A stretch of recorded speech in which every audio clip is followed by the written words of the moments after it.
House, come to order.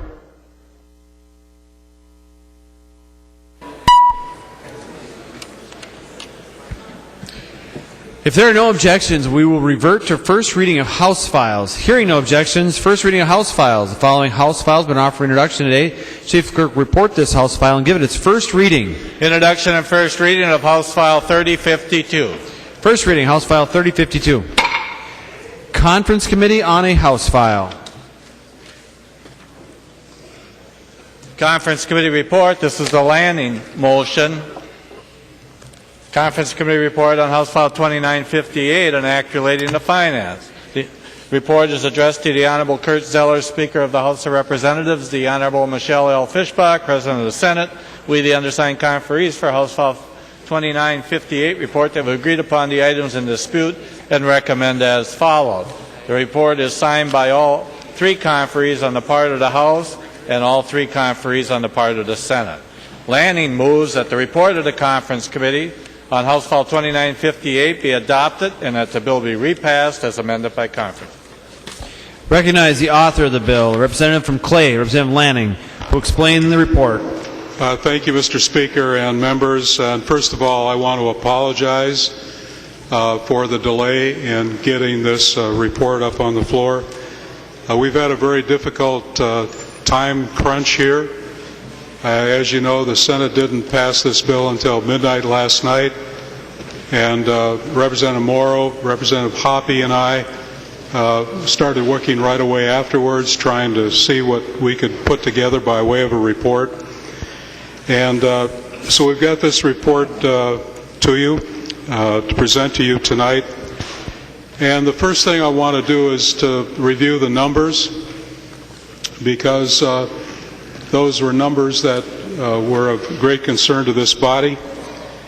You'll recall that the Vikings had proposed that they would contribute $427 million. We have now gotten a commitment from them to go up to $477 million, a $50 million increase in the private contribution. This did not come easily. We had to take a firm, hard position. We bargained very tough in order to get that increase. And that increase reduces the state share on this deal from $398 to $348 million. The city of Minneapolis continues to contribute the amount of $150 million. And that remains the same. Most of the amendments that we've passed in the House are incorporated into this bill. There are a few differences from the bill that we passed on the House floor on Monday night. The Senate had provision to change the name or have a different name for the new authority. They call it the Minnesota Sports Facilities Authority. This will replace the Metropolitan Sports Facility Commission, and the new authority will, as we had in our bill, manage the new facility. Representative Reinert, Senator Reinert, former Representative Reinert, had a provision in the bill that we accepted, and that was to provide the formation of a legislative commission to give oversight and hold this new authority accountable to the wishes of the legislature. And this new authority down the road could also be a vehicle for taking on the responsibility of managing other facilities in the metropolitan area. There are no changes on design or significant changes in operation. We passed on the floor a 40-year lease. So did the Senate. Very simply, members, that did not work. The league would not approve it. The team would not approve it. So we're back to a 30-year lease. We had in our bill, you'll recall, provision for the team to be able to bring a professional soccer team into the new facility, and they have an interest in that. It probably will cost them $40 million or more to bring that franchise to Minnesota. We added a provision in the bill now that's before you that requires them to pay market rent. They have to pay whatever the going market rate is for renting the new facility for the soccer. And I also want to point out that in our bill originally, we also provided the option for the team to add a retractable roof on the facility at their choice and at their cost. And that remains. They're very interested in doing that. To have a soccer team, they'd like to be able to open it up during the nice weather, summer weather for soccer. And that probably would cost them $30–40 million to do that, on top of the $40 million that they'd have to pay for a franchise. But members, remember, if they were to, at their expense, add a retractable roof, they're in effect contributing to the facility owned by the state of Minnesota. We also have language in this bill related to the charter limitations. And members, I want to point out that Joe Michael, House Research staff, made it very clear that this is language that we need to protect the interests of the state of Minnesota down the road. And so we incorporated that language into this bill. Much of the provision on lawful gambling remains the same. There were some changes in terms of the tax relief that's provided to the charities. In this bill now is more relief, somewhat more relief than what the governor had proposed earlier this year, but it's less than what our House bill proposed. But the charities will receive an additional $67.1 million, and if you add that to the current revenue that they receive, $44.3 million, they're receiving $111.4 million. We're lowering the rate immediately this year, and then in 2017 the rate would be reduced further. The tip board's provision is still in the bill. The Senate was not interested in that. We insisted on that to give an opportunity for the charities to generate additional revenues. And we have in the bill still the severability provision, which basically says if there gets to be a court challenge, court problem, legal problem with this, the tip boards would be null and void. We also have provision in the bill for an annual report on the compulsive gambling initiatives that Human Services would conduct on a yearly basis. And then finally, members, the so-called blink-on provisions. You'll recall that we added blink-ons in case the revenue didn't materialize like it was projected to be. We made some changes there. The Hennepin County, as you'll recall, we took that off on the House floor. There's no excess revenue from Hennepin County proceeds that go to the Twin Stadium. We're down now to two blink-on provisions. One is the sports-themed lottery game and the tax on luxury suites. Those are the two blink-on provisions that are there. If need be, the Commissioner of Management and Budget can put those in place. With that, members, I urge your support of the conference report. Thank you.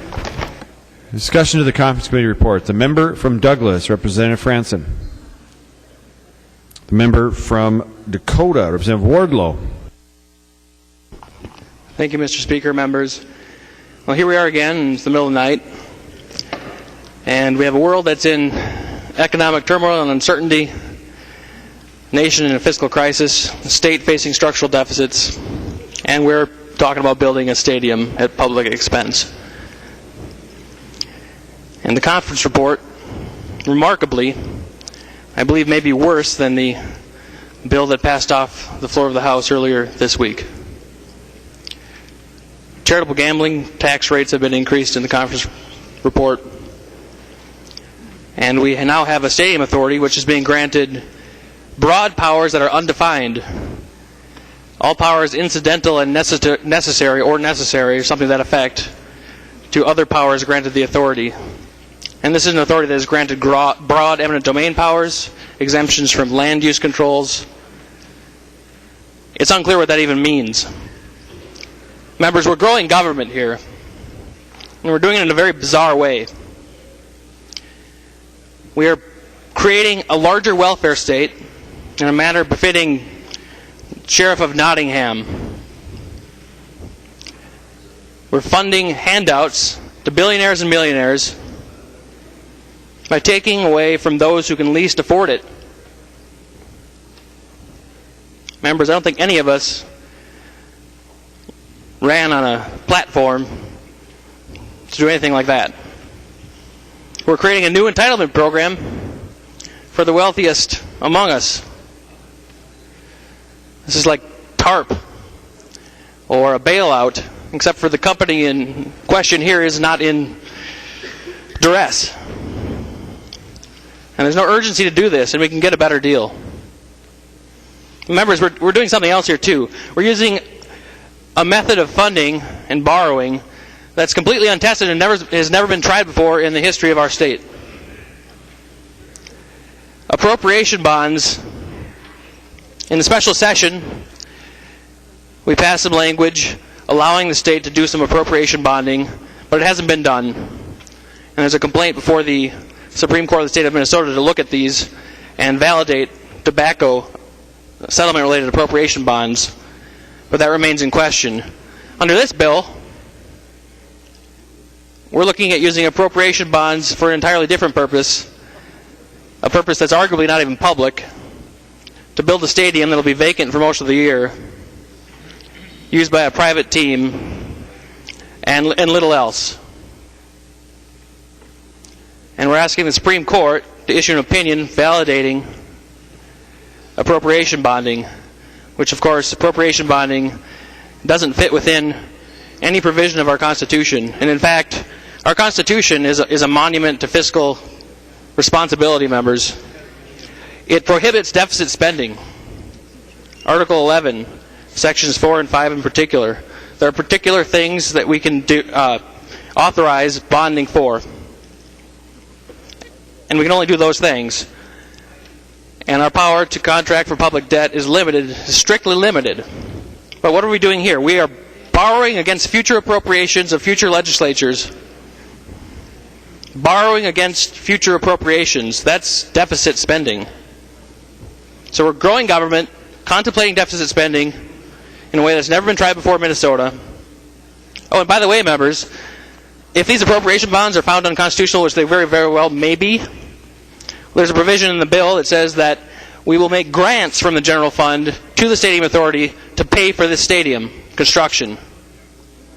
So if the Supreme Court says these appropriation bonds are not constitutional, either in the current action before the Supreme Court with regard to the tobacco settlement bond appropriation bonds, or in an action as required by this bill, if the Supreme Court says no, these are not constitutional, then this bill before us today will make grants straight out of the general fund to the stadium authority to pay for construction of a stadium for a private sports team. This is not just a monument to misplaced priorities. We are contemplating erecting the gravestone of fiscal responsibility and our constitutional provisions requiring a balanced budget. Members, this is very serious. And so, members, Mr. Speaker, I move that we refuse to concur.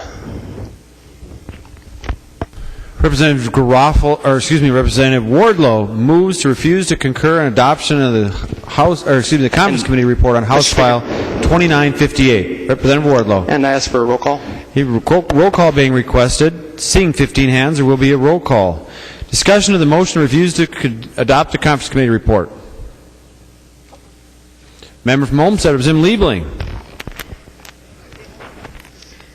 Thank you, Mr. Speaker and members. And obviously, it's very late. We're all very tired, and yet we're dealing with perhaps one of the most important issues that most of us will deal with in our legislative careers. And Representative Wardlow, I never thought that you and I would agree to such a degree, but I appreciate your words tonight.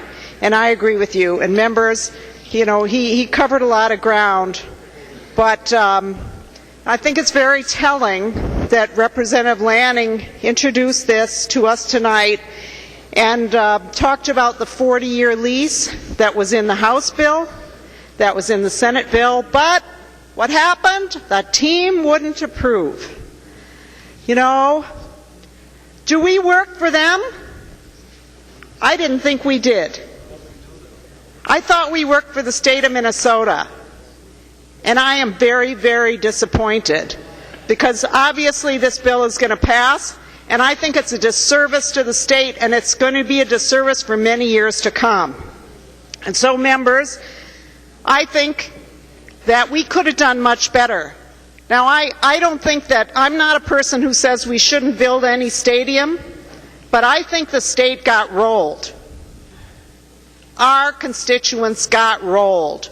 I think we could do much better. Representative Wardlow said it, and I agree. There is no real urgency here. The team is not leaving. The team wants us all to believe they're leaving because that's how they can roll us and get what they want and not what our constituents want, and more importantly, what they need out of this.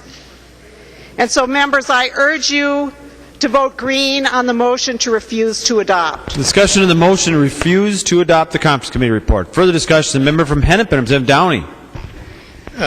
Thank you, Mr. Speaker. Would Representative Lanning yield to a question? He will. Representative Downey. Thank you, Mr. Speaker. And Representative Lanning, I'm looking in the bill, and I know we talked briefly about this in caucus, but I just want to make sure I understand this. Under the Section 5 appropriation section for the sports facilities, we are on page 5, line 21, annually appropriating $2.7 million from the general fund to the city of St. Paul, and it looks like that occurs for 20 years, and so that looks to me like we are doing a direct general fund appropriation of $54 million to the city of St. Paul for newer existing sports facilities. Am I right on that? That's not somehow funded through the appropriation bonds or anything else? That's just a direct general fund appropriation of $54 million over 20 years? Member from Clay, Representative Lanning. Mr. Speaker and Representative Downey, this, as I understand it, is to be paid out of the revenue that we generate in this bill. And members, this is a provision that the Senate insisted upon. It's not a provision that we had in our bill. The Senate, it was a must as far as the Senate was concerned in order to move this bill forward. Member from Hennepin, Representative Downey. Thank you, Mr. Speaker. Would Representative Mahoney yield to a question? He will yield, Representative Downey. Thank you, Mr. Speaker. And Representative Mahoney, I'm remembering back a couple of years ago when there was a provision, and I remember I objected to it. I think you might have brought it, that had some kind of a debt reduction payment to the city of St. Paul for the XL Center, and that was like in the range of about $30 million to wipe out. Maybe it was a loan to the state. Can you refresh my memory on that, what the outstanding debt is on the XL Energy Center that they might like to have relieved? Member from Rams, Representative Mahoney.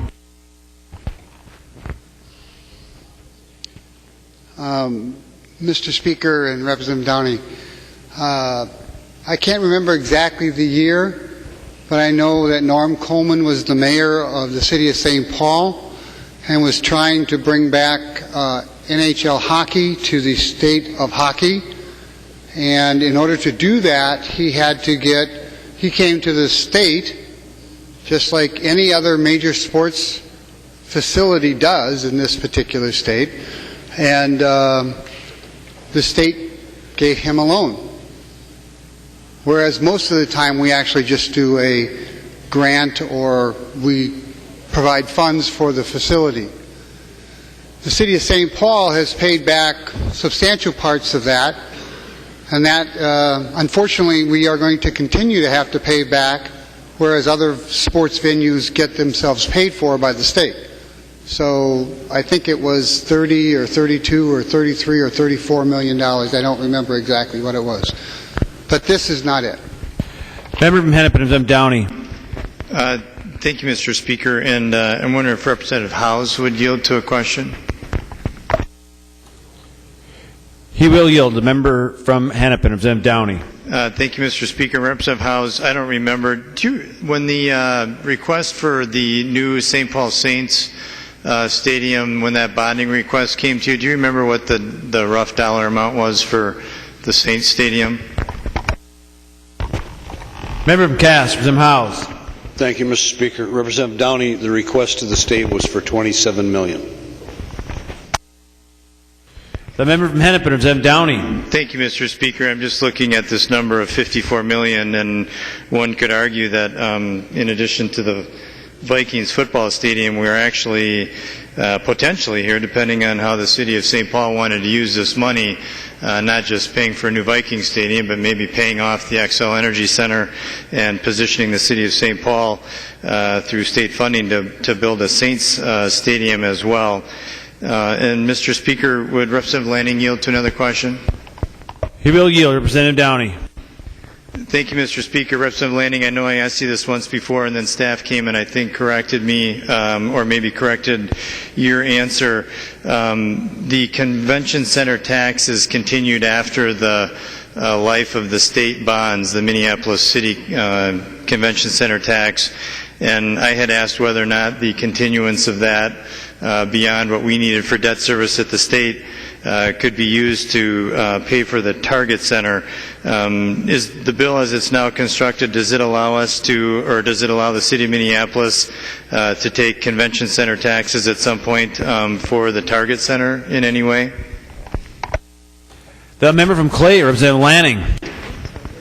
Thank you, Mr. Speaker. Representative Downey, what the bill does that's before you is to give the city of Minneapolis the flexibility to be able to use convention center, those taxes, to fund other improvements such as the needed renovation on the Target Center. Members, I want to remind you that the city of Minneapolis has made it very clear that unless they are given that flexibility, they're not a partner in this, and that's a requirement in terms of their participation. And I want to point out again that if we pass this tonight and the Senate passes it tomorrow, that within 30 days the city of Minneapolis would have to again vote to accept this agreement. Member from Hennepin, Representative Downey.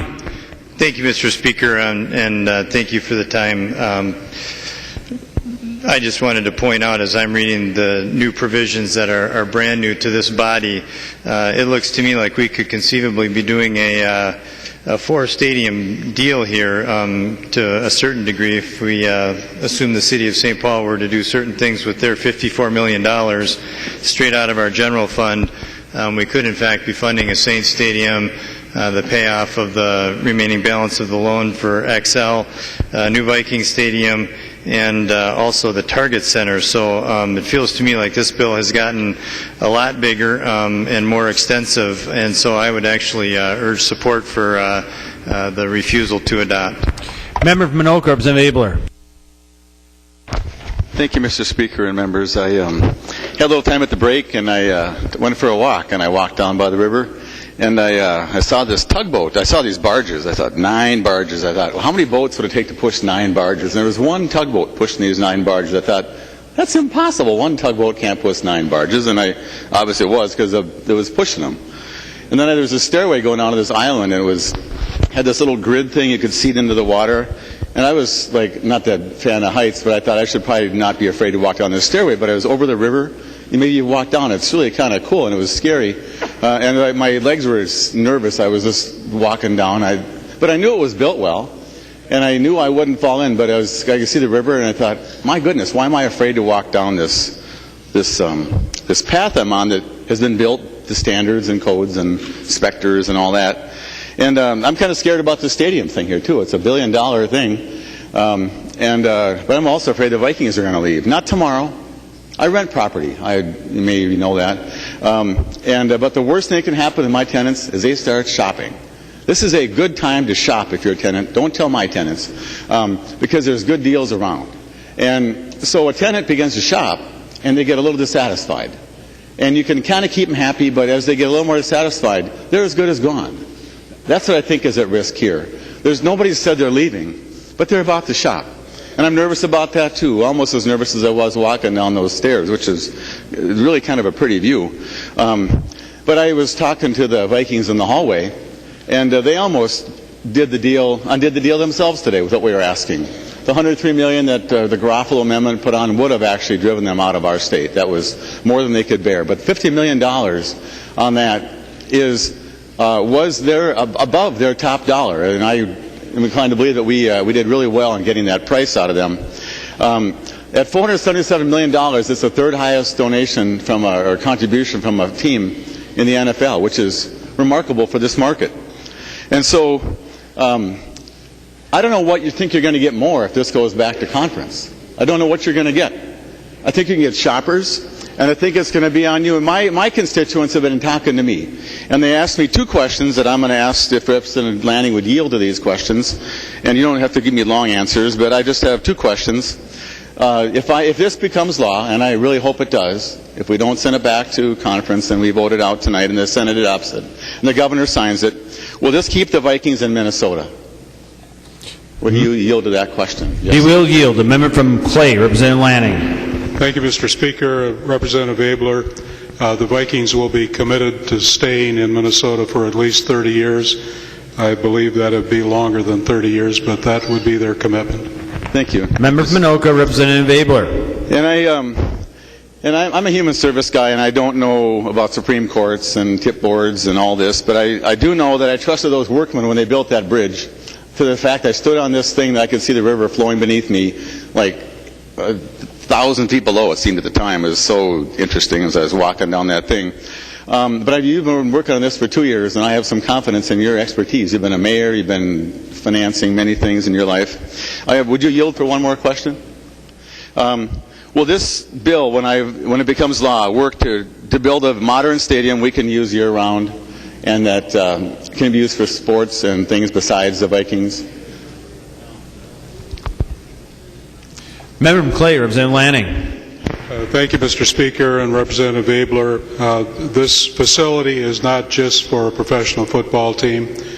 It's for the whole state of Minnesota, for all kinds of events and activities that we've had the benefit of with the Metrodome, and the Metrodome is to the point where it needs to be upgraded and modernized, and this proposal will do that with the new facility.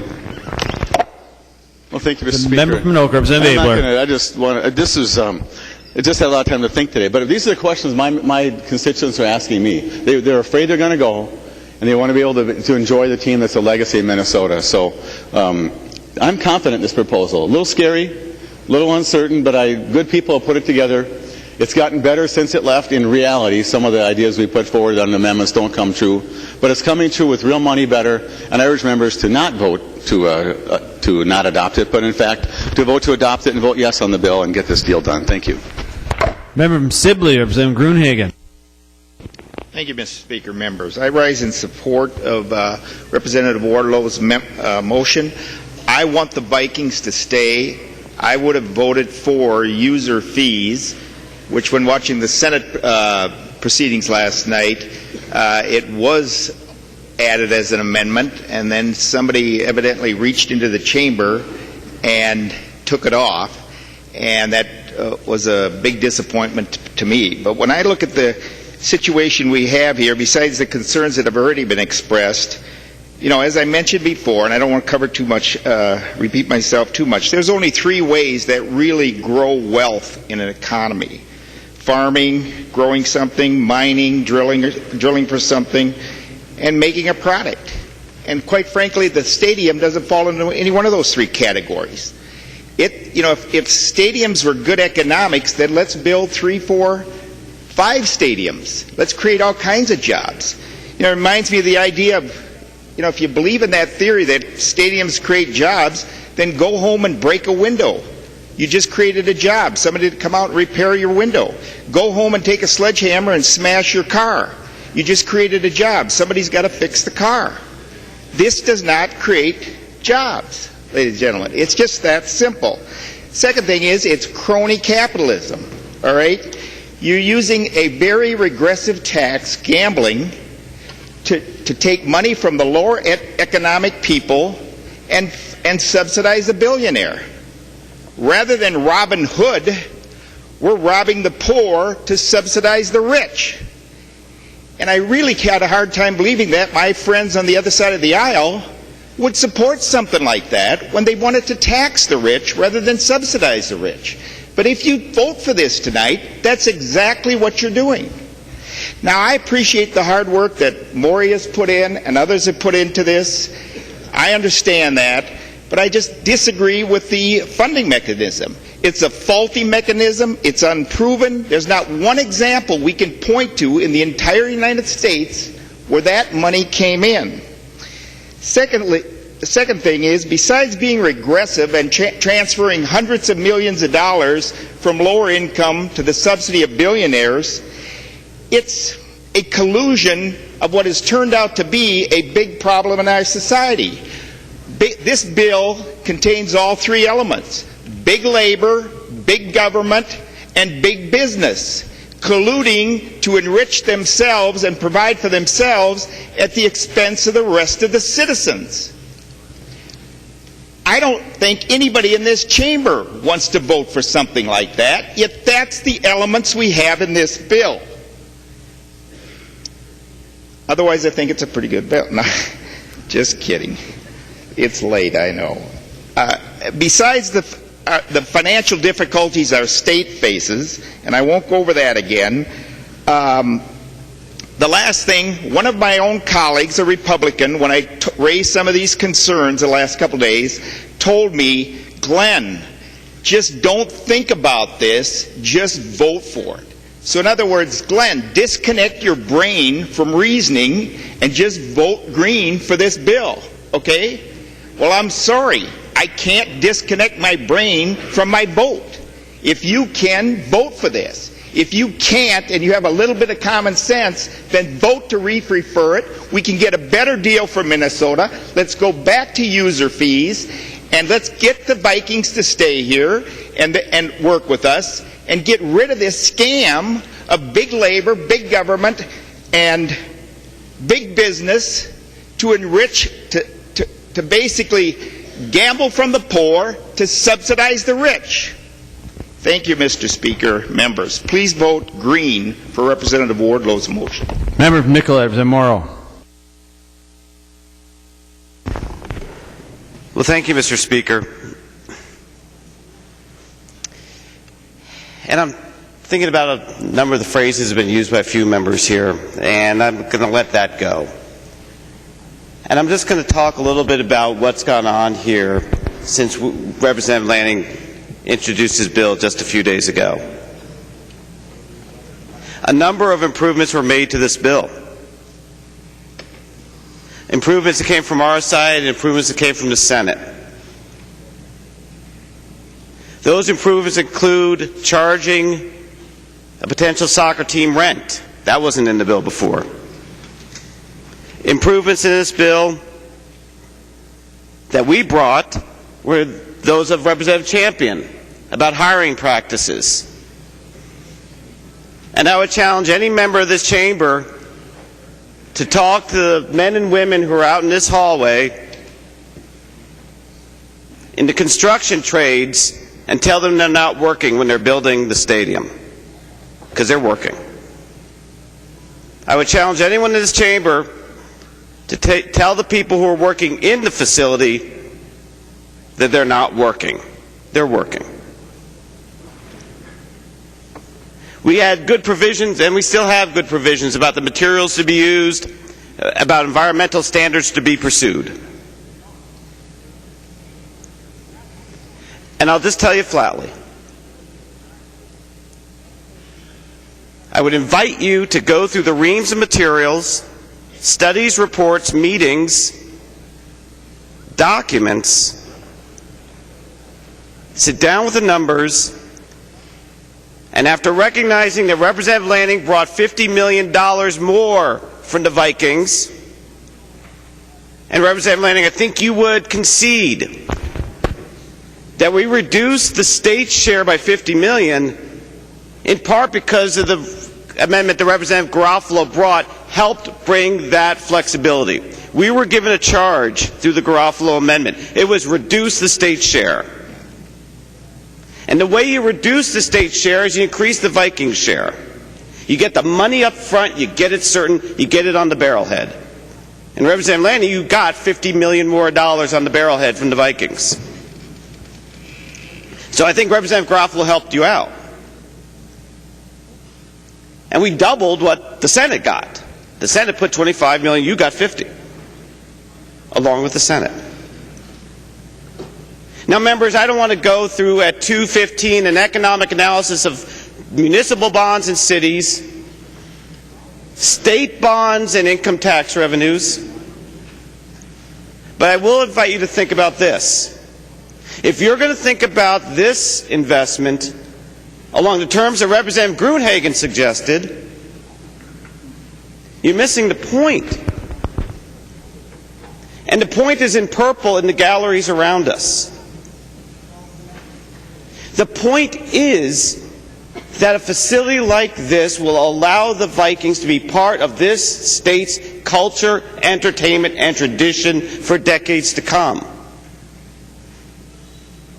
And whether you like to go to a museum, to the theater, to the park, or follow the Vikings, and while it's challenging to put an economic value, a dollar figure, on what that joy, or on a given Monday, what that pain may be, whether it's a victory or loss, there is something to that. There is some value to that. Can't put a dollar figure on it, Representative Lanning. I wish we could have.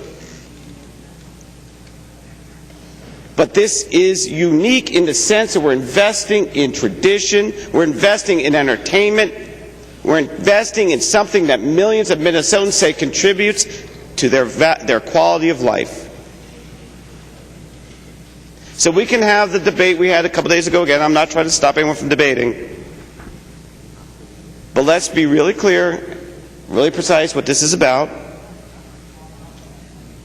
Let's not belittle the efforts that Representative Lanning made and tried to get the very best deal he could for the state. He didn't get hoodwinked. He didn't get rolled. He worked. And so, members, I will ask you to vote against refusing to adopt. The member from Clay, Representative Lanning. Thank you, Mr. Speaker and members. I want to respond to a couple of things that have been said. First of all, Representative Downey is not correct in saying that there are two new facility proposals in this bill. The Target Center has been a part of this deal all along. The City of Minneapolis has made that very clear. The St. Paul provision that he referred to is new, but there are not two new proposals here. Secondly, I appreciate the concern about regressive taxes. All of us are concerned about that.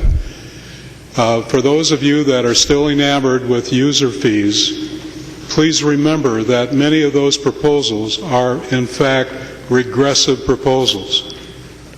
If we have a family that goes to a game in the facility, do you know what kind of tax they're going to be paying under some of those user fee proposals? Upwards of 18% tax. So we're going to tell the families that if you take your family out to a game, that guess what, you buy a hot dog and a pop and some other item, you're going to be paying up to 18% tax. Members, that's a regressive. And thank you. The member from Hennepin, Representative Kahn. Well, Mr. Speaker and members, there are a lot of things that I don't like and don't understand about the bill, but there's one thing that seems so simple that maybe it can be explained. And would Representative Lanning yield to a question? He will yield. Representative Kahn. Page 86 of the bill, looking at Section 2, lines 8610 to 8614. This is the stadium and sports-themed games, which says that the state lottery shall conduct games based on stadium or professional sports to generate a minimum of $2.1 million in additional revenues for the fiscal year for the general fund. Now, the first thing, what happens if they don't? But let me also expand on that question. The first thing, anyone who knows anything about lotteries says that the first thing that happens when you put a new game in is that people stop playing the old games. So the new game really only takes money away from the general fund. It doesn't really, unless there is this, but what happens if the conditions of that paragraph are not made? It doesn't say this is a good idea. It says it shall conduct games that will generate a minimum of $2.1 million. So the question is, I guess, how does one ensure that? And second, what happens if that doesn't work? Member from Clay, Representative Lanning. Thank you, Mr. Speaker, and Representative Kahn. This is the Minnesota State Lottery. It's a state lottery of this state. Number one, there has been in the past this very sports-themed game that has been conducted. And in fact, at one point, it was over $6 million generated in 1 year. And this 2.1 is a reasonable estimate. But finally, members, this is only a blink-on in the event that you need some additional revenue. It's an insurance policy, if you will, if your revenues run short. This isn't going to happen unless there's a need for it to happen with the revenue projections. Member from Hennepin, Representative Kahn. Well, Representative Lanning and members, I always thought an insurance policy was supposed to be, insurance meant, from the derivation of the word, meant it was supposed to be more reliable than what you're insuring against. And you still haven't answered the question of when you said it shall generate a minimum of additional money. It doesn't, and I don't think you said that anything that you said implied that because something brings in $6 million or something, it's additional money to the fund. What happens if we're not meeting that condition of bringing in additional money? And I don't think I heard you say anything that proved that it would be additional. Who goes to jail if this paragraph isn't followed? Member from Clay will yield. The member from Clay, Representative Lanning. Thank you, Mr. Speaker. Representative Kahn, there is no penalty. This is, we're in effect by passing this, telling the lottery that we want them to do this. There's no penalty if they don't, but since this is the state lottery, I would think that they would take state law seriously. The member from Dakota, Representative Holberg. Thank you, Mr. Speaker and members. And well, it's happened again. We have a conference committee and Chapter 13 provisions get slapped in. We had lots of meetings behind closed doors, no ability for anybody to see what was happening until the conference committee report gets posted. If you look on the bill, on page 24, subdivision 6, starting on line 3, enforceable financial commitments, and we ask for the NFL and the team to provide the authority the information to show that they have their part of the financial deal in order. And then I understand that this was at the insistence of Mr. Mondale, but the last sentence of that section says any financial information obtained by the authority under this subdivision is non-public data under section 13.2 subdivision 9. So only the authority will be able to see this information. And in fact, because this information is classified in this way, if the authority makes it public to let the public know that actually the financial situation is in order, they would violate Chapter 13 by disclosing non-public information. And you see that same language in Subdivision 9, where you also have information classified in that way. Now, members, it's late. You know, everybody knows how they're going to vote on this bill, but this is very problematic. Because this was done behind closed doors and we just discovered it within the last hour, I don't know that we can fix it, but we are about to embark on the largest public subsidy of any project in the state of Minnesota. And these two provisions that were stuck in this bill are going to prohibit the disclosure of even the basic information. Under Chapter 13 current law, we anticipate situations like this where there will be agreements between public entities and private business. We allow for protection of trade secrets. We also allow for sequencing of when information becomes public, in that sometimes you need to keep things private till a bid is completed, etc. It's very troubling to me that all of this financial data, I'm not saying that the public needs to know the Vikings trade secrets, but if you look at the title of that subdivision 6 on page 24, enforceable financial commitments. So only the authority is going to be able to know whether the financial situation is in order or not. And then we're supposed to put up all this public money to do this deal? I see no reason that this could not be accomplished under current law that we have relative to trade secrets and business data in current law. So I said one of my questions to Representative Lanning was, will the public ever know, now that the naming rights are accruing to the team, will the public ever know, given these two provisions under financial data in this bill, what the team receives for naming rights? Because in fact, even if they wanted to release it, because of this classification, it'd be a violation of Chapter 13 for the authority to make it public. Representative Atkins, you and I have had this discussion. Representative Anslick, you have a bill this year to fix a Chapter 13 provision that was put in a conference committee in a tax bill.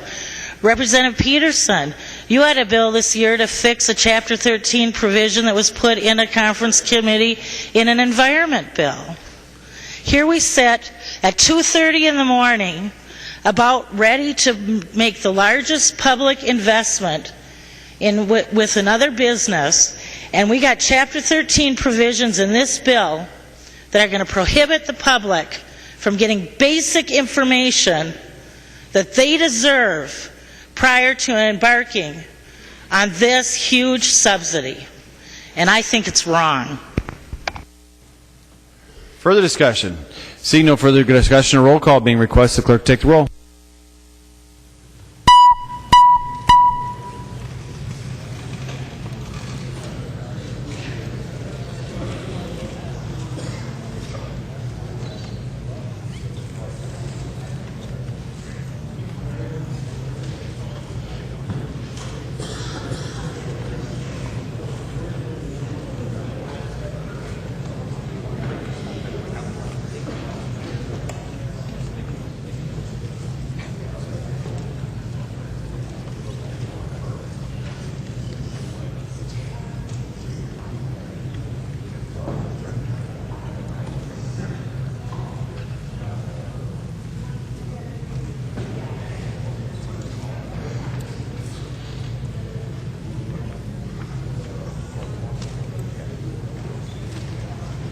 Clerk will close the roll.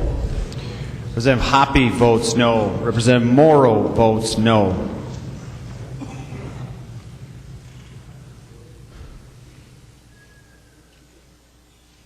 There being 54 ayes and 77 nays, the motion to refuse to adopt is not prevail. We're on the motion to concur. Discussion. Member from Dakota, Representative McNamara. Well, thank you, Mr. Speaker and members.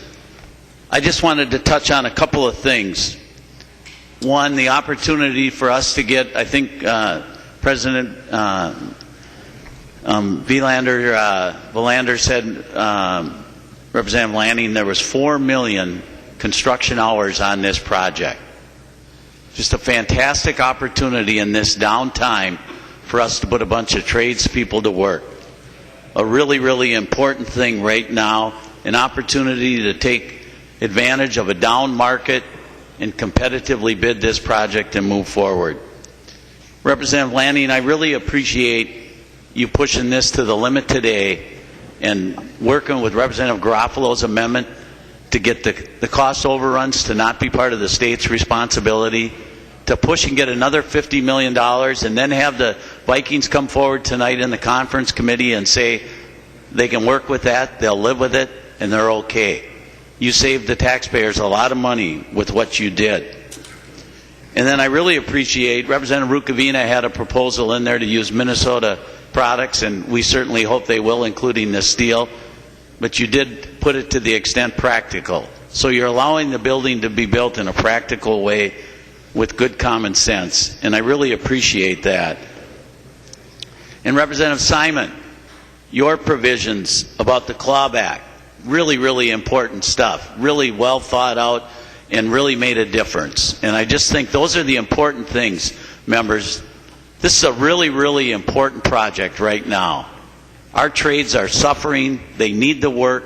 We can build this building at a reasonable price today, and it's the right thing to do. Please vote yes. Discussion. The member from Ramsey, Representative Mahoney. Thank you, Mr. Speaker. Will the author yield for a question? He will. Representative Mahoney. Thank you, Mr. Speaker. And Representative Lanning, we spoke the other day about the Target Center and the XL Center being able to speak to each other legally, because if they talk to each other, there's a antitrust provision that would get them in trouble. And I think you attempted to do that in the bill, but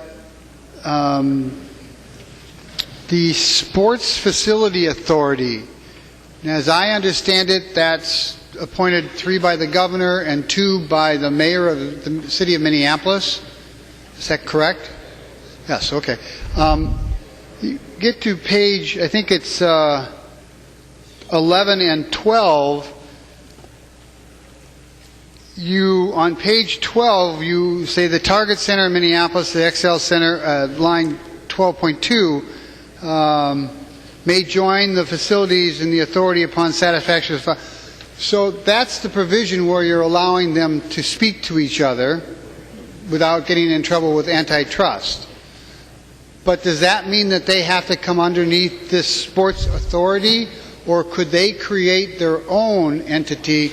Because it would be really rather difficult for the city of St. Paul to hand over control of its major sports facility to someone with probably more Minneapolis people than St. Paul people. So my question is, this is just a study. It is not what is required if they choose to start working together on bookings. Member from Clay, Representative Lanning. Thank you, Mr. Speaker, and Representative Mahoney. I think this bill, the language in this bill, encourages and enables there to be more cooperation among the local entities here, the City of Minneapolis, City of St. Paul, but it doesn't require either one of them to do anything specifically. And then I also want to point out that the provision in this bill that Senator Reinert was the author of, setting up this legislative commission, will actually help give impetus to what you and others are trying to do, getting the two cities to work together on issues of mutual concern and interest. Further discussion? Member from Douglas, Representative Franson. Thank you, Mr. Speaker. You know, I've heard so many reasons to why Minnesota should pass the stadium that would provide jobs and strengthen Minnesota. The stadium would make Minnesota a strong community. And I say, really? Really? Spending dollars, close to $1 billion over the 30-year life of the appropriation of funds would make Minnesota strong? Taking 48 years to recoup the loss would make Minnesota strong? And this is going to make us a better Minnesota? A stronger Minnesota? Well, I think what would make Minnesota stronger and better, viable and competitive, would be lowering our income tax brackets, lowering capital gains taxes, eliminating business property taxes, investing in our schools, which would include paying off our $2.2 billion debt, closing the achievement gap, investing in roads and bridges, police and fire. That's what I think would make Minnesota stronger. But unfortunately, that's not the case. You know who's going to be strong? Goldman Sachs. That's who. Goldman Sachs is going to be strong. Goldman Sachs, who received $10 billion in bailout money, is going to be strong. Maybe some of you haven't heard the chants. Banks got bailouts and we got sold out. Or hey, hey, ho, ho. Goldman Sachs has to go. Well, members, guess who's getting sold out again? This time it's the Minnesota taxpayers. That's who. Minnesota taxpayers will be subsidizing each ticket to the tune of around $70 per ticket. $70 out of the taxpayer's pocket. And what about Goldman Sachs duping its own clients by selling them shares in a mortgage-backed securities scheme? The investment bank duped Abacus. And in 2008, Goldman Sachs ended up with a $2.3 billion profit. And guess how many taxes they paid? A, $800 million, B, $700 million, C, $200 million, or D, $14 million? The answer is D, $14 million in taxes, which is less than 1%. The CEO at that time went from a $600,000 salary to $2 million and was given $13 million in stock. So if you vote green for this bill, you can't complain about the 1% anymore. You can't complain about bailouts. You can't complain about big banks profiting from getting a bailout. And you certainly can't complain about Minnesota's budget woes in the future. And you can't complain about the rich not paying their fair share. Members, vote red. Thank you. The member from Pope, Representative Anderson P. Thanks, Mr. Speaker and members. We heard some of those same numbers a couple of days ago or yesterday, whatever, 48 years to repay, but let's get the right numbers if we're going to, because with the bill coming back to us tonight, the state's cost has been lowered by 12.5%. So those numbers on the payback are just not up to date, not correct. And heard earlier that this is a bad deal because we're dealing with big business and big labor, big government, and we should put this in the circular file, come back next year. Well, it's still going to be big business, the Vikings next year, big labor. We've been dealing with this for 10 years, 12 years. We have a good bill in front of us now tonight, and let's get the deal done. Discussion.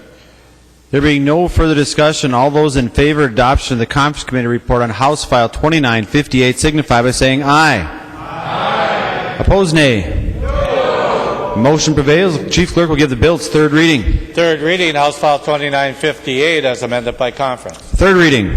Discussion. The member from Ramsey, Representative Hausman. Thank you, Mr. Speaker and members. This is one of the more unusual debates and votes. and in some ways painful for me personally, because I feel at odds with friends. And I wonder, how can friends with whom I share so many values come to such a different decision about this particular issue? It is so difficult for me to understand. I want to talk about it from the perspective that Representative McNamara raised. This is a fantastic opportunity in this downtime for all of these jobs. $1 billion building, one building. And just a few days ago, we tried valiantly to get a larger bonding bill than $496 million for all public infrastructure in the state across all sectors: higher education, wastewater infrastructure, transportation, everything, housing, everything. Members, today I received a response from one of those sectors, the housing folks. And they wanted to let me know, as they thanked me for their portion of that, what the bill really will do for housing in Minnesota. And they said this: approximately 1,250 housing units will be constructed or rehabilitated with the total funding. Health and safety issues in public housing will be addressed with the replacement and repair of major systems, which will also reduce operating costs through energy conservation. It also means jobs.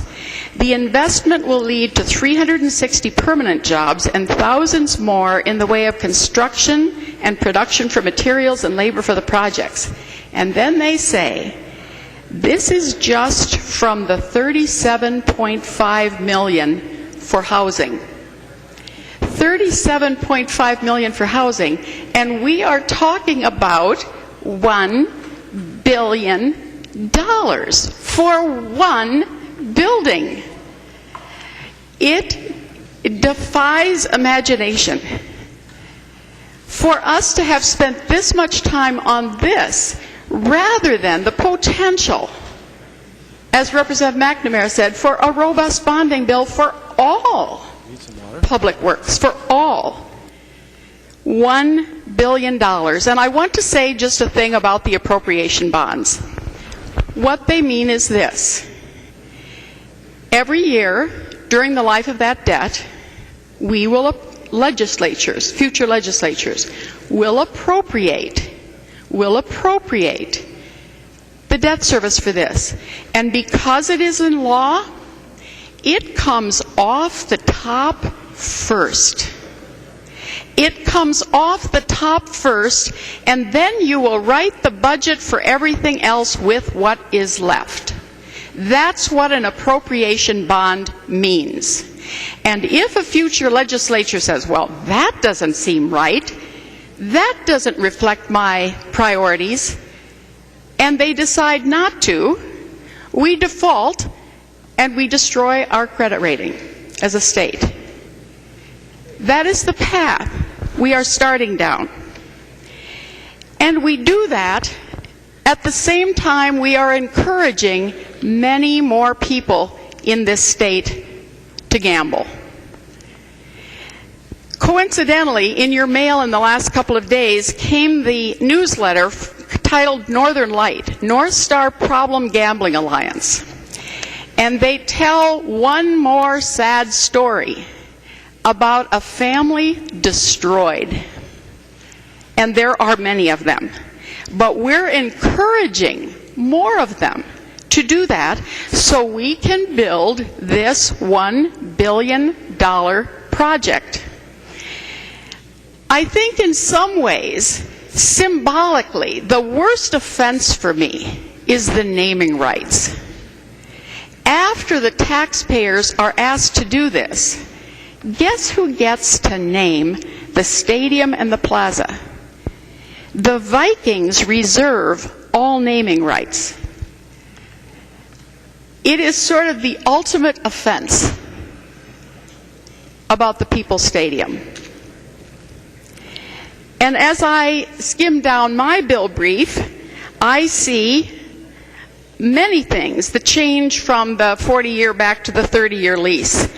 Operating cost overruns. There was apparently a Hortman amendment that didn't get included in the final bill. It would have established that the Vikings are responsible for operating cost overruns. On into the future, we have problems. There were lots of offensive moments for me, but one of them came the other evening after we had added the Garofalo amendment on the floor. With a broad bipartisan vote, it went out of here. And I turned on the news that night and heard the Vikings negotiator say, well, that amendment is not acceptable. We negotiated in good faith, he said. But that was the first night when the taxpayers had a seat at the negotiating table, through us. That's the only way the taxpayers get to negotiate with the Vikings, get to negotiate this deal, through us and our votes. And in our representative democracy, we spoke that night for the people we represent. And I heard the Vikings negotiators say, that amendment is unacceptable. We negotiated in good faith. With who? With who? Members, it is... There's a sad moment here that we are so divided in how we can look at all of these issues and come to such different points. Some with such excitement that we finally solved something, and others with dread about what we are going to face in the future as a result of this decision tonight. We are just starting to try to unravel the Vikings mediation. Member from Olmsted, Representative Benson M. Thank you, Mr. Speaker and members. I guess I'd categorize this as, I couldn't make this up if I tried. After we passed the bill off the floor the other night, Post Bulletin on their front page, stadium gets House okay. Now, I'm going to take a stab at it. I guess it's a guess, but Rochester being the third largest city, I'm going to guess maybe the Post Bulletin is the third largest circulation. May not be the case, but pretty good paper, down in our neck of the woods at least. So the very top fold of the front page of the paper goes on, and I'll read the first line here. Viking Stadium supporters scored a major victory on Monday night. I won't go any farther than that, but the part about I couldn't make this up if I tried kind of lends itself to, I wonder how much investigative reporting really went on through this whole process. But on the same front page, on the bottom of the fold, pull tab rule would shut out charity organizations. Now, that in itself doesn't necessarily lend itself to being able to explain where I'm trying to go with this, but except for the fact that what the city is trying to do is, since that pull tab revenue is down so much, they want to exclude any of the organizations that are represented outside the city of Rochester. So if you had a charity in Dover, for example, you wouldn't be able to be participant of that because you didn't have an office in Rochester. Now, why is that they would be so concerned about that? Well, here's the problem. Between 2005 and 2011, overall net receipts from the games in Rochester, third largest city in the state, declined by 36% to $2.1 million. The lost revenue has forced the Hockey Association to dip into operating funds to make the annual $144,000 payments required under the area financing plan, or the arena financing plan.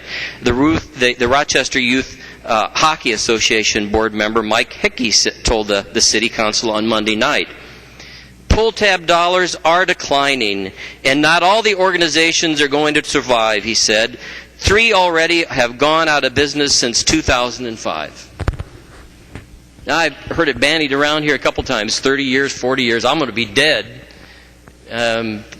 Looking out tonight, maybe a lot of you too.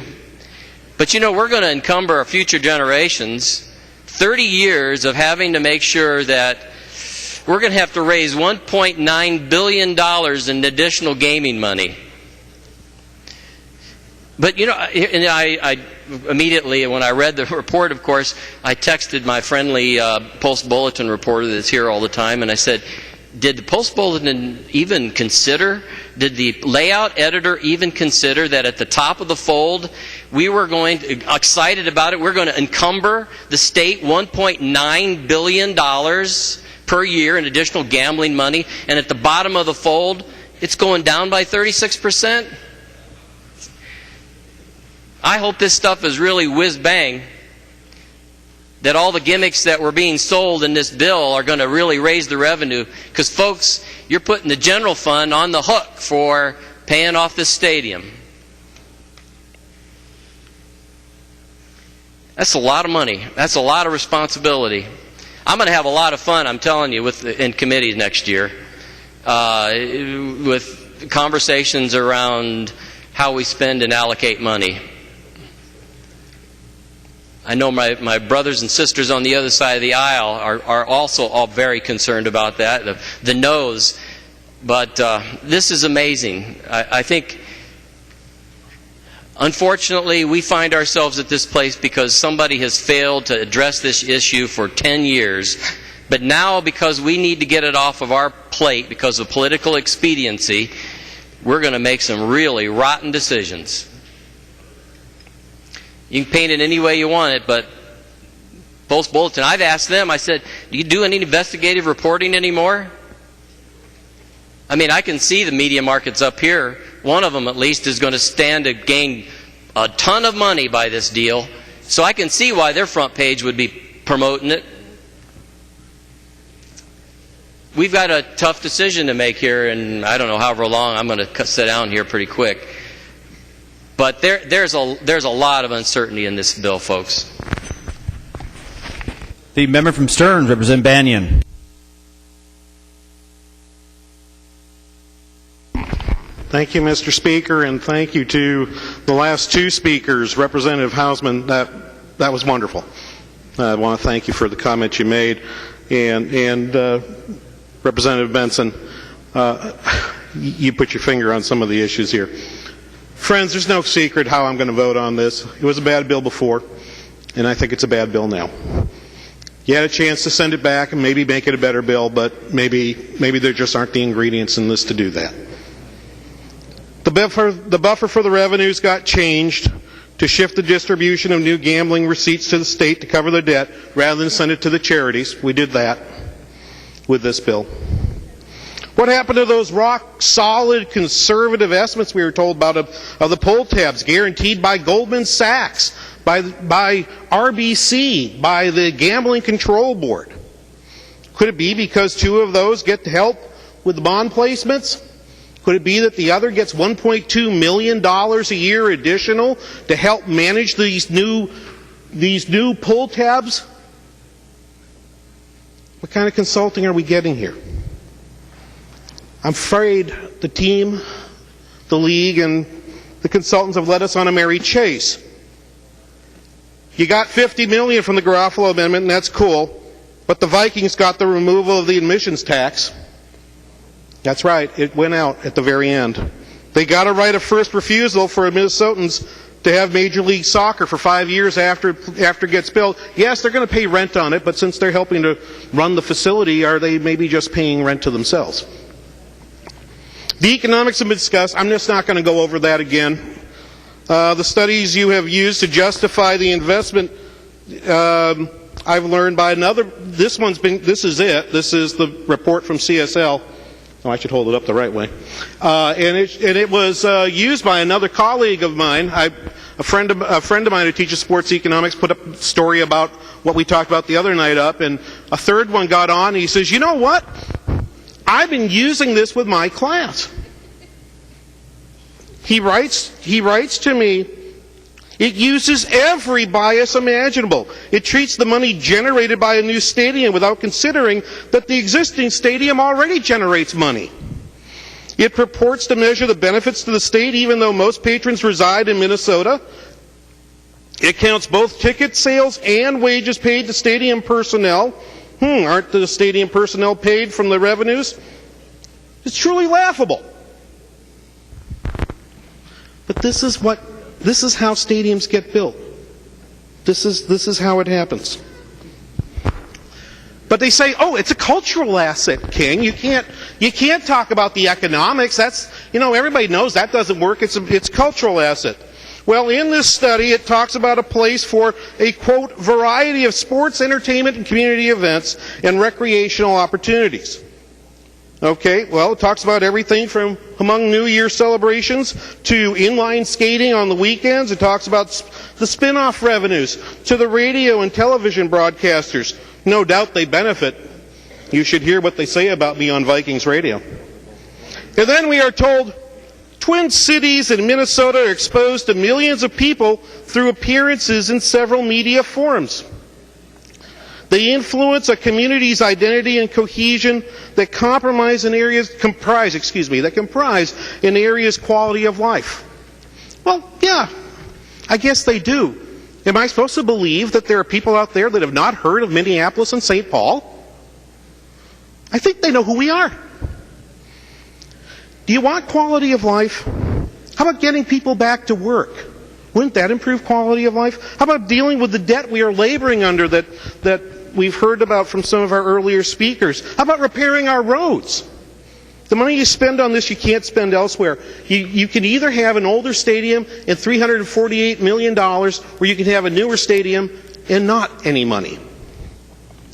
You were told the vote by the Vikings, by the experts, by the consultants, that there's nothing to worry about. We've got this all figured out. If so, ask yourself, why has the money moved around? Why did we have to go to the conference committee and do everything we just did?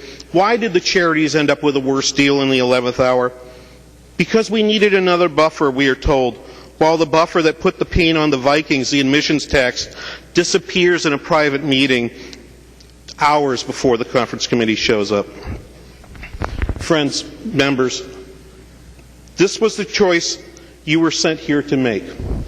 And the choice you make defines your values. And people will see what our values are. Members, take the vote that represents yours, not that of your email, your newspapers and radio stations, or your consultants. Discussion to the bill. Discussion. Seeing no further... I'm sorry. Member from Ramsey, Representative Mariani. Thank you, Mr. Speaker. Members, I frankly don't like getting up on the House floor very much. I used to do it quite a bit in my first 10 years, and I now mostly sit back and watch my fellow colleagues. I listen carefully. I basically consult with you and try to do the best work that I can in collegiality with you and in committee, and obviously trying to cast the best vote that I can here on the House floor. But Mr. Speaker, members, there is a pretty unique thing that's happening here in this body, and there'll be a unique thing happening over in the Senate tomorrow. And I've been around long enough to have seen variations of this over the years. And over the 20 years that I've been here, I've never voted for anything like this. I've been fortunate enough that the choices before me have been better than the choices that are before us today. But I rise to tell you that I am going to vote for this bill. And I rise to tell you that I have a lot of constituents in my district who I have worked with for many, many years on the issues that I think are frankly far more important than this issue, who are not very happy with that. But members, let me try at this late hour to share my thinking as quickly as I can and hopefully call out what I think are both tragic and frankly in many instances false messages that are coming from this legislature. As I said, I would prefer something else to get people to work. I would prefer a large bonding bill. But I don't have that choice before us. We had some interesting votes in the capital renovation bill that was a good-sized bill, a needed project, would have put a lot of people to work right away, failed by one vote.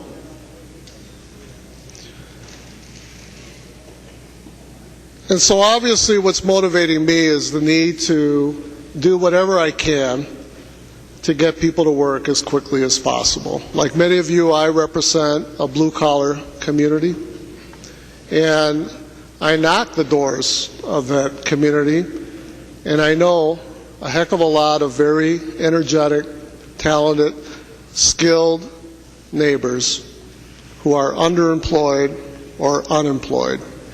Not because of their choosing, but because of the huge collapse that we've had in our economy over the last couple of years, not because of anything that they did. And so I hear and I feel the pressure to be able to do something I haven't done before, which is to cut the best deal possible in a really bad environment to bring jobs and some hope back to my neighbors. Members, I don't serve in the majority. I don't like giving partisan speeches, but I feel like I need to call things for what they are. I don't serve in the majority.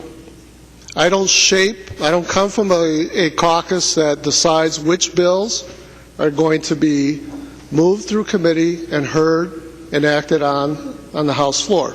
I used to serve in the majority. That's what we did when we were in the majority. The bills before us at any given time, the actions that happen, are by and large bills and actions that the majority puts before us. It's tremendous power. And the majority, frankly, has decided not to put before us this year a big bonding bill. For all the reasons that my esteemed colleague, Alice Hausman, and we're going to vote opposites on this issue, for all the reasons that she laid out before you of why we should do that, the majority has decided that no, we're going to put forward a small bonding bill. And so, guess what, Representative Mariani? You go door knocking, here are your choices. Small bonding bill and the stadium. Those are your choices. I'm not in the majority, members. The majority could have worked with the minority to pass a good-sized bonding bill. Now, earlier we heard some pretty flowery language about the evils of building a stadium from Representative Downey, Representative Wardlow, and Representative Groenhagen. And I quickly checked, and lo and behold, those three representatives did not vote for the small bonding bill. Did not vote for the smaller bonding bill that created jobs. And so what are they offering us? You listen to the rhetoric very carefully, members, and we're entitled to our ideological opinions, but frankly, members, the message that 33 of the majority gave to the public when they chose not to vote for the small bonding bill was, we're not going to bond for jobs because we're going to continue to play out the failed economic trickle-down voodoo economics that frankly led to the collapse that we had a couple years ago. And by cutting taxes for a small group of folks, we're going to create jobs for everyone else. They're going to materialize. That's the promise. That's what I'm supposed to take back when I door knock my blue-collar doors, that the majority in this legislature, you know what they offer you? They offer you trickle-down economics. And just hang on, just wait a minute, or a month, or several months, or a year, or maybe never.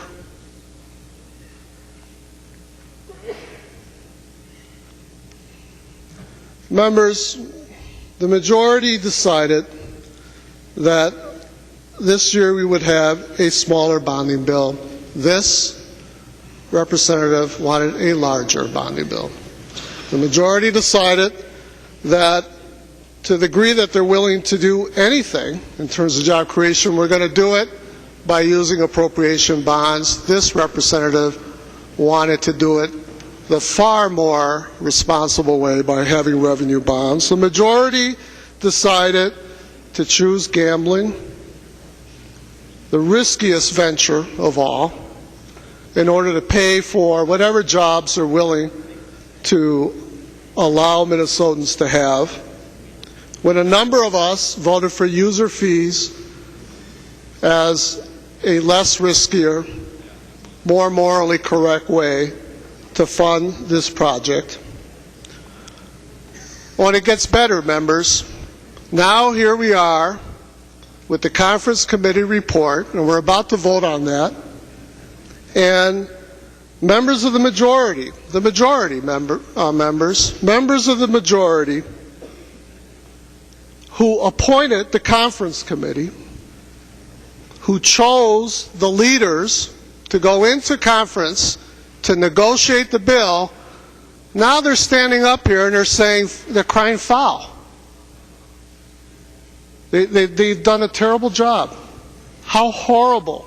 They even snuck in language that we didn't see.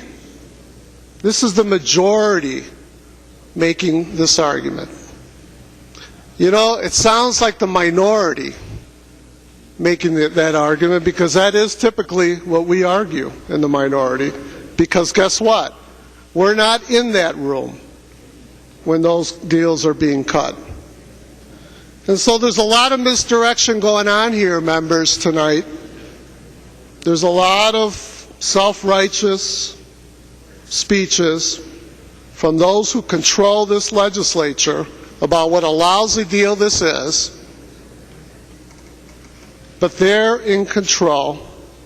And at the end of the day, no bill passes a legislature unless the party that's in control wants it to pass. So, members, the majority has masterfully leveraged the fact that people badly need jobs in order to produce this instrument before us. I have some of the reservations that members have expressed about the project that we're doing, that we're going to do. But in the sober world that I live in, what I know is that there will indeed be jobs that are going to come out of this project. And if I were in the majority, this bill would look a lot different. But I'm not. And I am determined to go back into West 7th, into the west side, up along Cathedral Hill, through Lower Town, knock on doors, and say, look, man, you know, call me what you want, but there are jobs on the table. Go out, get them, and work. And I would have structured this better, but those jobs are there. This representative who has a job, this representative who serves in the minority, who doesn't control this legislature, who votes for taxing the rich every possible chance I get, who wants more money for our K-12 schools, I'm voting for the only deal left as the final hours of this legislature winds down. That's what I'm doing. I don't do it with the notion that it's the best thing to do. I do it with the notion that it's the only thing to do. It's the only way that I can best serve my constituency. But spare me the piety, spare me the indignation from the majority about what a lousy bill this is. Oh, there's bipartisan agreement on that, okay? But this is the bill the majority has put on the table in the final hours. And this Democrat, this representative, who probably is going to pay a pretty bad price in my district, I'm going to bring those jobs back.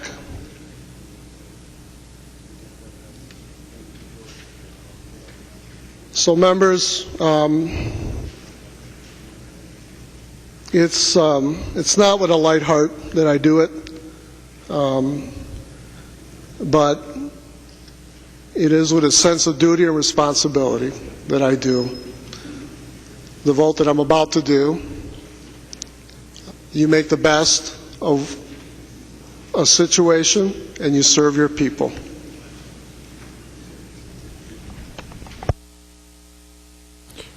Member from Anoka, Representative Hackbarth. Thank you, Mr. Speaker and members. Well, I'm going to be a little quicker about this tonight. We heard from some great speakers on this issue, and I think everybody knows where I stand on this. And I just want to make it very, very clear to everybody that you will be voting for a tax increase if you vote for this bill. And here's why. Because you're going to be back here next year, and you're going to want some money from the general fund.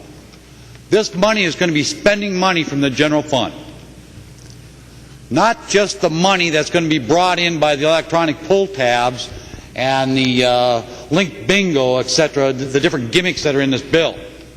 But they're not going to bring in the kind of revenue, and if they did bring in the kind of revenue that was going to pay the debt service, it would be in a separate account somewhere. But they don't want to do that. They don't want to set it in a separate account and say this is going to go to paying off the debt service on these bonds. They can't do that because they need the extra money that's in the general fund to back it up so they can pay for it. Now that's reality. So if you want to vote for a tax increase, if you want to keep the same level of spending that we've been spending over the years, or if you want to increase spending a little bit, you will be voting for a tax increase even if we have more revenue coming into the state, because you don't have enough to pay for this bill. Again, these electronic pull tabs don't exist anywhere. This is a guess. This is a figure that was pulled out of the air. Somebody's guessing that this is the amount of money they're going to bring in. There's no basis for this at all. So you will be voting for a tax increase if you want to keep up the same kind of spending that we're doing. Members, not only are you going to be voting for a tax increase when you come back here next year, but this bill, when it left here, had more tax relief for the charities. Now they're going to get less tax relief. What they brought this issue forward for in the first place was to get some tax relief. They're not going to get the tax relief they wanted. And now the bill comes back with not just a Viking Stadium, but also a St. Paul Saint Stadium. Be very clear that now you're also going to be buying a new St. Paul Saint Stadium in this bill as well. Some of the things that kind of get glossed over in the middle of the night. Be very, very clear about what you're voting on. Members, I was the chief author of the St. Paul Saint Stadium. I wanted a St. Paul Saint Stadium, but I wanted to do it right. I wanted a Viking Stadium. I've written many bills over the years to build a Viking Stadium. I wanted to do it right. But don't be fooled by the fact that it's not going to cost our regular general taxpayers money. It's going to be more than just the gamblers that are going to be paying for this bill. Please vote no. Member from Roseau, Representative Fabian. Thank you, Mr. Speaker. Members, I'd like to change gears here just a little bit. I'd like to point out Representative Lanning. I have a longer relationship with him than anybody in the chamber. I admire him so much. He was an advisor of mine when I was at Concordia College 400 years ago or whatever it was.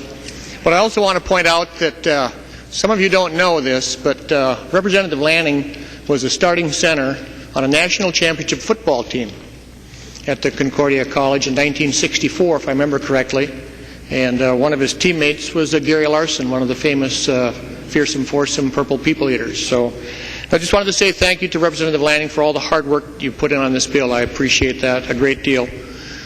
And as Representative Hausman said, there's a lot of us who are very conflicted on this, and, do what you think is right. Thank you. Member from St. Louis, Representative Rukavina. Oh boy, Mr. Speaker, I just woke up. I'm sorry. So, members, I'll try to keep it short as I am in stature here. But, you know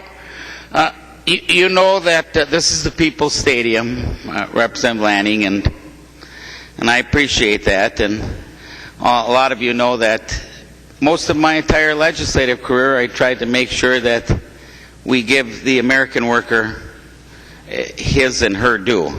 And that's why I offered the amendment the other night to see that at least 25% of the stadium is built with Minnesota products, and that after it's built, that 25% was a goal to serve, hot dogs and mow the grass with Toro lawnmowers, etc. So as the bill comes back to the extent practicable, I just want to ask you a few questions, if you'd yield, Representative Lanning.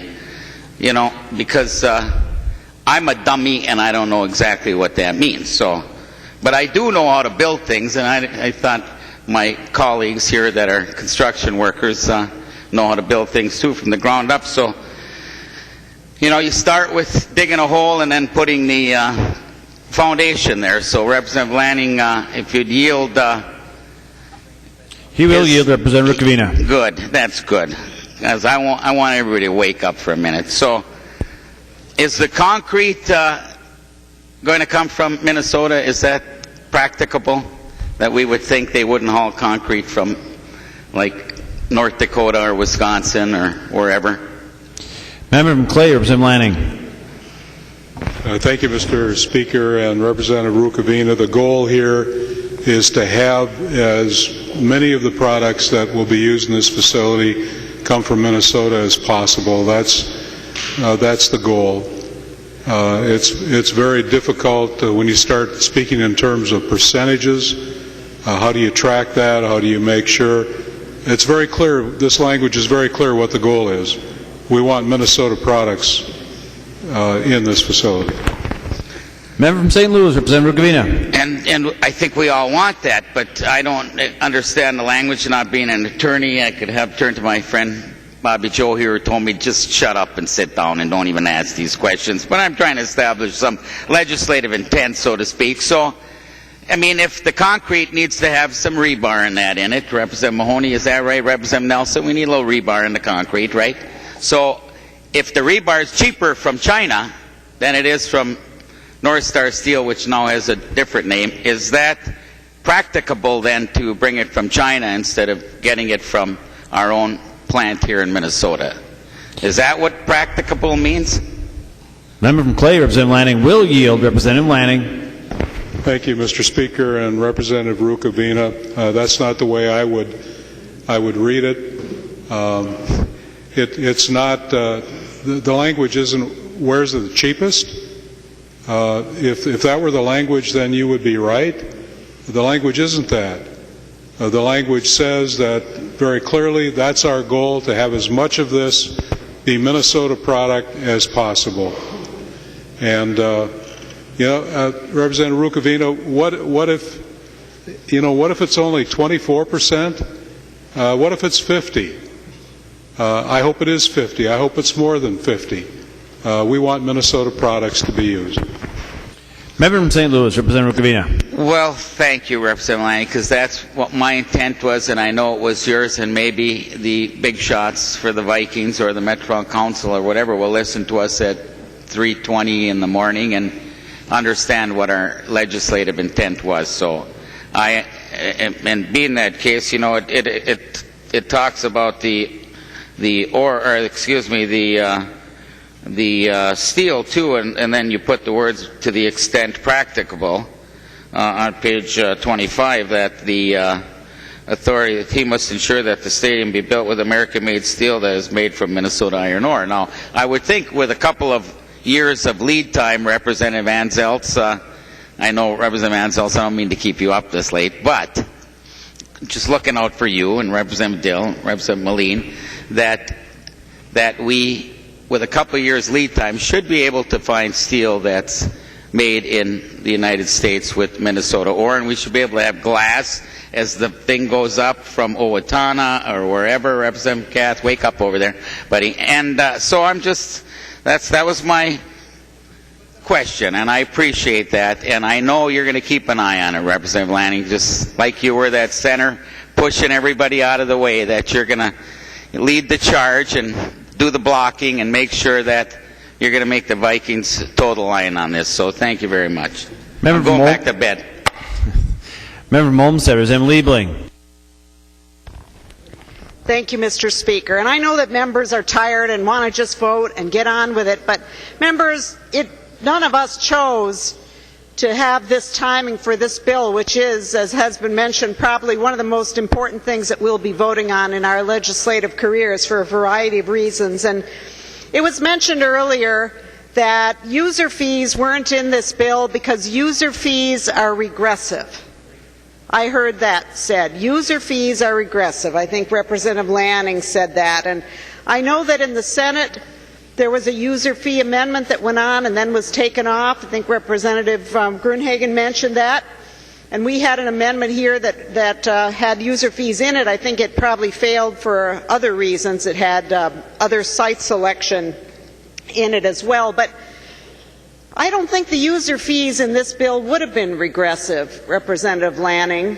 You know, you're on the tax committee. I've been on the tax committee in the past, although I'm not now. But, you know, when we're talking about even an 18% tax on items in the stadium, you're talking about a select group of people who can afford to go to the stadium in the first place, which I think is a pretty small portion of the fans who enjoy the game through radio and TV. So we're talking about a very select group of people who can afford to pay the price of a ticket and afford to pay the price of a hot dog and so on inside the stadium. And when you said 18%, I started thinking about this, and you know, even though it's pretty late and my brain isn't working that well since it's almost 3:30 in the morning, you know, I thought, well, gee, if you've got an $80 ticket and you applied 18%, if I worked it out, that's $94.40. Well, I have a real hard time believing that somebody who can pay $80 for a ticket can't pay $94.40 with the passion that these fans have shown, with the passion that people have told us they want this stadium, that they'll pay. And I've asked a lot of them, will you pay? And they say, yes, put user fees in there, we'll pay. And there are a lot of us here on this floor who would be voting for this bill if it was mainly financed by user fees. And so would Representative Lanning yield to a question? He will yield. Representative Liebling. Thank you, Mr. Speaker. Representative Lanning, what was the discussion about user fees? Why are there no user fees? Don't tell me they're regressive, because that wasn't said here on the House floor that I recall when we had that discussion. I don't know if that was said in the Senate, but I don't think that's the reason. I want to know what was said. Is that because the Vikings would not accept user fees, or is that because the House and Senate decided that that was not a good way to go? The member from Clay, Representative Lanning. Thank you, Mr. Speaker. Representative Liebling, you have misrepresented my position on a couple of points. Number one, I talked about those so-called user fees where it's a tax up to 18%. It's a sales tax. A sales tax is regressive, is it not? That's what I was talking about. And I have also said on this House floor on more than one occasion that I support the use of user fees. But I've also noted that if we think that we can meet our obligations with a whole host of user fees and add 18% sales taxes to people who frequent the stadium, that just doesn't work. It just doesn't work. I'm not opposed to user fees. We tried to find user fees. We're looking at the suite tax, for example.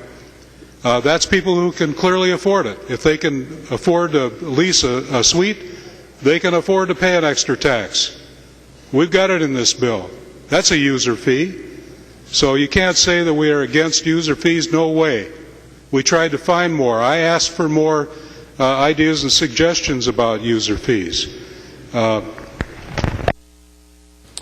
from Homestead, Representative Liebling. Thank you, Mr. Speaker. Well, thank you, Representative Lanning.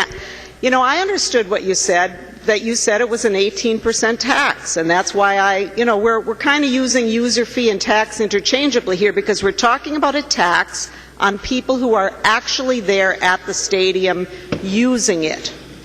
And that's what I'm talking about. Now, just because you call it a sales tax doesn't make it regressive. And I think we know that, those of us who've served on the tax committee. It depends on what it is and who's paying it. Because when it's regressive, that means that it's being paid more heavily by people who can afford it the least. And the people who go to the stadium are not those who can afford it the least. They're there paying a lot of money already. And you're right, those paying in the suites, yeah, they can afford a 10%, but that's not how you're financing this stadium. That's the backup here. And I'm not standing here saying that we could have done the whole thing with user fees, but there isn't one user fee that's part of the financing except as a backup. So, you say you're not against it. I take you at your word, but in your bill, there is not one user fee financing this stadium in its initial financing. Instead, we're doing, as Representative Franzen said before, and I think she probably had the best line of the session when she said, it's a stadium financed by losers. Not users, losers. And I think that's really a tragedy here. A lot of us would like to be voting for the stadium and don't feel we can because the financing is so unfair and unstable. And that's why I was asking that, Representative Lanning. I don't think you answered my question. You didn't answer my question. You talked around it, but you didn't answer it. And I'd really like to know. I'm not going to ask you to yield again. It's late. But I think by not answering it, I'm taking the impression that that was because the Vikings didn't want it. Now, please, if I'm wrong, stand up and tell me I'm wrong, because I asked you very directly and you didn't answer. But that's the impression that I have, and I think it's very unfortunate. A member from Hennepin, Representative Hornstein. Thank you, Mr. Speaker and members. I was very pleased at this body on Monday when we voted overwhelmingly, I think something like 97, 98 of us, for Representative Garofalo's amendment. People who were both for and against the stadium on final passage voted for that amendment. And the reason so many of us did is I think there was a strong and correct conclusion that the vast majority of people in this body made, that the team was capable and could and should pay more towards the financing of this stadium. We made a demand, and I'm pleased that at least we now have $50 million more in private sources going into this financing as a result of this. We did a lot better than the Senate on that score. But I think we also missed an opportunity to make a demand, and I mentioned this also on Monday, of our business community in this state. I've always maintained that there's a role for the public sector in a project like this, but not to the extent that it is in this bill. And so while we made that demand of the team, I thought we missed an opportunity to make a demand of our business community that oftentimes we've been partners with in these kinds of situations. Our business community that's making tens of billions of dollars of profit every year. I thought they could be putting in money rather than low and moderate income people who will be doing the vast majority of the gambling. This is a project, members, that is literally and figuratively built on a house of cards. And that's my continued problem with this bill. So, members, we'll be voting. I thought we missed an opportunity to increase the private share of funding for this stadium, as other cities have done. We made some slight improvements, and I'm proud of this body for doing that. We did better than the Senate, but we could have and should have done more. Discussion.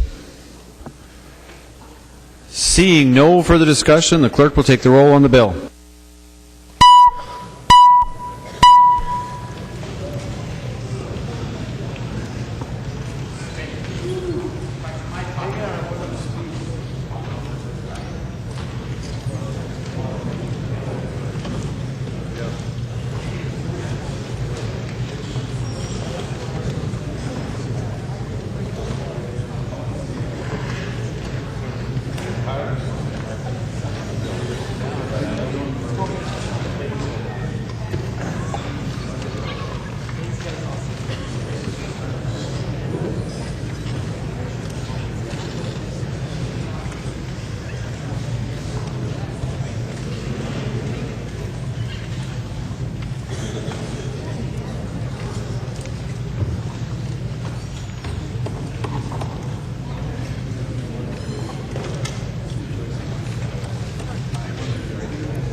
The clerk will close the roll.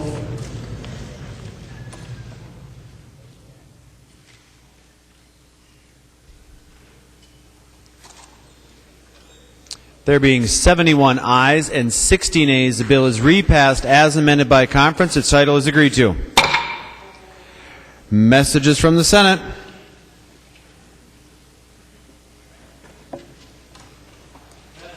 Message from the Senate. This is the Scott motion. Mr. Speaker, I hereby announce the passage by the Senate of the following House file, herewith returned as amended by the Senate, in which amendment the concurrence of the House is respectfully requested. House File 322, an act relating to family law. Calling a member from Anoka, Representative Scott. I'll have to read the motion. Thank you, Mr. Speaker and members. I know it's late, so hopefully we can move. Apologize, Representative Scott, I got ahead of you. Scott moves that the House concur in the Senate amendments to House File 322 and that the bill be repassed as amended by the Senate. Now, my apologies, but the member from Anoka, Representative Scott, you have the floor. To your motion. Thank you, Mr. Speaker and members. This is House File 322, as was mentioned. This is the bill that I carried on joint physical custody that passed through the House 80 to 53. The Senate, through a matter of many turns and changes, basically stripped this bill down from a 17-page bill to a one-pager. And I would move that we would concur with that nonetheless.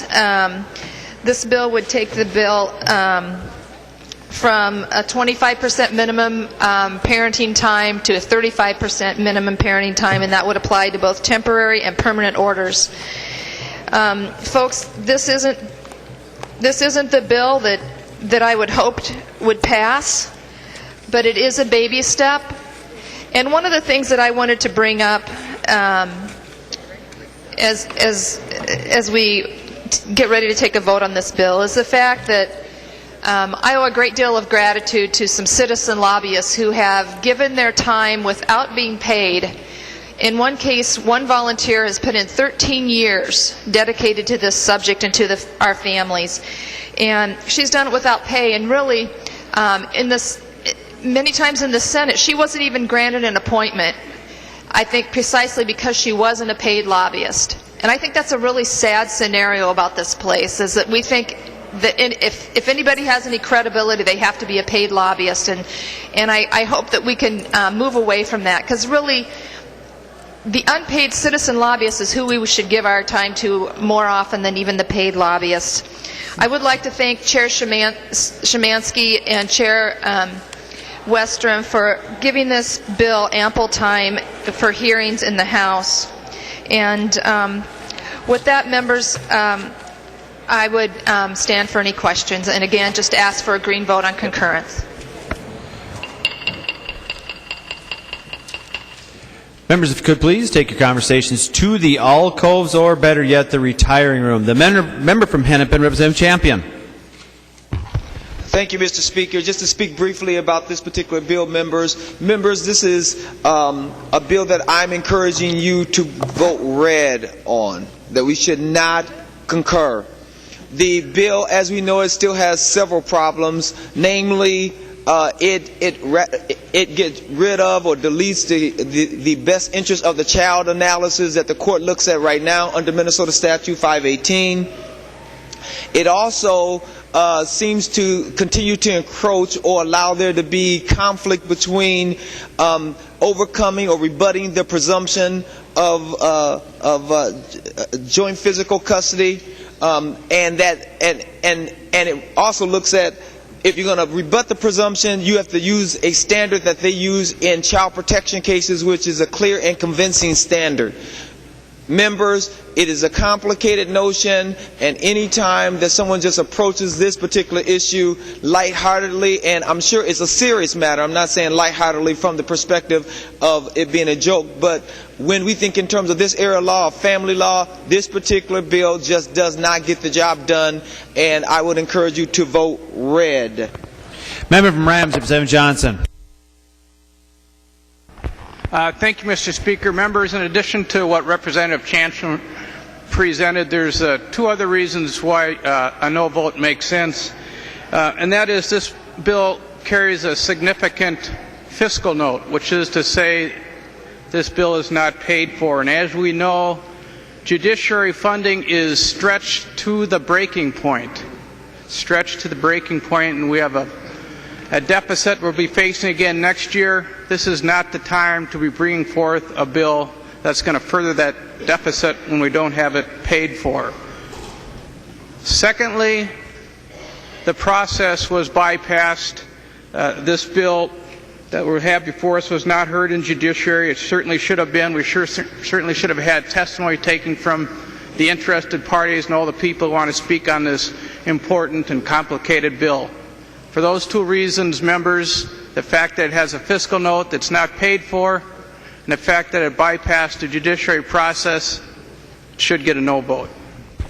Member from Anoka, Representative Scott.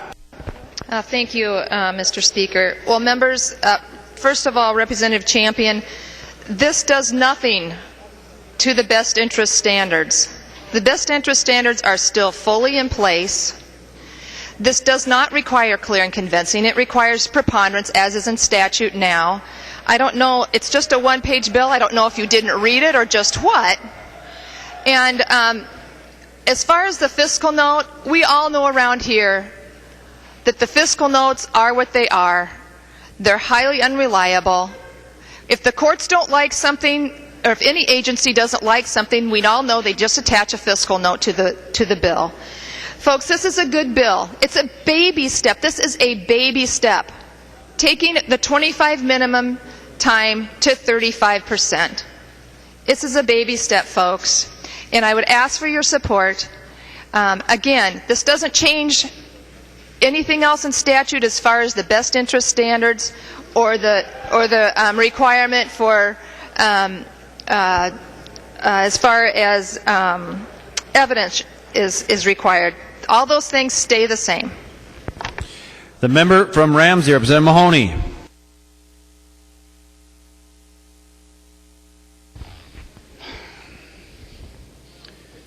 Members, this is an issue I've worked on for 10 years or so. I was the original one that got the 25% minimum put into the bill. That happened in a conference committee too, for all those that love conference committees, as we heard of a little earlier tonight. Because we sent off the House floor that year I think it was over 110 to like 13 or 14, maybe 20 for joint physical custody. That was at least 8 years ago, maybe 9. And 9 years it's taken us to even get this far, a 10% more, or actually 1 day more every 2 weeks for the non-custodial parent. I hate that term because a non-custodial parent means that you're just not a parent, I guess. It's kind of the implication of it. You're just a weekend warrior, or the guy, the man or the woman who gets to be the good parent, the one that gets to always take him to the zoo or the museum. You hope it's the museum. Buy him candy, take him out to dinner, whatever. This one-page bill that's replacing, I think it was about 25 or 30 pages, does nothing to the 13 criteria to determine parenting time. Does nothing to the 13 criteria plus 4. It adds it extends the fourth one to include it I'll just let you read it.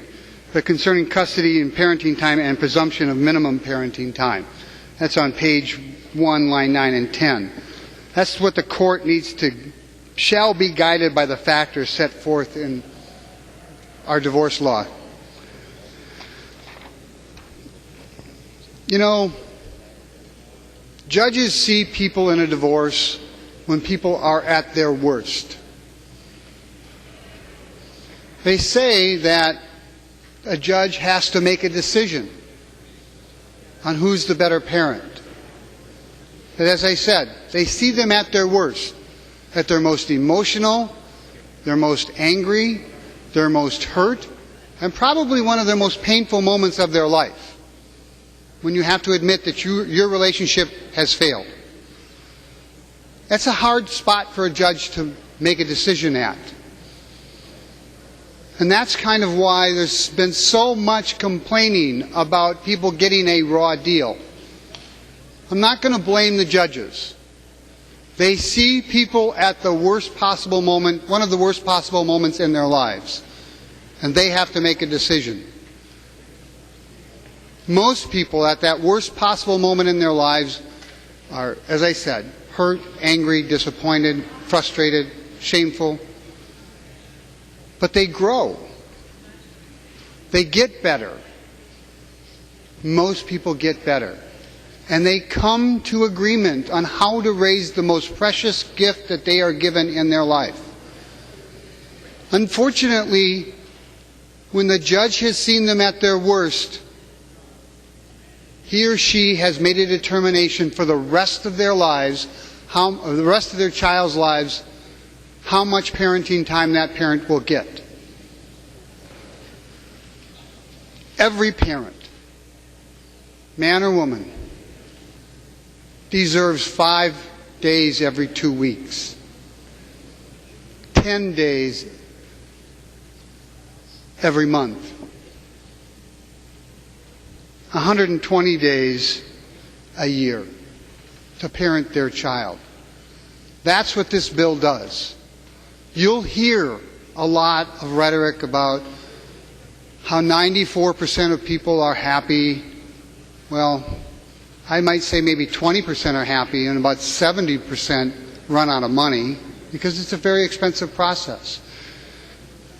You'll hear how the judges have got all these new programs going into effect.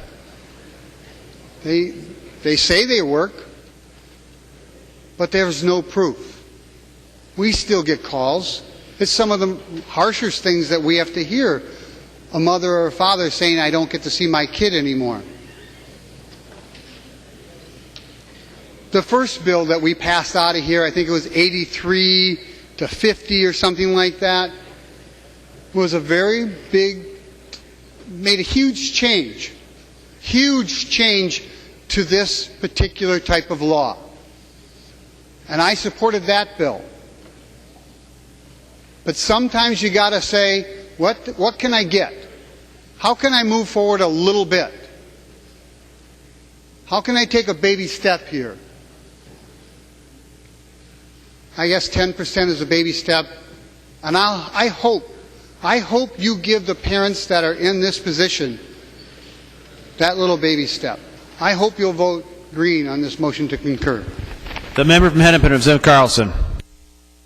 Yes, Mr. Speaker. Representative Johnson talked about the cost of the bill, and I have the fiscal note here as well. And, you know, the comment was made that, well, we should basically not pay any attention to the fiscal notes, but the reality is that's what we have. We're supposed to pay attention so that we know whether we're balancing a budget or not. Now, these costs are out biennium. So what I show here is 14, 570,000, 15, 1.1 million. But I have a question of Representative Holberg, if she would yield. She will yield. Representative Holberg, when the bills were leaving Ways and Means, we were tracking what the costs were and where we stood in the out bienniums or the tails, the out biennium and the tails. Do you have any idea at this point in time, cumulatively, as these bills are leaving the House, and we had a tax bill that left the House today with tails, where we stand with that accumulative number?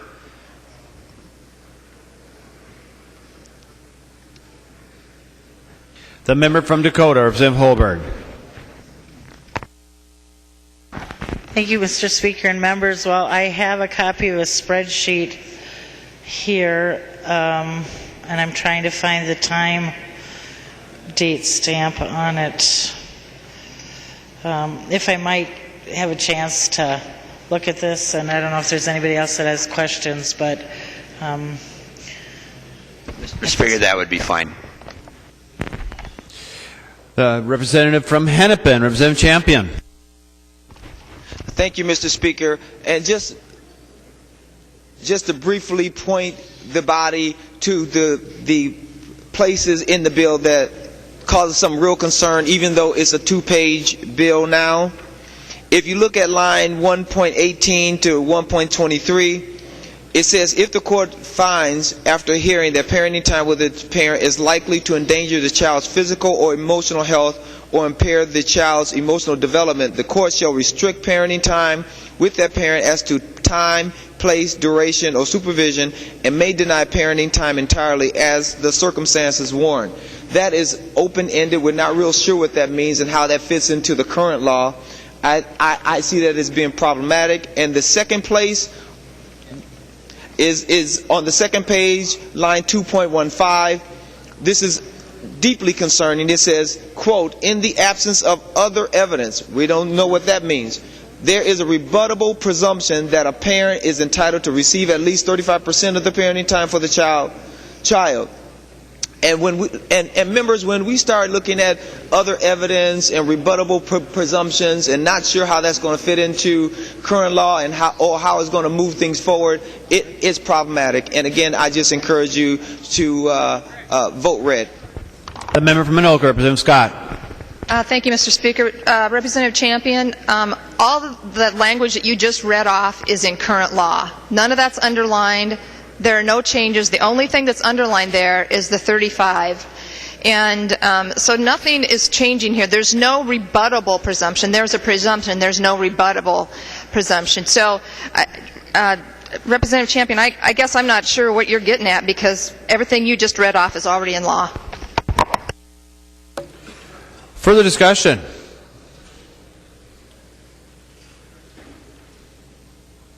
The member from Olmsted, Representative Norton. Thank you, and I'll make this very, very quick. I haven't spoken yet tonight. I just want to thank Representative Scott for carrying this particular piece of legislation and taking it over from Representative Mahoney and myself. I very much am disappointed that it's dropped to 35% rather than 50%, which would be my preference, but you've done a great job of championing this and getting it to the House floor, and I want to thank you very much.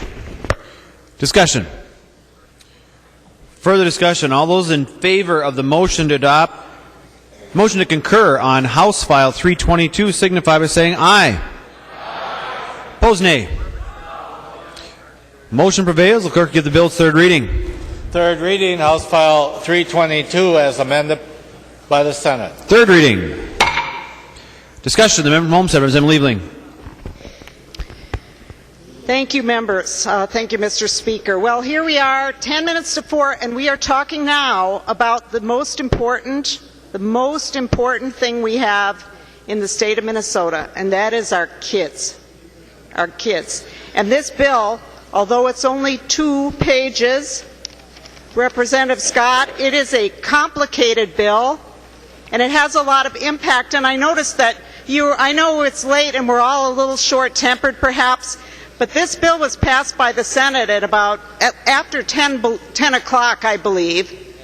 And we've been kind of busy here, and so if all the members didn't get a chance to really read it and think about what it says, even though it's only 2 pages, you know, it didn't go through the process here in the House at all. This bill, this change, did not go through here this year. So I think that we need to be a little bit patient here about members who might want to understand a little bit more about what's going on. So let me just start there. So this bill does really make more than meets the eye in terms of a change, because in the very first section, it adds this presumption on line 1.9. It adds the presumption of minimum parenting time. Now, that doesn't look like much, but it's being added to a section on temporary orders. And by putting it here, this raises this particular item to a position of prominence in a judge's decision-making on a temporary order, where the judge is not making decisions, not weighing all the factors about whether parents can get along and the other factors that would impact best interest of the child. All of a sudden, you're telling the judge that this is a more important factor than, for example, whether the parents can get along. And even on a temporary order, and I know members are a little distracted now and they want to relax a bit, but if you can just please... Representative Liebling, 1 minute, please, Representative Liebling. Members, you could please take your conversations to the alcove, or better yet, the retiring room. Representative Liebling, you do still have the floor. Thank you very much, Mr. Speaker. So, to start out, this is a bill that's mixing different things here, because this first little paragraph has to do with temporary orders. That's different from the section that follows, where you're quite correct, Representative Scott, all that you're changing in that second part is the number 25 to 35. Now, the section where you're changing that is the parenting time section. So, you know, what could be wrong with that? Making a presumption, you might ask. What could be wrong with having a presumption? And it is a rebuttable presumption. That's what the language says. Current law, but it applies to your 35%. It says, in the absence of other evidence, there is a rebuttable presumption that a parent's entitled to receive at least 35% of the parenting time for the child. So the rebuttable presumption is in there. Representative Champion is absolutely right, but it isn't a change. That part's not a change. But we're going from 25% to 35%. So you might say, well, what's the big deal? It's just a few more days. What's the big deal? Well, think about that. What does it mean to have 25% versus 35%? And remember, parents can already agree, and most of the time they do, whether they really agree to where they want to end up or whether they just agree because they, for whatever reason, 94% or so of parents end up agreeing. So we're talking about the 6% or so that have such high conflict between the parents that they cannot agree. And we're raising the presumption in this bill from 25 to 35%. So, what does that mean? Well, it means that 91 overnights in a year now become 128, presumed. Well, if you think about that, members, what does that really mean in terms of practical practicality. People's lives really are about, can you get the kid to school? Can you transport the child from Rochester to Moorhead or wherever the two parents may live? This changes very greatly the expectation between the two parents, and it may not work. And if you think about right now with the 25% presumption, that's a summer. That's 3 months out of 12. Makes some sense? Or it's 4 nights, 3 nights, 4 nights out of 2 weeks. So it's weekends. Once you go to 35, all of a sudden you're into not just the summer, but some additional nights during the year. Or more nights during the week than just a weekend. Otherwise you can't do it. So you're throwing in some really odd scheduling problems that didn't exist with 25%. That's what you're doing. So would Representative Scott yield to a question? She yields. Representative Liebling. Thank you, Madam Speaker. Representative Scott, I'm really curious about this figure 35%. Is that just an arbitrary figure? That's what it seems to me. Or is there some meaning to that number? The member from Anoka, Representative Scott. Thank you, Madam Speaker. Representative Liebling. This was actually, that number was arrived at in the Senate, and it was suggested by, what's the judge's name? By Judge Neville. Judge Neville suggested 35%. The member from Olmsted, Representative Liebling. If she would continue to yield, Madam Speaker. She yields. Representative Liebling. Thank you. Representative Scott, so am I correct in understanding from what you just said that you don't know why, other than the fact that it was suggested by Judge Neville? Is there no rationale behind it that you're aware of? The member from Anoka, Representative Scott. Thank you, Madam Chair or Madam Speaker and Representative Liebling. We had to fight tooth and nail to get even an ounce of a respectable resemblance of our bill heard in the Senate. And Senator Limmer, this is basically what he would take. He had a letter from Judge Neville that said this needs to be incremental change, and he suggested 35% as one of those incremental, as an incremental change. The member from Olmsted, Representative Liebling. Thank you, Madam Speaker. So, Representative Scott, I think what you're saying is it's kind of a cut the baby in half sort of thing, because it's this is what we can get. Well, I heard Representative Mahoney talk about, he's been trying to do this for quite a few years and it hasn't happened, and maybe that's because it's a bad idea. There is no other state that does this. Now, at least certainly, and I take that back, at least there's no other state that does this, the presumption that we were at before. Representative Scott's bill that we had before, I'm not so sure about this smaller change. And it is a smaller change, members. It is not a complete tearing up of our child custody laws. But it has impact nonetheless. It has impact on families and children.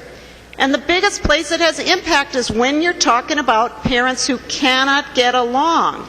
And that is what we're talking about here. Parents who have high conflict, who cannot get along. And now you're saying that that one of them has to have at least 35% parenting time, which increases the conflict, increases the number of back and forths possibly, and makes it that much harder to figure out how they're going to run their lives. And that's what you're doing here. And the fact that it's only 2 pages doesn't matter. That doesn't fix it. Representative Mahoney said, and he said many times, the parent deserves, he said, every parent deserves 5 nights every 2 weeks. Well, members, maybe most parents deserve that, but frankly, I don't think it's about what the parent deserves. I think it's about what the child needs. And I grant you that children are better off, we all agree, that children who have 2 functional parents are better off with maximum time with those 2 parents. But that we shouldn't have a presumption that every family that appears in divorce court is that family. And I have to disagree with Representative Mahoney because there are parents who should not have their child 5 nights out of every 2 weeks. So every parent does not deserve 5 nights every 2 weeks. And a couple of things I want to point you to. One is, I just want to let you know about a letter that I received from a dad who used to live in Rochester. And I'm not going to read this whole thing to you, but he talks about how he now has sole custody of his children. He says that almost every judge in Olmsted County touched his case in one way or another. He spent over $100,000 in litigation, and he received sole physical and legal custody of his kids. He says, the cost is still rising because my ex-wife is continually finding new lawyers to take me back to court. In the end, they find out how mentally unstable she is, and they don't get paid. She's gone through approximately 9 lawyers in the past 6 years, and the cycle continues. That should be copy, Representative Lilly. In my case, he says, it would have been a huge disservice for my kids to have any sort of presumption on parenting time. They would have had to endure much emotional abuse and would have been put right in the middle of a huge custody dispute. They never were and are thriving today because of the judge's ability to do what was in their best interest. He says, my current wife and her ex-husband are on the exact opposite end of the spectrum. When they got divorced, they were both of sane mind and made a decision to put their kids first. They were and still are able to put the kids first and work together as co-parents. Based on my ex-wife's odd behavior and emotional abuse, that would have never happened in my case. He says, the adults that can make shared custody work will make it work. However, if you force kids to be shared with parents that can't work together for whatever reason, the kids will always lose. You can't make decisions based on what's fair for the adults. And he goes on to say, please allow the judges to make the decisions. So members, I just want to point you also to a letter that I passed out on the floor. And this is from a legislator, a conservative legislator in South Dakota, who I think writes very compellingly about this very idea and urges us to turn this down. So, members, what seems like a very simple, appealing idea, one where you might say, how can that be wrong? What can be bad about that? Is really anything but, and I urge you to vote no. The member from Wabasha, Representative Drazkowski. Thank you, Madam Speaker. Madam Speaker, members, you just saw testimony to what we have here in Minnesota and the lawyers and the judges in this state providing resistance to this bill. Members, I'll remind you that Representative Scott brought a bill earlier that had 45.1% parenting time in it. As Representative Mahoney pointed out, current law is 25%. All this bill does, members, is changes 25% to 35%. Please support the bill. The member from Hennepin, Representative Champion. Thank you, Madam Speaker. Members, this will be my last time getting up to speak on this particular bill. When they say, I heard a hand clap, I know I'm tired as well. When they say the only thing this bill does is changes the presumption from 25% to 35%, that it is absolutely wrong. What happens is that if the court uses the best interest of the child analysis and determines what should happen with the child and there's a parenting plan that is developed, if a party later on wants to go back to court and have that parenting schedule modified, if you look at the new language that is captured on line 2.25, it clearly says there must be no modification of an existing parenting time order based on the amendment to the parenting time presumption under Section 2 until July 1, 2004, unless, and here's where it gets dangerous, unless the child's environment presently endangers the child's physical or emotional health or impairs the child's emotional development. So that's very limited. That's a very limited way by which to overcome or change an amendment. So it is not a simple bill, and I'm just saying that you should vote red. The member from Ramsey, Representative Mahoney.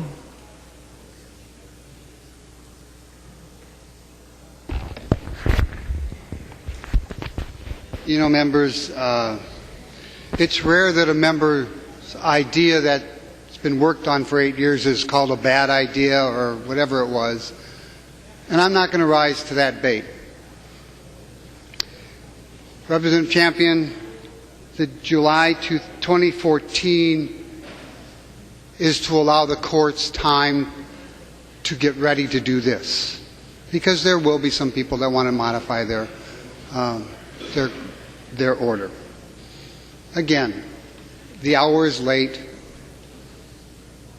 This passed off the floor in a much more robust fashion a month ago. I think we have other speeches to do. I think this is a good incremental step. Judge Neville's suggestion is a good suggestion. He fought me tooth and nail on the 25%. He fought me tooth and nail. And he says that it's a decent idea. This is a good bill. Let's do the incremental change. Didn't have the world come crashing down, because this is the same argument that was used on the 25%. The world didn't come crashing down. I don't think it'll come crashing down at 35%. Please vote green. Any further discussion? Seeing no further discussion, the clerk will take the roll.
Members, please vote.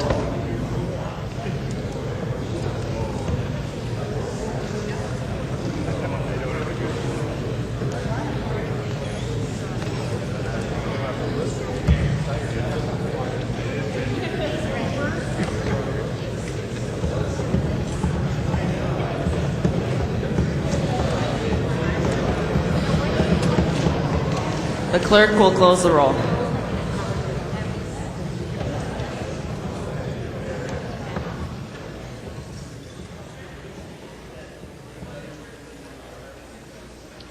There being 86 ayes and 42 nays, the bill is repassed as amended by, is repassed as amended by the Senate, and its title agreed to.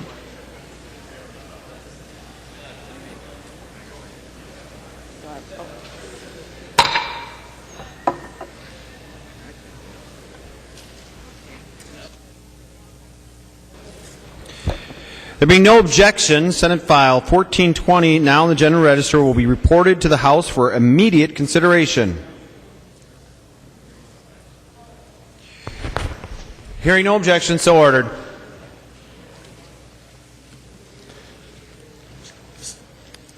Senate File 1420, an act relating to legislative enactments. Call the member from Goodhue, Representative Kelly. Thank you, Mr. Speaker and members. Members, this is a technical corrections bill. Just to be sure that we understand what this is, really all the corrections here are technical in nature, some date changes, statute numbers, Freeman's. What we want to make sure is that House and Senate authors certainly had to sign off on this. The last policy committee chairs in both the House and Senate needed to sign off. And then if it did go to a conference committee, every member of the conference committee had to sign off as well. So now if there's any questions or concerns, I'll certainly yield to my co-author on that, Representative Simon, to go through it detail by detail if you have any questions. Thank you. The member from Hennepin, Representative Simon. Mr. Speaker, Representative Kelly, that's very funny. At 4:10 in the morning. I do think we have to put the amendment on, though. So there is an amendment at the desk. The clerk will report the amendment. That's why Kelly has you around. Kelly and Simon moving to amend Senate File 1420 as follows. The amendment is coded 927. The member from Goodhue, Representative Kelly, to your amendment. Mr. Speaker, I will yield to Representative Simon to add our amendment. Member from Hennepin, Representative Simon. Nice try, Representative Kelly. But I'm up to the challenge. Please vote for the amendment. It's really the bill. Seeing no further discussion, all those in favor of the Kelly amendment signify by saying aye. Aye. Opposed, no. Motion prevails. Seeing no further amendments at the desk, clerk, give the bill its third reading. Third reading, Senate File 1420 as amended. Third reading. Discussion. Seeing no further discussion, the clerk will take the roll on the bill.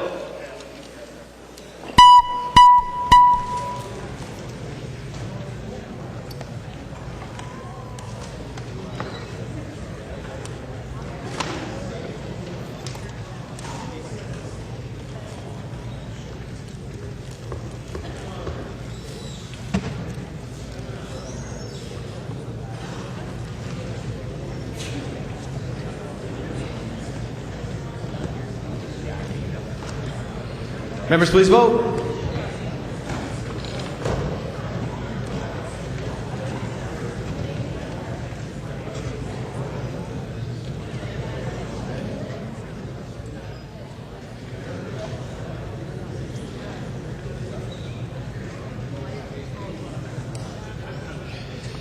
Clerk, close the roll.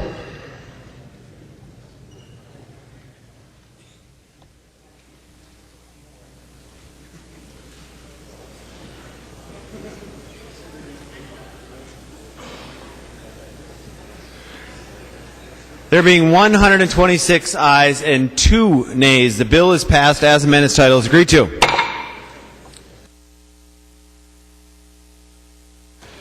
Motions and resolutions. There are a copy of the non-controversial motions online and at the front desk. If there are no objections, we will take action on these motions first.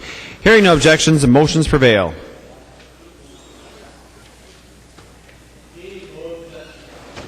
Dean moves that the chief clerk be and is hereby instructed to inform the Senate and the governor by message that the House of Representatives is about to adjourn this 87th session sine die.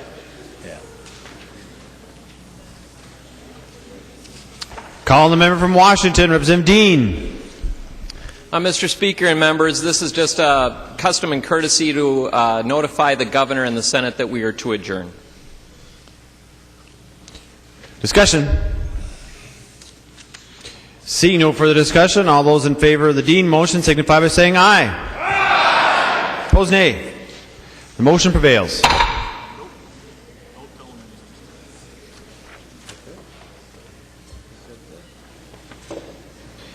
Announcements.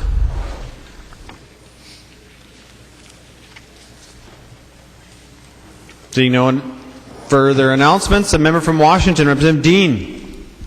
Mr. Speaker and members, I move that the 87th legislative session do now adjourn sine die. Representative Dean moves that the 87th session do now adjourn sine die. All those in favor signify by saying aye. Aye. Opposed, nay. The motion prevails.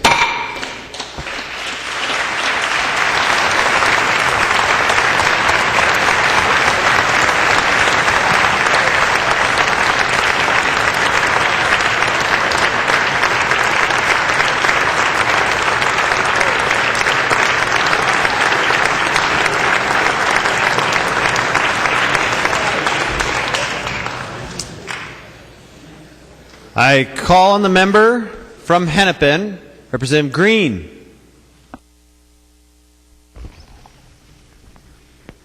Here we go. I'd like to begin by thanking the residents of House District 60A. You are family to me, and you honored me by sending me here. Thank you to my husband, Bart Cannon, who's in bed asleep getting ready for teaching 250 eighth graders tomorrow, or today. I wouldn't have gotten a seat at this table without you, and I'm so glad that my future is our future. Thank you to my family and friends. You've been behind me all the way, and I can't wait to spend time with you again. To all my campaign volunteers, Team Green, to JJ Jopi, to retired Representative Don Ostrom, your support and friendship has meant so much to both me and Bart. I look forward to continued friendship, band reunions, and maybe a little door knocking together for some other candidates. So far, 2 couples have gotten married after falling in love volunteering on my campaign. Let's keep this love going. To the staff, partisan and nonpartisan, your work and understanding of Minnesota is an inspiration to the rest of us. A particular mention to the teams in these 2 hallways and up there. You're so nice. Do you work sometimes with cotton in your ears, I wonder? I really think you have reason to throttle us or at least roll your eyes sometimes, and you never do. I have to summarize 2 years in 2 minutes. I don't want to go over time, but I do want to thank my legislative assistants, and I've had 5. Tom Dicklich, Mary Faust, Julia Miller, Aaron Hupert, Joan Harrison.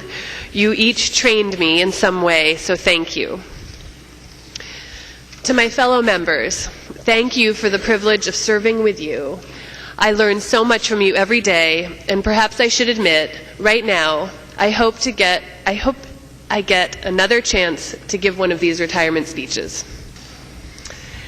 I'd like to particularly thank Mindy Greiling.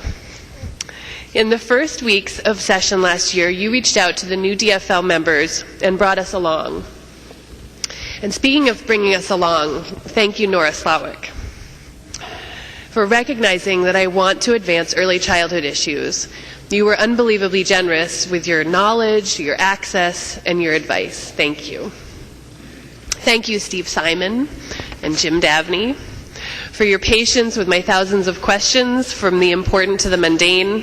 And thank you both for summarizing caucus for me for the last 2 months.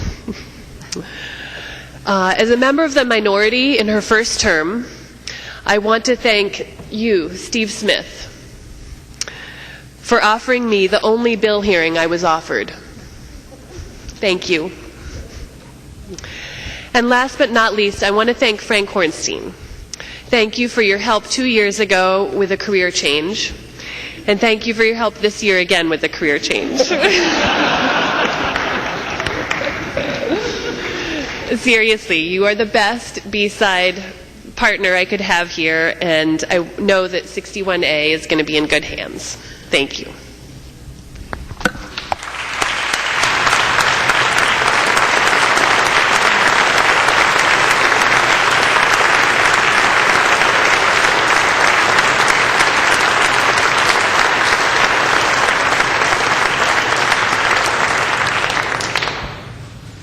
Call the member from Hennepin, the Honorable Representative Champion.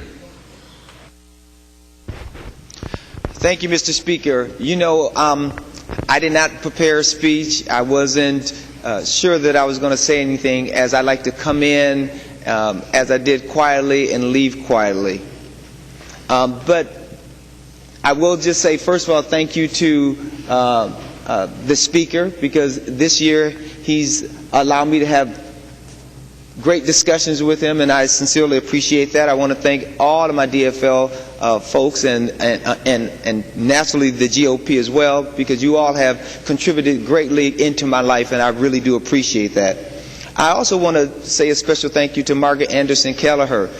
It was great when I was first elected that she was so willing to sit down and talk to me, and then, you know, even when she felt like, you know, my passion was getting a little much, that she would just say, now it's not that serious, you should just it's okay. And I always thought that was wonderful because she always just had a way with her firmness, but yet her gentleness to speak firmly to me.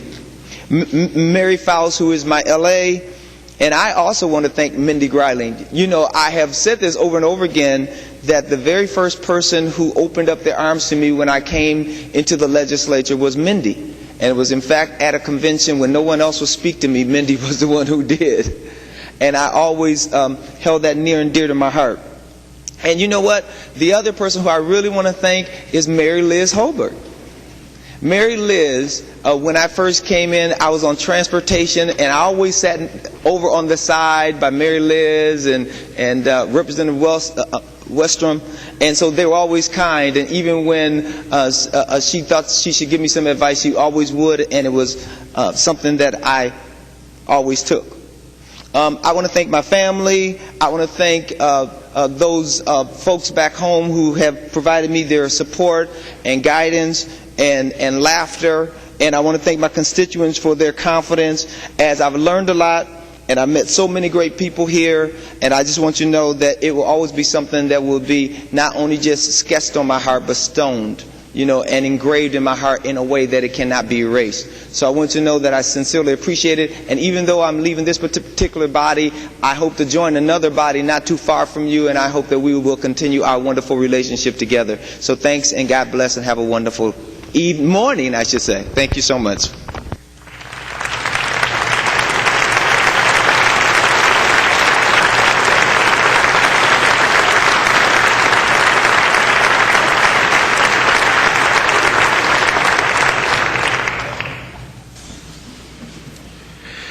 Calling the member from Washington, the Honorable Representative Creasel.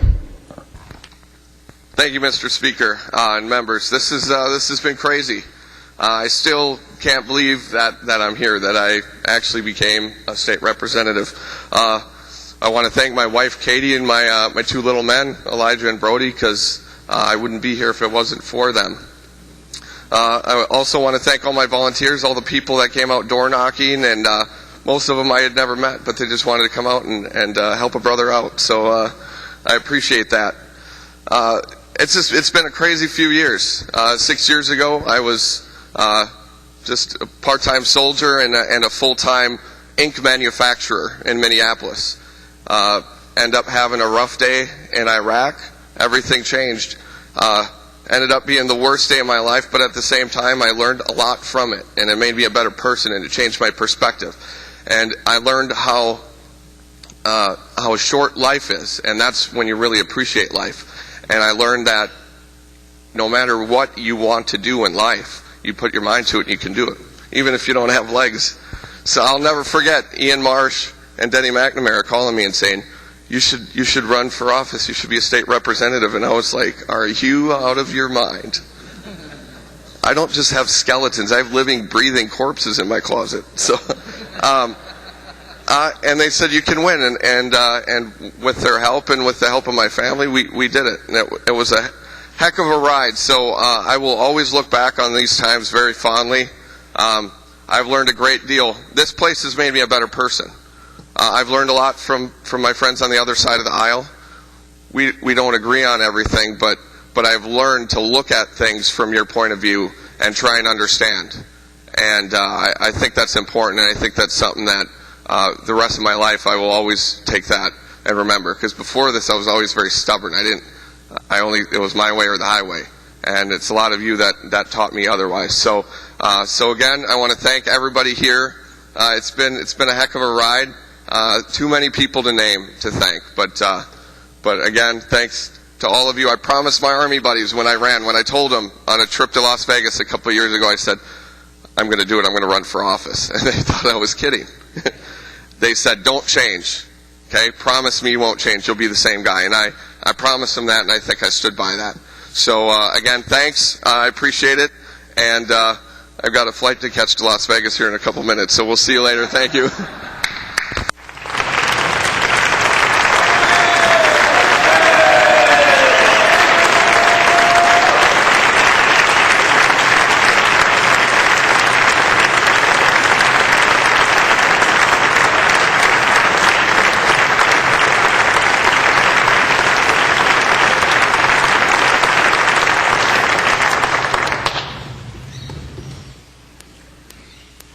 Call the member from Ramsey, the Honorable Representative Knuth. Thank you, Mr. Speaker, members, colleagues, and friends. I'm the most senior member that's talked, so I'm going to take maybe a little more time. I want to tell you, I have some thank yous, and I kind of want to tell you where I am. And I've written parts of this, but maybe like many of you, I've written parts of the speech in my head for years, but the moment's here, and I'm pretty overwhelmed with the emotion of what this place means to my life, and the lives of our fellow Minnesotans. And I'm not supposed to cry at the end of this page, so we'll see how it goes. It's been a great privilege to serve with all of you and in this body, and it's hard to describe a place where 134 people come together and debate the future of our state, and I'm humbled and privileged to have served here with all of you. And it's a place where in tax committee we debate billions of dollars worth of budgets and send notes to each other like fifth graders before text messaging. And it's a place where, after nearly bawling at the end of, and crying pretty hard at the end of a conference committee talking about toxic chemicals, an Iron Range senator said the perfect thing to me, patted me on the shoulder, and he said, "You don't need to be embarrassed. We need more of your kind of passion around here." And it's a place where just a couple weeks ago, many of you humbled me with a display of orange, regardless of party or ideas. You humbled me, and you saw me as a colleague and a friend and a person. And that's the thing I learned that I'll take from this place, is we do important work for our community and our state, but we're all just people. We're trying to do our best, muddle through, hopefully, to be brilliant. And my hope for this place, as I leave, is that it will be inhabited by people who who believe in the principle of governing at least as much as they believe in their other principles. And none of us get here or serve in this place alone. Thank you to my constituents and my volunteers, to my campaign managers Elaine, Kelly, and Elizabeth, and my treasurer Christian. Thank you to our amazing staff, in particular my LAs. I had 5 in 6 years: Josiah, Dan, Chris, Sue, and Peter, and my media staff Charlene, Mike, and Ted. Thank you to my colleagues and others around the legislature. A number of you have become my closest friends. Margaret, thank you for showing me what real leadership is and mentoring me so I could find opportunities to strive for it myself. Jean and Bill, thank you for mentoring me and helping me lead on energy and the environment. Carla, maybe watching, thank you for being a constant example of true friendship. Ellen, thanks for dreaming about a better future with me and being a partner in making it happen. Aaron, thank you for your wisdom and good humor. Thank you to Mary and Melissa, Kim, Wendy, Nicole, and many others. And thank you to all the women of the House. I know that my dream of serving in this body would have been extremely difficult just 31 years ago when I was born, and less than a century ago I couldn't even have voted. You ladies are my constant example that we can, in fact, and do make progress. Thank you to my parents. You're my best example of what public service is and why it is so important. Thank you for your support. Your dinner table is my safe harbor in this world. Elaine, godmother, campaign manager, roommate, sounding board, mentor, counselor, model public employee, fashion consultant, career advisor. You are my secret weapon in life, and I am most grateful to call you friend. Finally, David, the world was kind enough to bring me you and make you the most important part of my time here. Thank you for being your wonder-filled self, for making me a better person, and for the many sacrifices you made along the way. Looking back at these years, you have been my greatest joy, and now are my deepest sadness. I love you, I miss you, and I am sorry for not recognizing my limits and weaknesses earlier, and for my many mistakes. I should have gotten some Kleenex. Members, you know when elected you get asked one question constantly. See the ladies, they take care of you in this place. Why did you run? It took me a while to find a short answer, and many of you know it. I wanted to work on climate change. I deeply love Minnesota. and it was the right time to step up and serve. So I care about climate change. If you didn't know, kind of a lot. It's really frustrating to have witnessed climate change transition from being viewed bipartisanly as an opportunity to create a new energy system to address the problem to it being seen as a partisan wedge issue. And I wish I understood this, because climate change is not about an ideology, it's about where we live. And I don't care about climate change because of science, though science helps us understand it, and I don't care about it because of polar bears. I care about it because of people. I care as we continue to barrel down this path of understanding climate change, about the many families that will be picking up after floods or tornadoes, or who will watch their land burn after drought. And I'll think of the terrified mom rushing her asthmatic child to the ER. And I think, members in this body, what if we were a low-lying island nation, and instead of debating budgets or stadium, we debated whether or not our country would be habitable within our lifetimes?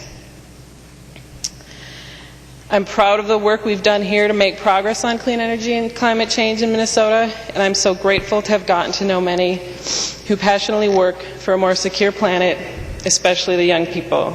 They continue to inspire me, and I believe that if humanity can figure this out and seriously deal with climate change, it will be our finest moment. And luckily, I'm a Minnesotan. I love Minnesota, and who I am is deeply, deeply embedded here. Minnesota is an amazing place to live, as you all know. And at our best, we have what it takes to contribute to solving world problems. We are home to world-class cultural institutions, technological innovations, businesses, civic organizations, medical facilities, political leadership, universities, natural resources, so much. We've figured out how to do that all well. And most importantly, Minnesota grows people who are willing to step up, work hard, and work together for a better world. In Minnesota, we can build the energy future the world needs. And if we're smart about it, we can sell it to the rest of the world. And how cool would that be? Minnesota contributing to humanity's finest moment. So I ran for office because it was time to help the planet, time to help our place, our state of Minnesota, be the best it could be. And the issues haven't changed for me, but for me it's time to move on. And I originally planned to run again. I went to my precinct caucuses as a candidate because I felt my work was not done and I felt a strong sense of duty. But I was uncertain. And then the maps came out. And it felt like the world telling me to stop, step back, rethink. And so I did. And I decided not to run.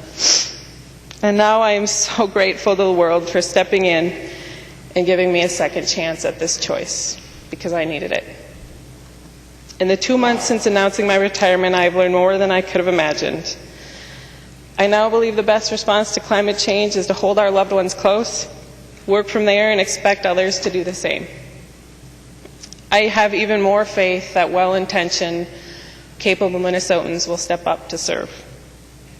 And I realize that without enough reflection, I made a huge sacrifice in my pursuit of my goals, in my pursuit of positive impact, service, and a sense of duty. I let love go. It is my greatest sacrifice of service, and it's the only one I regret. And the worst part is, I didn't have the capacity to realize what I had done and the magnitude of my mistake until I stepped out of this raging river of politics and caught my breath. At the same time, the sacrifice is my most important lesson of my time here. I will never again let the person and the people I love most get crowded out by my drive, my sense of duty, my commitment to service, and this one I think is the one that a lot of people don't get unless you've been in this place, but my emotional investment in the many relationships required to do public service well. And even though it's incredibly painful now, I'm really excited for the future. It's going to be a lot of fun to delve further into my academic work and to find new ways to serve. And it's going to be even more fun to experience how great life can be when I put my most important lesson into practice.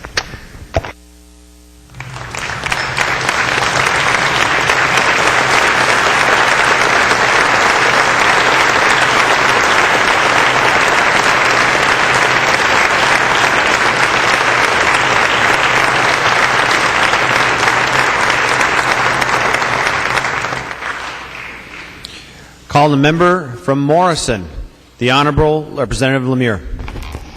Thank you, Mr. Speaker. I would first like to thank my wife, Julie, and my 3 boys, Eli, Isaac, and Nicholas, and the good people of Morrison and Crow Wing County for giving me this opportunity to serve in the State House of Representatives. It has truly been an honor of my life. I would like to thank my LA, Linda Westrom, and all the partisan and nonpartisan staff for your kindness and your hard work. You make us all look much better than we really are. To the DFL caucus, thank you for your service and your dedication. I wish I would have worked harder to get to know you as the person instead of the politician. I think we'd all be better off if we took the time to do that. To my GOP caucus, particularly Speaker Zellers and Majority Leader Dean, it's been an honor to serve with each and every one of you. And I'll carry with me a part of all of you. To Representative Garofalo, thank you for hounding me for months to help me make my decision to run for this seat. I can truly say, if it hadn't been for you, I wouldn't have been here. Thank you. Representative Hamilton, special thanks to you, my friend, for always being available for my many questions. You are tops in my book, and I'm a better person for knowing you. For my seatmates, for my after-hour buddies, Drizzle, Woodwind, June, and the not-so-average Joe, thanks for the good times. I'll never forget you. My seatmates, Kathy, keep smiling. Ron, thanks for the snacks and for keeping David's fed. Phyllis and Mary, thank you for consistently encouraging me to vote the wrong way, particularly when Dave was up at the speaker chair. You are sweet ladies, and I'm glad I got to know you. Last but not least, the smoking hot, awesome tax chair. Him, along with Larry Hosh, got my first bill passed. After Hosh declared an urgency, and we voted in favor of it. Then Hosh described my bill perfectly. I leaned over to Davis and say, should I stand up and talk now? No, he said, sit down and shut up. Okay. Went to third reading. Again, I leaned over, should I stand up and talk now? No, he said, sit down and shut up. I'm pretty good at shutting up, so that's what I did. And it passed. And I'm thinking to myself, well, that wasn't that hard. Then we all know what happened to my beer bill. Thanks, Representative. Sit down, shut up.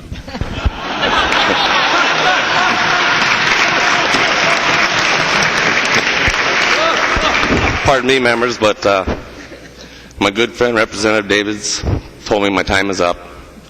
And it's time for me to sit down and shut up. And it's time for me to go home.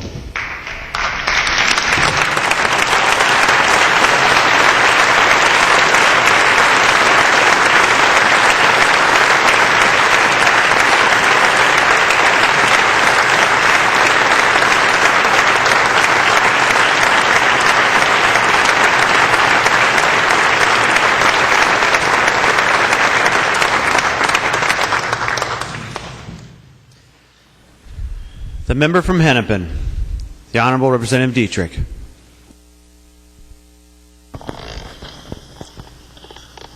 Okay. Thank you, Mr. Speaker. Members, I just want to first of all say I was a little reluctant to give a retirement speech since I feel like 8 years of service pales in comparison to some of the service that others of you have put in. And then it was my good friend and colleague and seatmate and classmate, Representative Loeffler, who really encouraged me. She just really talked about the fact that these are milestones and that they help us get to where we are. And tonight, now that the moment is here, the reality has really set in. And I'm glad that I am standing, because this will be the last time that I stand, pick up the mic, address the speaker, and stand and address the body as the state representative for House District 47A. Being the state representative for the city that I grew up in and that my parents still reside in has been one of the greatest honors of my life. And so tonight I want to honor and thank the people who have helped me on this journey. First of all, my family and friends. It was 9 years ago that they unselfishly gave their love and support so that I could run for office and win my first election. My family has successfully survived over 15 years of life in the public eye, and it has not always been easy. There is one other person when I'm speaking about campaigns that I have to thank, and that is Representative Hortman. We have campaigned together over the course of 4 elections, and I couldn't have made it here without you, without the daily help and support during a campaign. But Melissa, it isn't only campaigns that we have shared. We have shared life moments as wives, moms, daughters, and politicians. So thank you. When I arrived to the Capitol, out of the State Office building, I arrived to my office with a view that now Representative Torkelson has it, but I don't feel bad about that, and an underground parking space, and I thought I'd died and gone to heaven. Representative Hillstrom graciously offered me the help of her intern, Peter Strohmeyer, and that was the beginning of a professional 8-year relationship, and ending with Peter as my legislative assistant. Now, those of you who have talked with Peter, you know he's not the most gregarious person on the face of this earth, but you know what? He's had my back for the past 8 years, and so thank you, Peter. There's one more person that I owe, staff person that I owe a great deal of thanks to. Since I've been here for 8 years, I always feel like I have had a little angel on my shoulder, and that angel is Paula Thompson. So, Paula, I want to thank you 130 times, and I think you understand why. And then, members, it is with a heavy heart that I leave wonderful lifelong friendships that this experience has afforded me. As I look around this chamber and I see so many people that have touched my life, and because of it, I am a better person. So thank you, every one of you. One of my very good friends is not here tonight, but I must say thank you to former Representative Maria Rood. For 6 years we sat next to each other on the House floor, and she added such joy and compassionate energy to those 6 years. And there is no greater gift than to know that you are leaving lifelong friendships and that they were nurtured. And so, speaking of lifelong friendships, Anne, from the first day that I showed up in caucus, you introduced yourself to me in the restroom. Well, you know Anne, and it was like a whirlwind of energy. Nothing has changed. Before I knew it, I was a moderate in training. And I was being trained by the best of them, and I knew it. I could not have survived 8 years without you, the posse, and the Petty Club. Seriously, Anne, you have tirelessly and patiently mentored, advised, and some would even say prodded and pushed. But you do it with great integrity and honesty. You have given me courage and confidence when I needed it, and that gift is immeasurable and indescribable. It is one of true devotion of friendship. My only regret is that I have taken so much more than I could ever give you. This institution is a better place because of you, and I am just honored to have been in your company. So as I reflect on my 8 years here, there is just one hope, and that hope is that I have left this place I have left more behind than I have taken. And there are a few people that I need to thank that have afforded me the opportunity to leave behind some meaningful work. First of all, Representative Marquardt, thank you for allowing me to take some of your leadership ability on property tax benchmarks. You're a baby. But thanks for trusting me with that. It was a lot of fun, and I really grew a lot in that experience. Next is the Small Business Caucus. I want to say thank you to all of you. It was a great bipartisan effort, and I want to thank everyone who made it successful, and I especially want to thank Representative Downey for being the co-chair. The trust and the collaboration that we shared will always be special to me. And all I can do is hope that we have started a house tradition that will be left after we leave. You knew I was going to talk about school trust lands, didn't you? On the work of school trust lands, I want to thank Representative Greiling. She identified the issue as a need in the area of education a long time ago. And then she trusted me to do the work, and she got out of the way, but was there to support me whenever I needed it. And we all know that that's what true leadership is when they delegate and allow you to lead. And I also want to thank Senator Uyghur, Representative Rukavina. Representative Rukavina? Representative Rukavina. Are you going to hire me for Al's job next? Representative Rukavina. No, I'm just kidding. I won't do that anymore. Representative Rukavina, Grace Kelleher, and Superintendent Patty Phillips, who championed the issue of school trust lands way before it was popular. And then I want to thank Representative O'Driscoll. You brought the issue across the finish line, and I will always be greatly indebted to you for that. And you did it with great class, bipartisan support, and great loyalty. And then I want to also thank Chair McNamara and Chair Garofalo.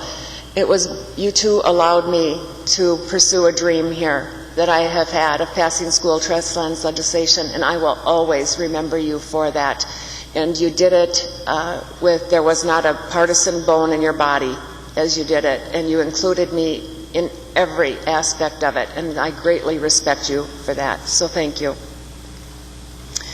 But most of all, I want to thank you on behalf of the school children in this state. I think that we did something really important, and it couldn't have been done without you. So, members, one last request. As you are out this fall campaigning and you go to the classrooms, please, for me, look into the eyes of every school child and tell them that their education was so important that the founding fathers of this state left them an inheritance. It is the school trust lands. It was left to them because they knew how important it was going to be that they learn how to read, write, and do math back then, and it is even more important today. Turn it into a math lesson like Representative Bills has done. Turn it into a reading lesson. Explain it to them as a story. So with that, members, I leave behind some joys, sorrows, some friendships and accomplishments. It has been a blessing because of all of you, and now it is time to allow someone else to be blessed by this awesome opportunity. So, for the last time, thank you, Mr. Speaker.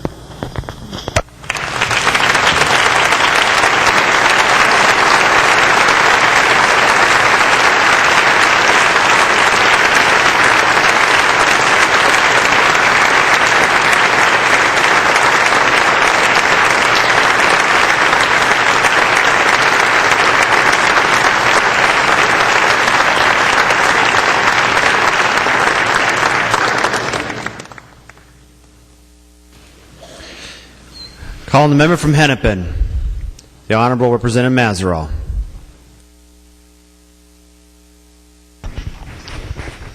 Thank you, Mr. Speaker, members. Well, I've been allotted a minute. Since I've just about expired that time, I think I'd just like to let you know ahead of time, with your indulgence, I'm going to borrow a minute or two from the hours I haven't used this session. I came in here older than most of the people here. I've had 4 decades of professional experience in 4 different and very varied professions, and thought really I had been prepared for this place and that there wouldn't be a whole lot more to learn, just use that experience here. But I have learned so much from this place and from all of you, and I appreciate that. Every different committee is just a full course in whatever that topic is. Perhaps something I know I'll use in the future that has happened to me here is I've grown. My skin is much thicker than it was 2 years ago. Thank you, Representative Atkins, Representative Mullery, Representative Winkler, Representative Hillstrom, Leader Thiessen.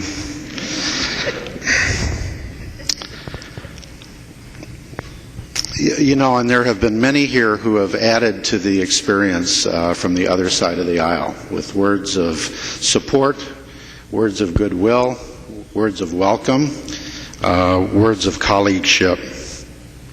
From support, I want to recognize and thank Representatives Hortman and Simon and Dietrich for your co-authorship on some of my bills. Really appreciate that and the support you showed. When I came in here, I came in with the objective of not offering a bill without having bipartisan support. And sometimes here, bipartisan support means you get 1 vote from the other side, but that works. So thank you to all of you. Words of goodwill. I'm sorry Representative Ward isn't here. We both lost our fathers shortly after the last election. That creates a different kind of bond with a person, and we found we had mutual friends up in the Brainerd area. Representative Lilly, shortly after joining the body here, Representative Lilly and I found ourselves sitting next to each other in a public event, and I'm thinking, boy, this is awkward. Well, it wasn't. I found out that isn't awkward at all, that in fact we're colleagues and work well together. Representatives Lincheski and Slocum, thank you for allowing me to serve with you in representing the great city of Bloomington. I have the pleasure of representing Representative Lincheski's mother. She, I hope, has the pleasure of representing my sister. And our absentee, Representative Rukavina. He must have a dossier on everybody in here. He learned early on that I'm nearly 100% Cajun, and he's used that in whatever way might benefit him. I had someone at lunch earlier this week who had been watching the proceedings here earlier in the week and said, what is that Representative Rukavina really like? You see what he is when he stands up and talks on the floor? And I said, that's what he's really like, and I'm pleased to call him a friend. Representative Morrill, it was a pleasure sitting next to you in my first year in higher education, and I appreciated you just leaning over and whispering things occasionally on what was going on. And I assume they were all true. But thank you for that show of friendship. And Representative Johnson, it was great sitting next to you this year in Judiciary Committee. And, when you sit next to someone in committee, it doesn't matter what party they're from. You really feel like colleagues as you're listening to each of the witnesses. And whether in agreement or disagreement, I have always assumed the goodwill and the good motives of anyone in public service. All of you that I've just mentioned and many more have added to that assumption and affirmed it for me. To my side of the aisle, I would have 72 stories and 72 thank yous. And I am getting really tired. So let me take us in groups. Freshmen, we have a special bond. We learn so much together, hopefully learn from each other, and I think in our particular freshman class showed that you can have a great deal of diversity of philosophy in one political party. Someone really had a sense of humor when they assigned my seatmates. Representative Downey on one side and Erdahl on the other. It's sort of like the little angel and the little devil, you know. And these are my political mentors. I'm not commenting on which is which, by the way. Our leadership, Speaker Zellers and Leader Dean, thank you for getting me into this. This is an experience that can never be matched, and I'm so glad I've been here. Thank you for talking me into it, for getting me over here. Thank you for trusting me with some key legislation, and thank you for keeping your promises on the way you said you would manage this place if we were in the majority. As you know, that was necessary for my decision, and I appreciate it. I wouldn't trade the last 2 years for anything, but there are other priorities, and responsibilities for me have grown in my career, in my church, and personally. Barb and I have 2 new grandchildren within the last 5 months, one in Baltimore and one in Dallas. And I want to be part of their lives. I think I need to be part of their lives. And especially for my granddaughter, who was born in Dallas just last week, I want to be part of her life in January. So just, I guess in closing, I want to quote the great American Bob Hope. Thanks for the memories.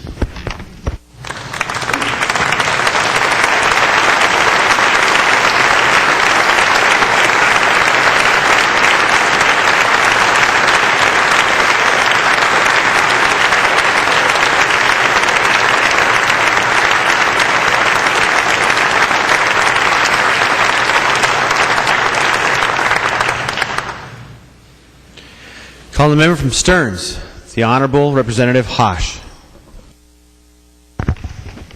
Thank you, Mr. Speaker, and I hope I don't make a fool out of myself too much. In all honesty, I'm not ready for this evening. I didn't expect this to come so quickly. I'm going to start off with the easy things, the thank yous to some of the most inspiring people that I've known. I want to thank first the volunteers and the people who were behind my campaigns that got me here in the first place. Richard Carlbaum, Chris Tolbert, Doug Clark, Dan Wolgamott, and Eric Austin. The really cool thing is each one of them are doing greater things than I'm doing right now. And it's been great to see them grow through a political process. And out of every single one of those relationships, the volunteers through my campaigns have developed great friendships. It's great.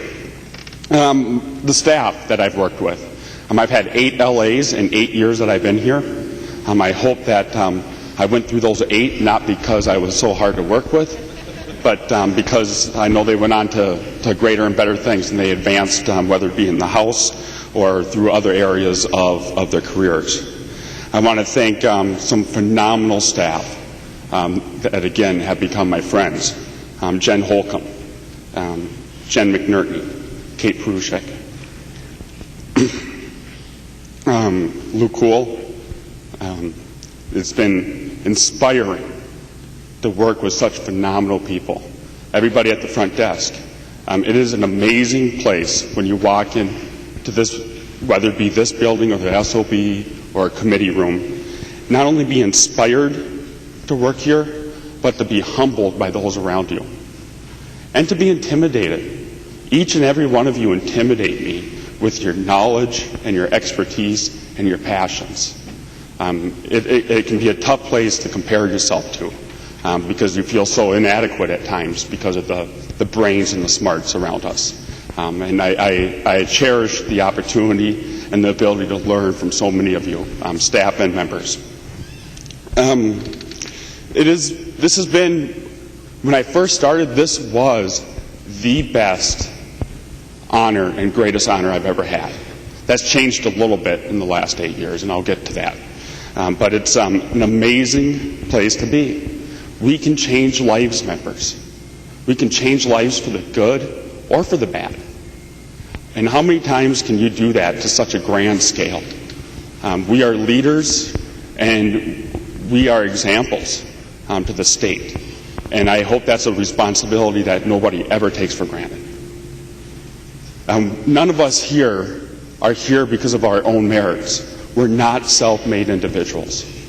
We stand on the shoulders before us, whether they be family, people we never met, the awesome responsibilities, the awesome privileges that too many times I think we take for granted. Those privileges that we've been given in our lives have brought us here to these crossroads to be able to make those lives in front of us better. And I hope that those ahead of us can stand on our shoulders.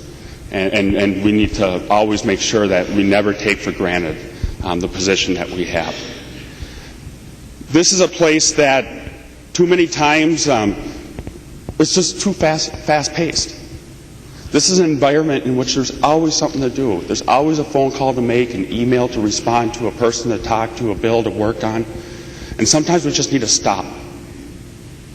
Just stop. Look up. Walk up the front steps of the Capitol. Listen to each other. We all have a story to tell. Our passions and our differences oftentimes make the news, but if we just stop and we listen to each other and we hear our stories, I've been humbled by many of them, and I've been inspired. And one of the regrets that I do have is that I haven't gotten to know, there's too many people here I haven't gotten to know how I'd like to. As I talked about before, when I came here, my predecessor, Representative Stang, when he announced he wasn't going to run, I couldn't believe it. I said, why the heck is he not running again? It was peculiar to me. This was and is my dream job. And I came here, and when I got elected, to the surprise of myself and a lot of other people, my district's one that the numbers say I shouldn't be here. But I came here, and I was just, it was the number one honor and privilege I could ever imagine. I walk away here at being the third best honor.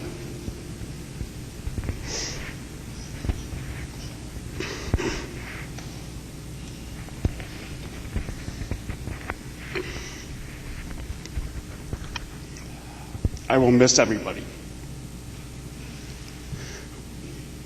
Since I got elected, I've been married. I've had 2 wonderful children.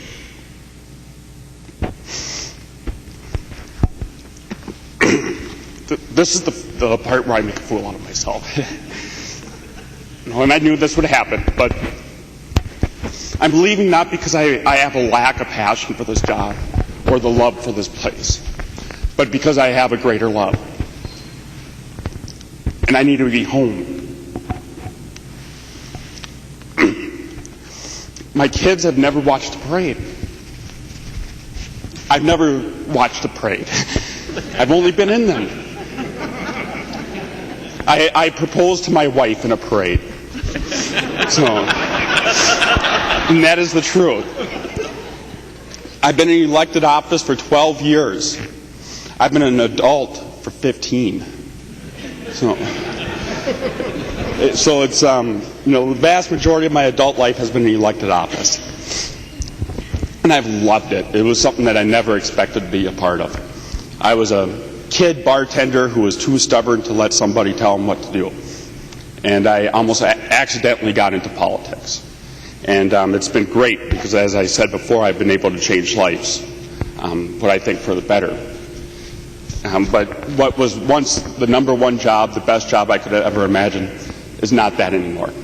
But the number one job is to be a dad and a husband. And I have to say thank you to my wife. I wouldn't be here without her. It has been a team effort. And for a lot of the members, Greater Minnesota, it's a big sacrifice. I know it's a sacrifice for all members here. But it's being away from home, dropping kids off on Monday. This last week, not even being able to answer when I'll be home, not knowing when that day will be. So I want to say thank you to everybody. A few of the members I want to say thank you to. Representative Huntley, who's not here. Representative Thiessen. You've allowed me to work on the most important issues to me. And I have learned by stopping and just observing and watching you work. And I can't thank you enough for being able to work on such wonderful issues and being able to learn and be a better person because of your example. I want to thank Ann Lachesky and the members of the posse. I wouldn't be here if it wasn't for you. That first term was a tough first term.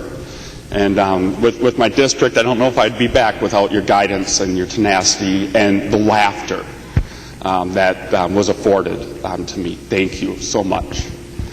And to Representative Murphy, Aaron, you are a friend, and I'm going to miss you. And I can't wait to see what you do in the years ahead. It's going to be so fun. So with that said, I want to thank my parents. For too many years, I didn't know how special they were to my life. I want to thank my wife. It's been a team effort. I wouldn't be here. I want to thank my kids.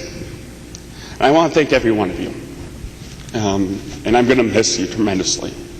But it's time for me to go home, and it's time for me to catch some candy. Thank you.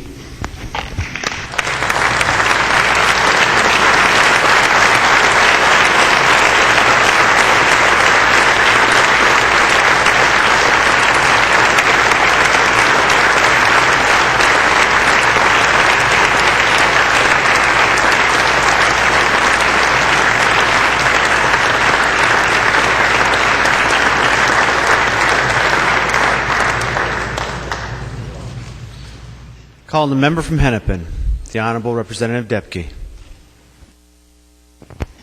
Thank you, Mr. Speaker.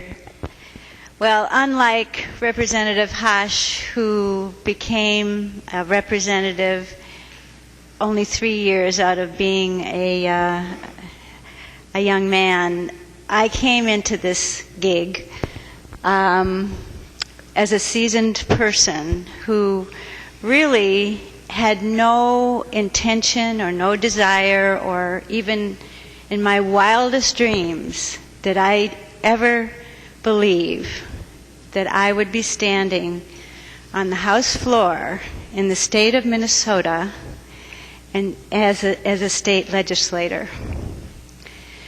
When I moved to Minnesota probably about 14 years ago, I came as a business executive where I'd spent 25 years in the textile industry and traveled all over the world. I lived in New York for many, many years, 20, and I lived in Chicago.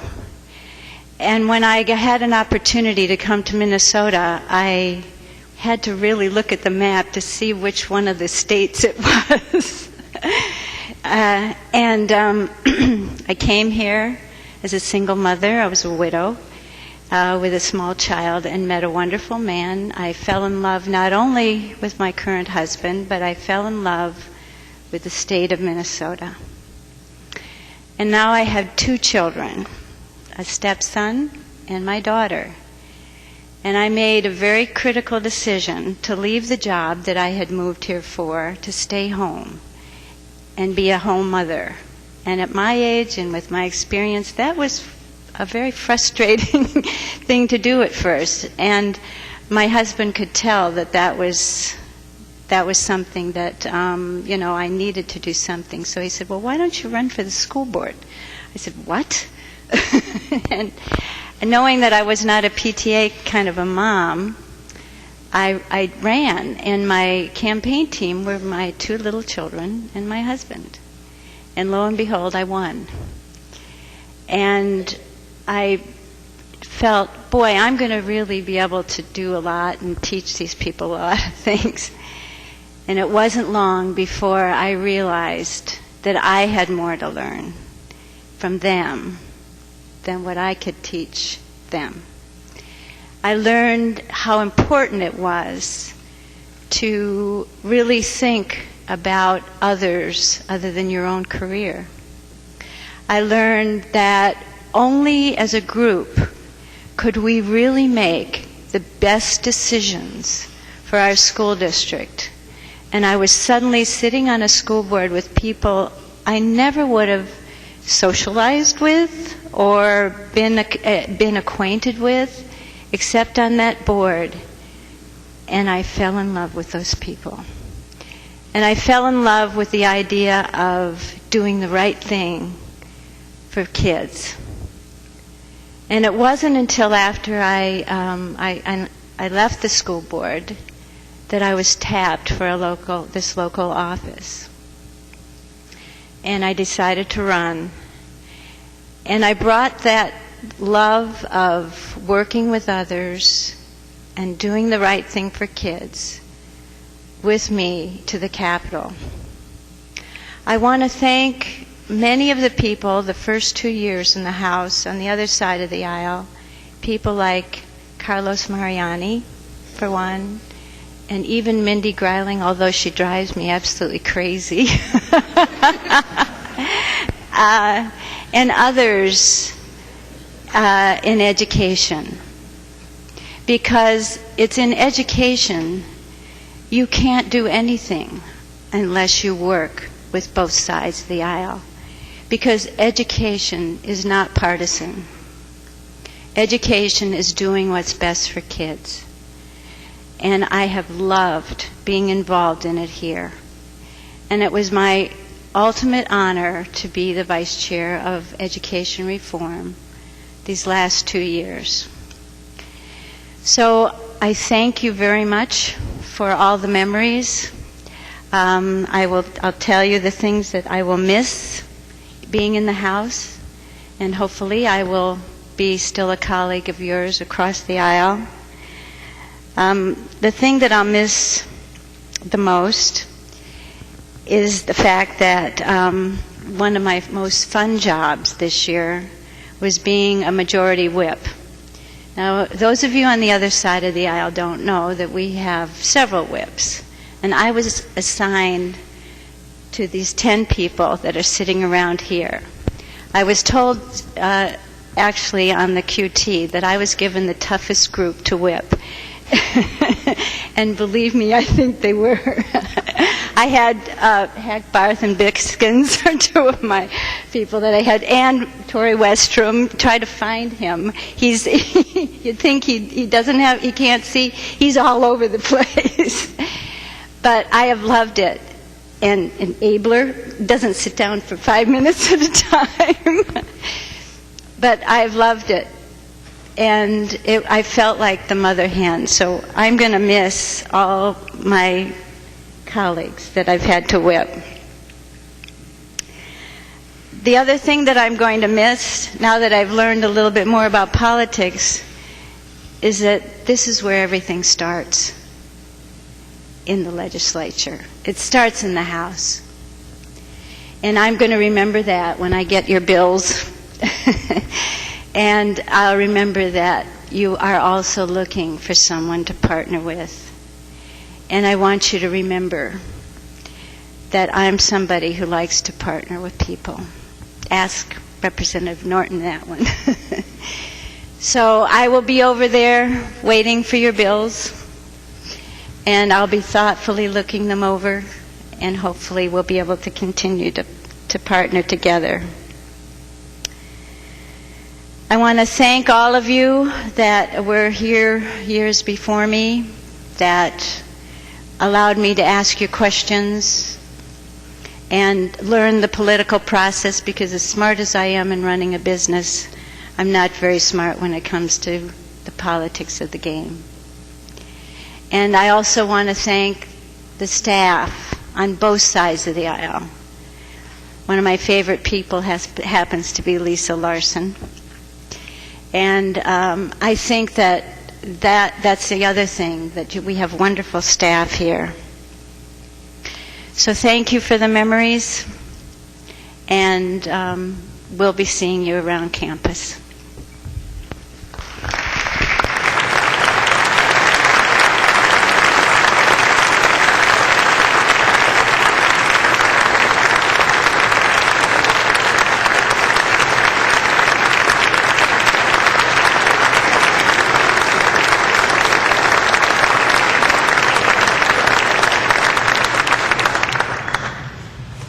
Call the member from Ramsey, the Honorable Representative Scalzi.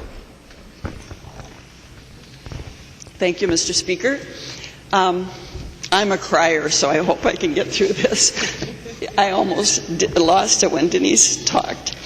But as many of you know, I'm just moving down the hall to the Senate, so it's not too far, and I don't talk a lot on the House, so this is going to be short. I don't talk a lot on the floor. But it's been a great honor to be here. It's in this beautiful space. We sometimes take it for granted.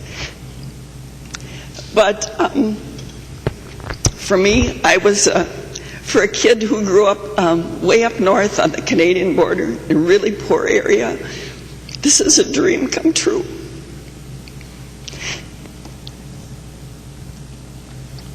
And I've really enjoyed every one of you here.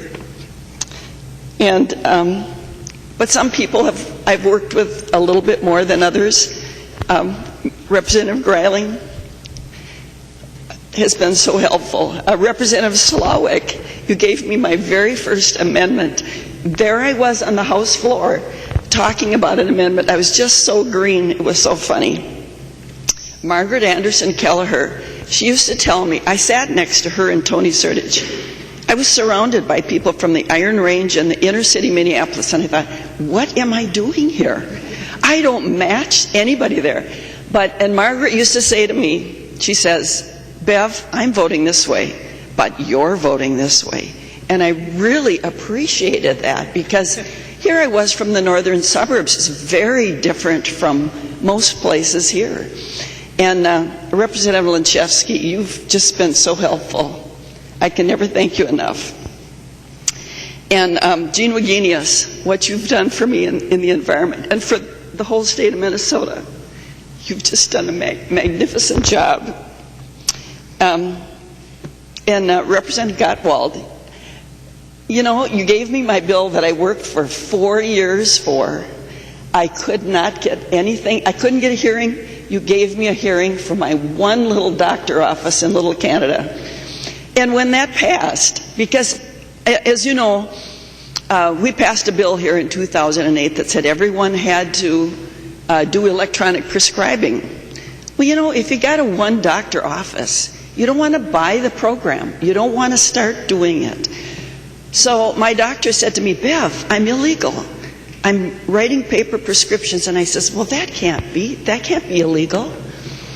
And so we got the bill. Representative Gottwald gave me a hearing. We got the bill passed. And I called my doctor, the little doctor on Little Canada Road. Everyone goes there. And I said, the bill passed. And he said, you mean I'm not illegal anymore? I says, no. And he says, Bev, you are the most wonderful person I've ever met. I mean, it was a big thing to him. This is what we do for people here. And I thank you for that. Representative Hausman, what you've done for me in capital investment, it's just been such a gig. It's been a wonderful time. Serving as vice chair to you is not a ceremonial job. You involved me with every decision, and I really thank you for that. And you know, we built a bridge. I drive over it almost every day. It's the most magnificent thing, and you helped me do that. You told me how to do it, who to talk to, how to work the system, and we got it done. And St. Jude Medical is thrilled about that, and I thank you from the bottom of my heart. And the one thing I've enjoyed this year is my GovOps team. Oh my goodness, did we have fun. That was a kick, I'll tell you. We just kicked butt in that committee. It was amazing what we did. And had fun and laughed and high-fived. And I'm sorry to the people across from us. You would look at us and you would, I mean, your jaws would just drop. But, I mean, we did a good job. I think we did a good job for the people of Minnesota. But I'm excited about the future. And all you have to do is go out the front door, take a right, and you'll find me there. So thanks for the memories.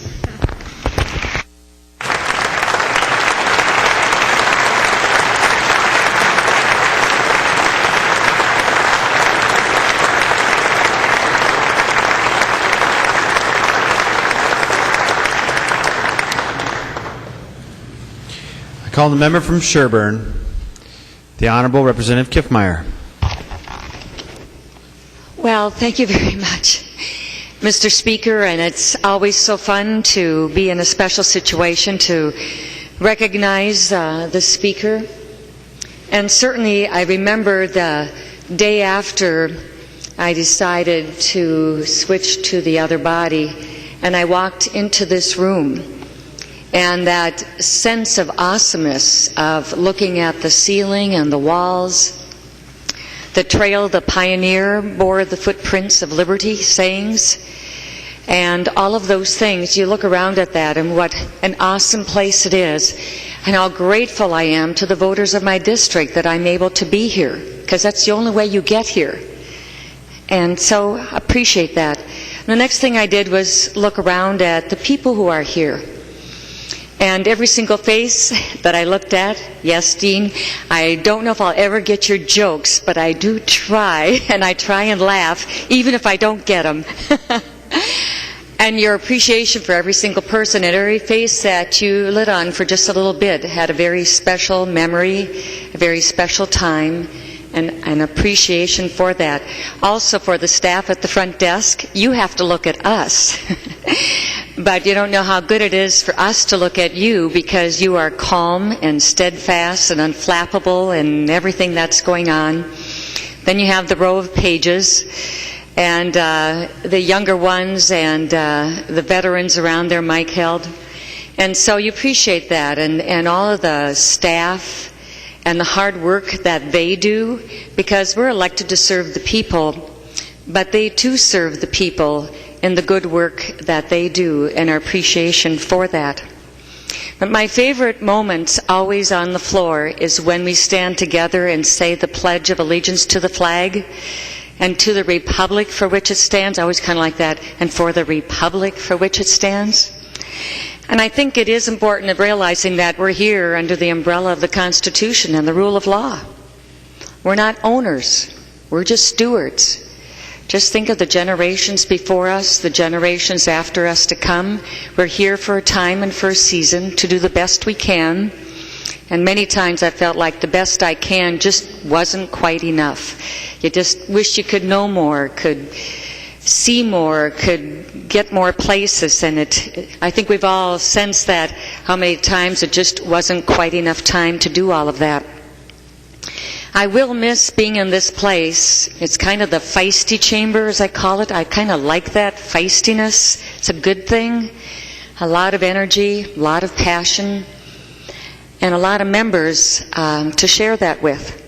But especially for me, this is the chamber where my interest in politics met reality. First sitting on the bench with my children in front of my husband's desk, and then later on being at that desk and having my grandchildren sit on the bench. And then being here with them and serving together. You know, when I do the bread and jam and cinnamon honey butter, it is really important to me to do that. I want to give you something good, because I know sometimes the habits of the poor food that we eat around here, and at least just for one time and for one day, to have that. But it's also was really important for my soul to just say, for this time, we're just people eating together. Because I think eating together is one of the best ways that we express that unity, not only here, but throughout all of society. So when I'm cooking in my kitchen in the early morning, I'm blessing you. while I'm cooking, and I'm thinking of you and the joy I have in doing that for you. And it's just one tangible way of being able to express what is in my heart. So certainly, I've learned a lot. I think we've all said there's nothing like being a member. That's kind of a unique phrase that I've come to especially appreciate, being a member. And you talk to members and you are a member. And my utmost respect for every single one, no matter where you come from, every part of the state, from the bluffs to the plains to the lake area, you each are elected by your people. And because of that, and because of the respect for the people, we respect each other. And you're right, Representative Gepke. It is as we come together that we make those good decisions, that rubbing together iron to iron, and it is iron to iron. It should be sharp. This is the place where we work those things out.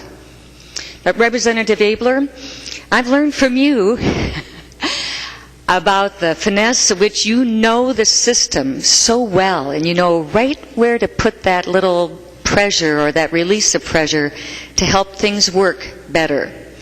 But with it, you have such a heart of compassion for the people, and my admiration and respect for that. Representative Davids, chair of my tax committee, your good humor, and does anybody want to come down and testify against the chair's bill? With concerns, you're not opponents, you just have concerns. And I appreciate that so very much. Representative Holberg, in Ways and Means, boy, do we need someone who holds a firm rein on all those numbers, who also knows the ins and outs of the system. And my appreciation and respect for the senior members who have that knowledge. It's so valuable to this institution. We need the fresh blood, the new insight, the new outlooks that they bring. But folks, you need those seasoned members who've been around a while, who know about those things. And the seasoned members who can get kind of used to it need the freshness that the young members bring. And that's a good thing. Representative Gavel, chairing Health and Human Services Reform, my respect and appreciation to you, my neighbor. And your knowledge and insight, you're creative, innovative, looking for those kinds of solutions. And I will never forget, what is it again? Spending money we don't have for promises we can't. Promises we can't keep, money we don't have. I guess I need to hear it a few more times so I really get her down. I suspect it'll be around a while longer. And so every single one of you are a special memory, and this place always will be the feisty chamber and have a feisty place in my heart and memories. But I'm not going far, just across the hall. But one of the things I've seen is between the two bodies that there could be a little bit of a closer working relationship sometimes, in that authorship over there and here. And I look forward to fostering that, to continuing to work together in not being too far away and bringing those memories with to that strange land over there called the Senate. But I suspect I'll continue learning more and have many more cherished memories. And the most important thing is remembering that we're here because we're here in service to the people, and that they are the ones that are foremost in our minds, as I know you all do. Thank you for all your gifts of knowledge, for your conversations and everything else. It's much appreciated. And thank you, and God bless.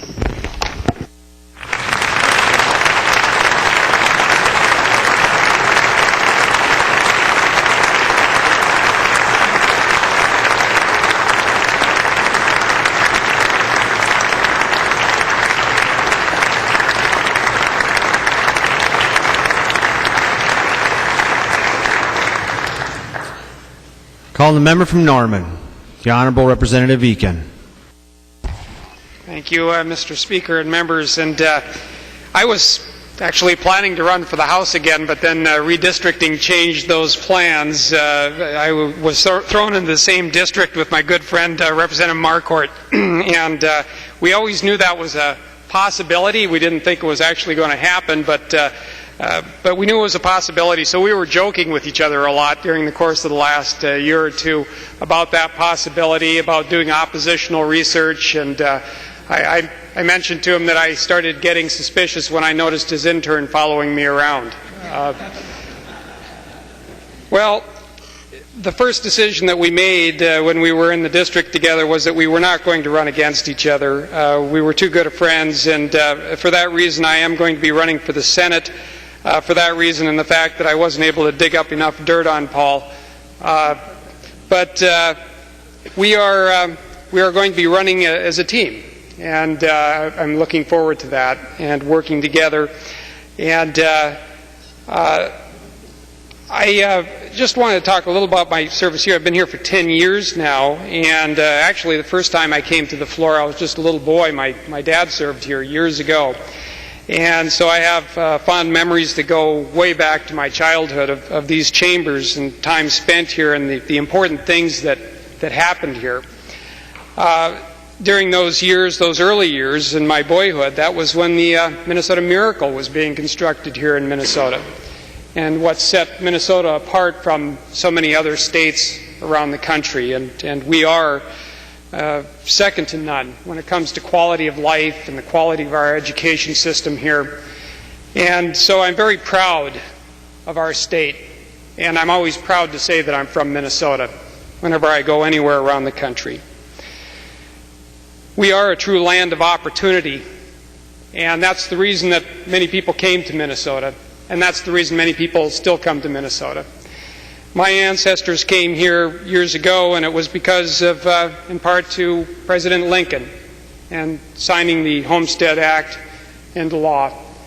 My great-great-grandpa came here during the Civil War and came to a new land looking for a new life. And like many people of that time who came to this new land looking for a new life, he took on a new name. My family's name was actually Peterson, and he changed his name to Eakin, which is that's the Norwegian word for oak tree. And I thought maybe he was just trying to be funny because he moved out onto the treeless prairie and named himself Oak Tree. But I think it was an expression of hope. A hope that he was starting something, that he was planting something that was going to grow and flourish for generations to come. And I think that hope was realized because his family is still there on the original homestead. That's where I'm raising my family, in the house that my great-grandpa built. And it's a wonderful feeling to be in a place that you have roots, where you have family, not just your immediate family, but your whole extended family around you. And this is important, and I think about how things have changed in that area since our ancestors came and what they've built and left for us. I think about all the trees, for one thing, that we have in our area now. You look at pictures going back to when they first arrived out on the prairie. It was a treeless area. I remember pictures of the farm, just a farmhouse and a barn, no trees. Now there's trees everywhere around that area. And I was thinking about what we do here and the importance that what we do here for future generations when I was watching my kids once playing in the shade of trees that my grandpa had planted. And my kids never got to know my grandpa because he died years before they were born. But he still touches them every time the shade of those trees touch them. It reminds me of a saying that a true sign of wisdom is when one plants trees, the shade from which they will never enjoy. That's what public service is about. It's about planting trees in so many different ways, whether it be educating our children or providing good roads and bridges and infrastructure for our communities. We need to be thinking about the next generation and not just the next election. And I want to thank you, and I want to thank the people of Northwest Minnesota for the opportunity to be a part of that, and hopefully to continue being a part of that in the future. So thank you very much.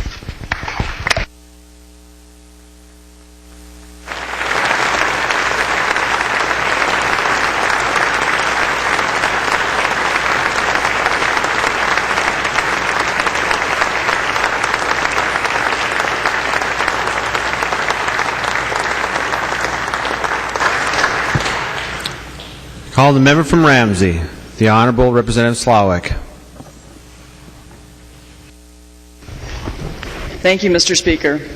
Well, I've been here 7 terms, and I think back to 1997 when I first came, and I sat right where Leon Lilly sits. And 2 big things happened that year. One, we had a surplus. Wouldn't that be a great thing to have a surplus?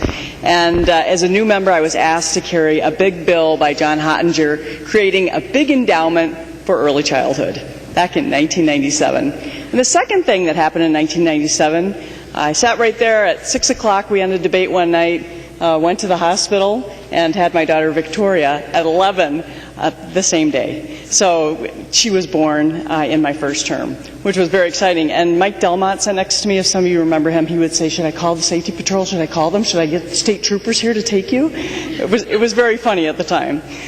So it's been an interesting time. I actually lost my second term and then came back to serve 6 more. For me, the real highlight has been early childhood.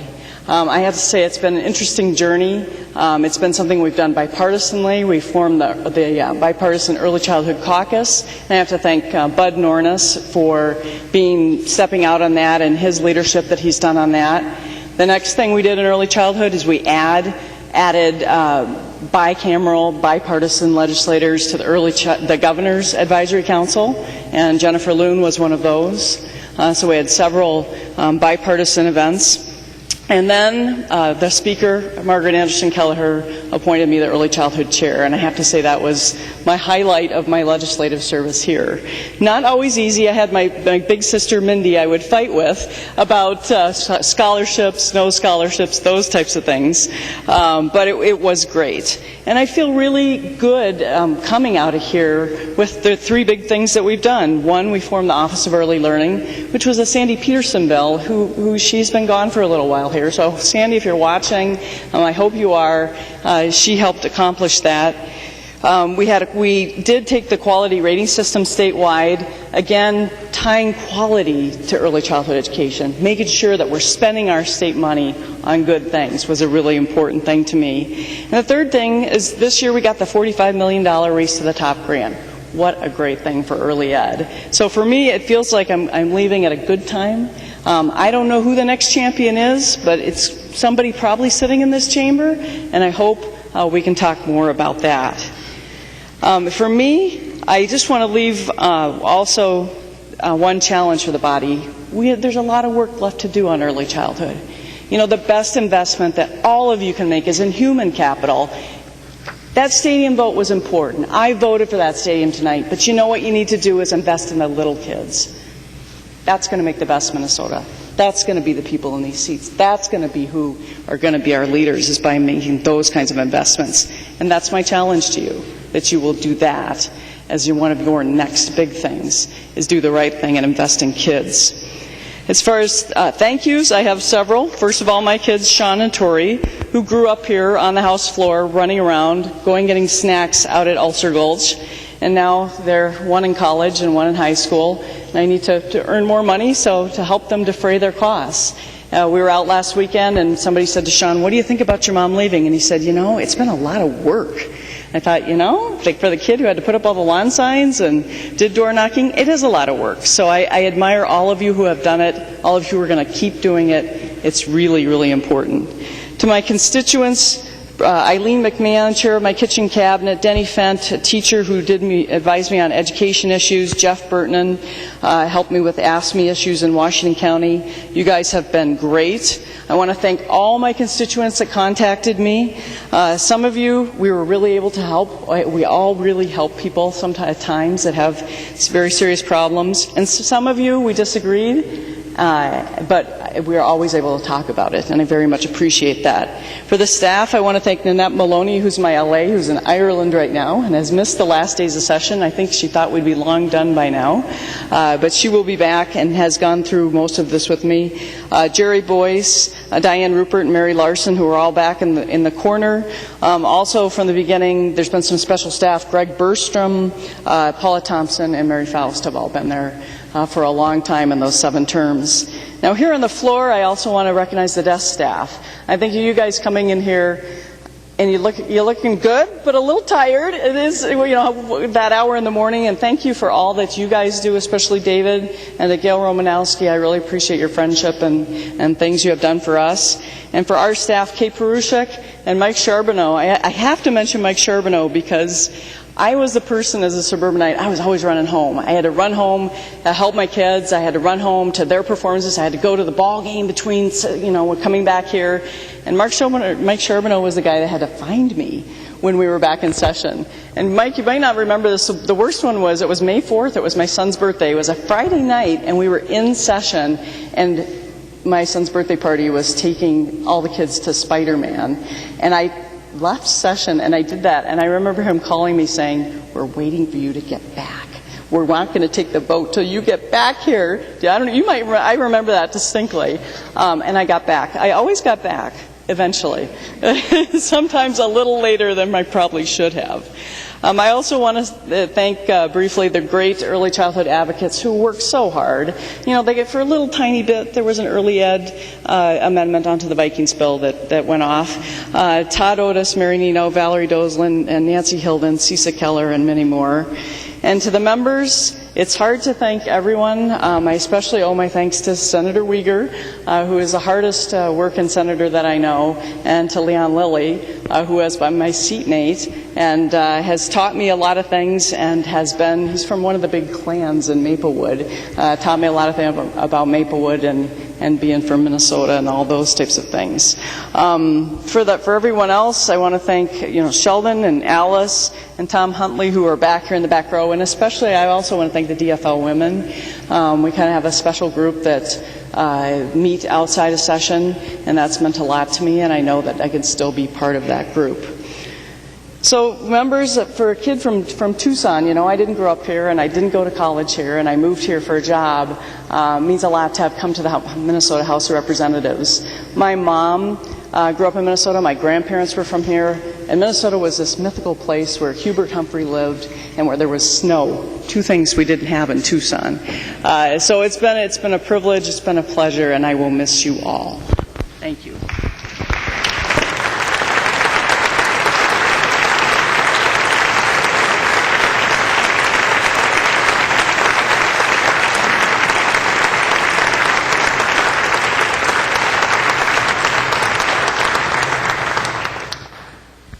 Call the member from McLeod, the Honorable Representative Szymanski. Thank you, Mr. Speaker, members, and most of all, friends. I know I've belabored you with long, laborious speeches over the years, so just endure one more. It's been a pleasure, a privilege, and an honor to serve in the Minnesota House of Representatives. And I need to thank a lot of people for me being here. First of all, I'd like to thank my sons and their families who helped me from the start when I kicked off my campaign. My mom and dad who relish the experience and have great pride in seeing one of their own serve in the Minnesota House. And to my brothers and sisters and their spouses who hold down the home front when I'm away from the farm. Second, I'd like to thank my predecessors, those that served in my district prior to my coming here. Representative Tony Kilkutski, my friend, mentor, and the first one I sought advice from when I considered running for the House of Representatives. And the Senator Scott Newman, my immediate predecessor and good friend, now serving in the Senate across the hall. Along with him, I'd also like to thank former Speaker of the House, Steve Sviggum, and Representative Marty Seifert for all their great advice and information that helped me on the path to being a good state representative. Thirdly, I sincerely appreciate and thank the legislative staff here at the Capitol, the people who work with us day in and day out and into the night. My LAs who started their careers with me, Diana, Rebecca, and Brian, my Judiciary Committee staff, Ryan and Dennis, and our research staff, our media, and the Revisor's office, all those experts that truly make this job a pleasurable experience. They are true assets to the people of Minnesota. and they're indispensable to all of our work. And I'd also like to, we've got to consider everybody that works here, the custodial staff. We haven't talked about them yet, but they keep this place spotless for us day in and day out. They deserve a great amount of recognition as well. Additionally, I'd like to thank the folks that helped me win the elections in District 18A over the years for their faith and trust, confidence, and friendship in providing me the opportunity to experience work here in the Minnesota legislature. The leaders in my hometown communities, the people that advised me what was important to them and what they expected to see from us at the Minnesota House of Representatives.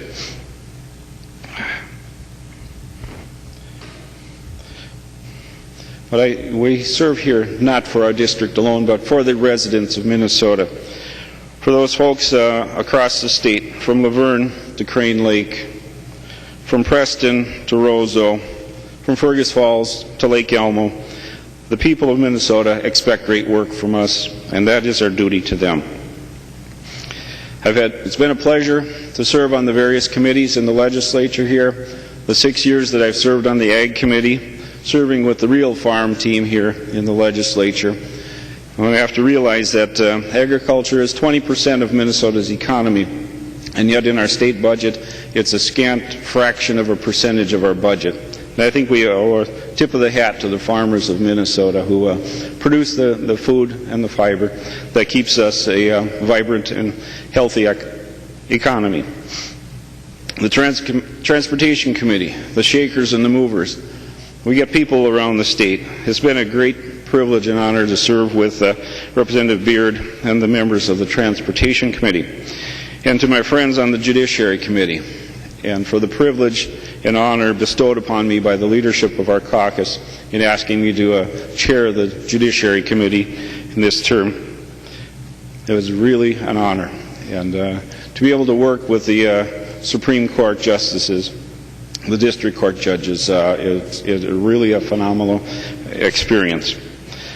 But also in my career, I've served on the LCCMR and the Legislative Audit Commission, two great functions of the legislature. They've granted me the opportunity to learn so much about what goes on in Minnesota. The experiences that I've had from being in the control room of a power plant to walking through ethanol refineries, going through the Genio processing plant, watching golden plump chickens from hatchery to processing plant. Those are things that the average citizen of Minnesota will never get to experience. I've had all those opportunities, and I truly appreciate them. In the chamber here, my friends in the dog pound. I spent 4 years in the dog pound. Some of the best years of my life, and my hat's off to you. And for the new members of Dog Pound, you've got a great place to serve this chamber. To my friends here in the back row, the overseers of the DFL caucus, great people. And it's been a pleasure. I was a little apprehensive when I found myself assigned to this side of the chamber, but it's been really great. It's given me an opportunity to know a lot more people a lot better.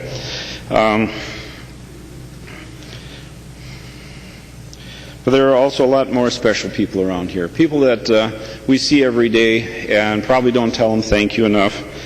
The lobbyists, those advisors that work outside of this chamber, the agency staff that appear at our committee meetings and are always willing to help advise us on the goings-on within their agencies.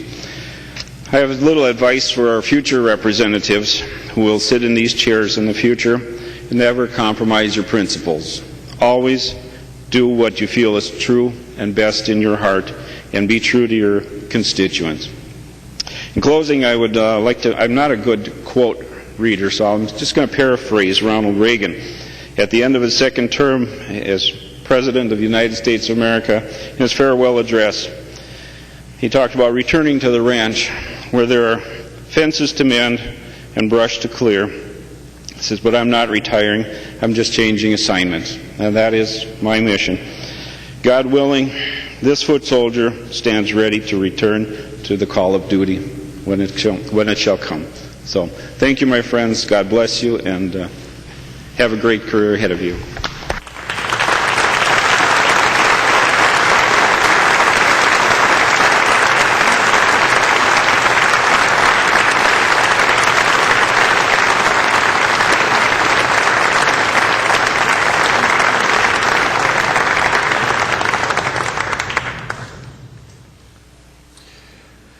Calling the member from Pine, the Honorable Representative Hilty.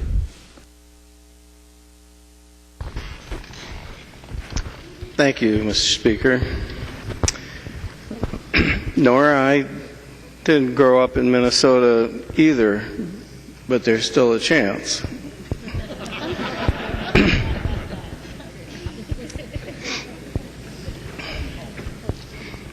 Those of you who've gotten to know me at all know I try not to take myself too seriously, and frankly, there's some of you I haven't tried to take very seriously either.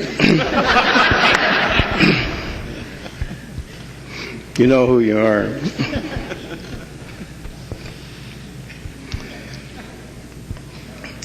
You know you've been here too long when there's too many people to thank.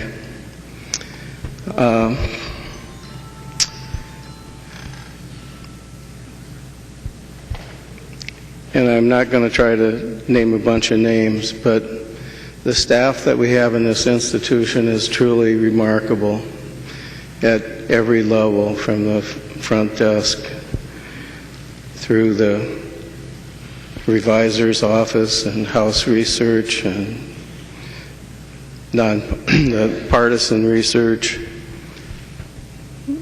What bright, dedicated people we have here.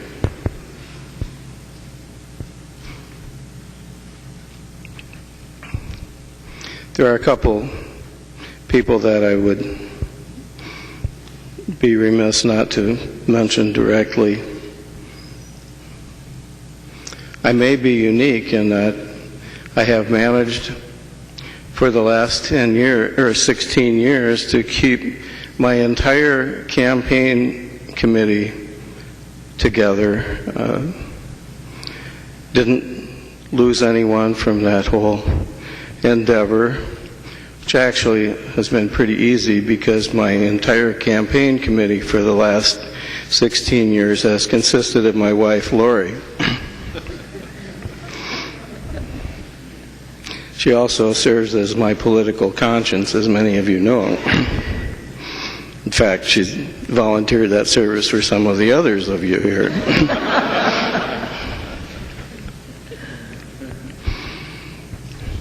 I want to mention, for me, a person that's become very special, and that is Andy Pomeroy down here in front. He served for 4 years as my committee administrator and made me look as if I knew what I was doing, which is not an easy task.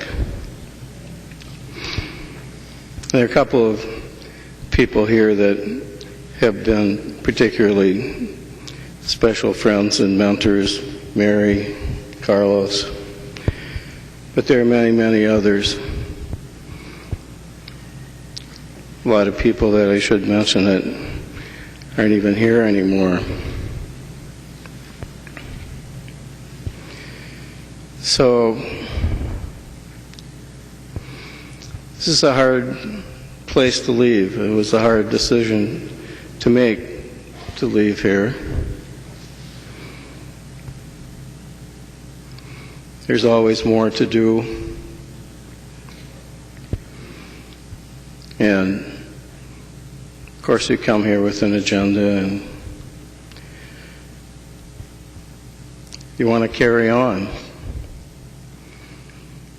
I look around the room and I see that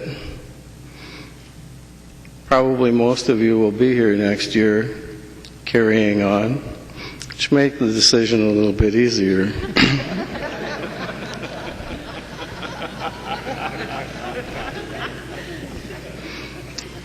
But seriously,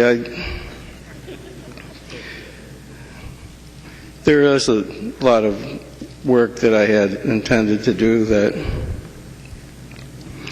I feel bad about leaving undone.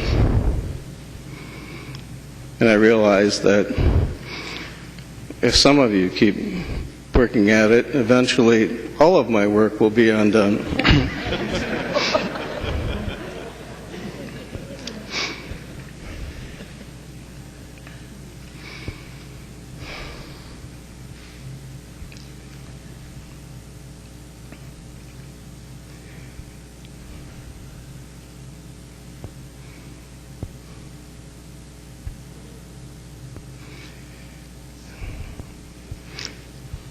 I guess I should say,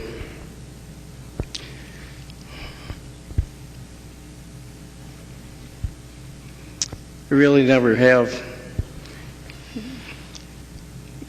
taken some of this as seriously maybe as I should have. I have to say, I really never have believed that the voice of the people is the voice of God. I mean, if that were true, clearly God is a Vikings fan. And if God's a Vikings fan, why did he let us lose 4 Super Bowls? I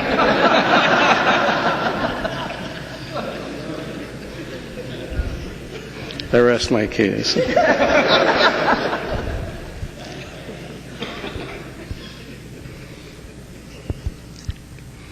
So, in the words of my good friend Edward R. Murrow, goodbye and good luck.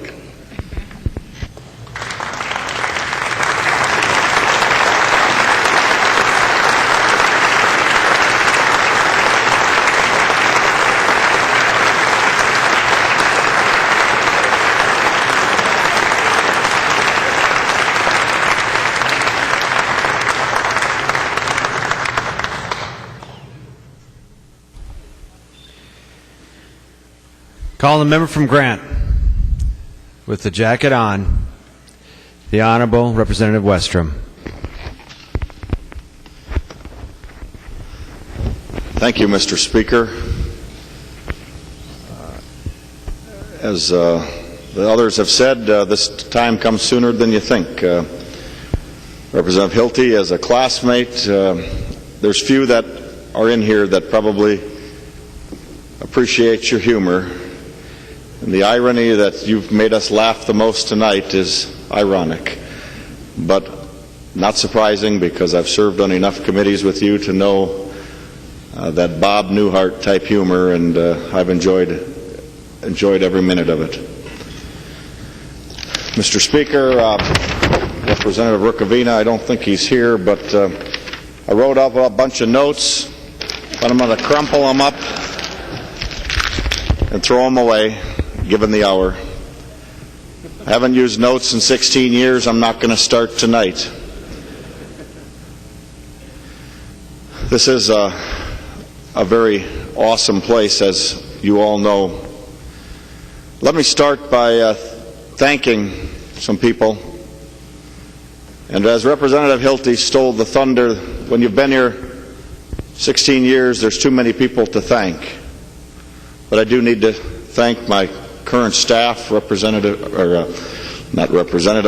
the future, Sarah Novinsky, my CLA, and John Reynolds, the Civil Law Committee Administrator.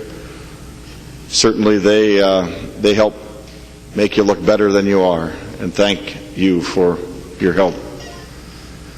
All the staff that we've got around here, House Research, what an amazing group of folks. I've seen the Sam Rankins and the John Williams leave and their replacements come through. We have a tremendous staff. The DFL staff, you've been a pleasure to work with. Republican staff, way too many to thank, but thank you all. If you're a staff person hearing this right now, this is for you. You all make us look better than we are. Of course, my family, who's always core in what we do down here. Representative Hosh, you hit it right on the head. Like you, I came in single, now married with 3 children. What a joy. The constituents in District 13A and now 11A, thank you for entrusting this great honor and responsibility to me 16 years ago. I had one person ask me my first year after I got elected, they said, "You think you won with the sympathy vote?" I said, "I hope not."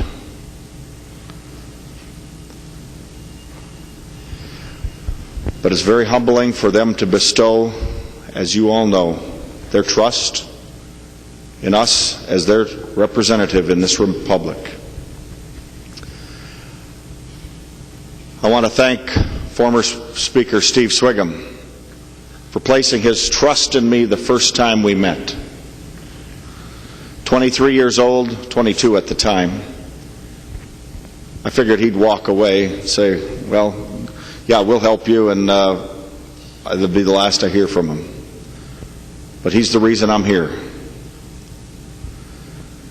I need to thank my seatmate, Representative Nornis, classmate also. You guys all know the even keel that Bud offers this body and this chamber.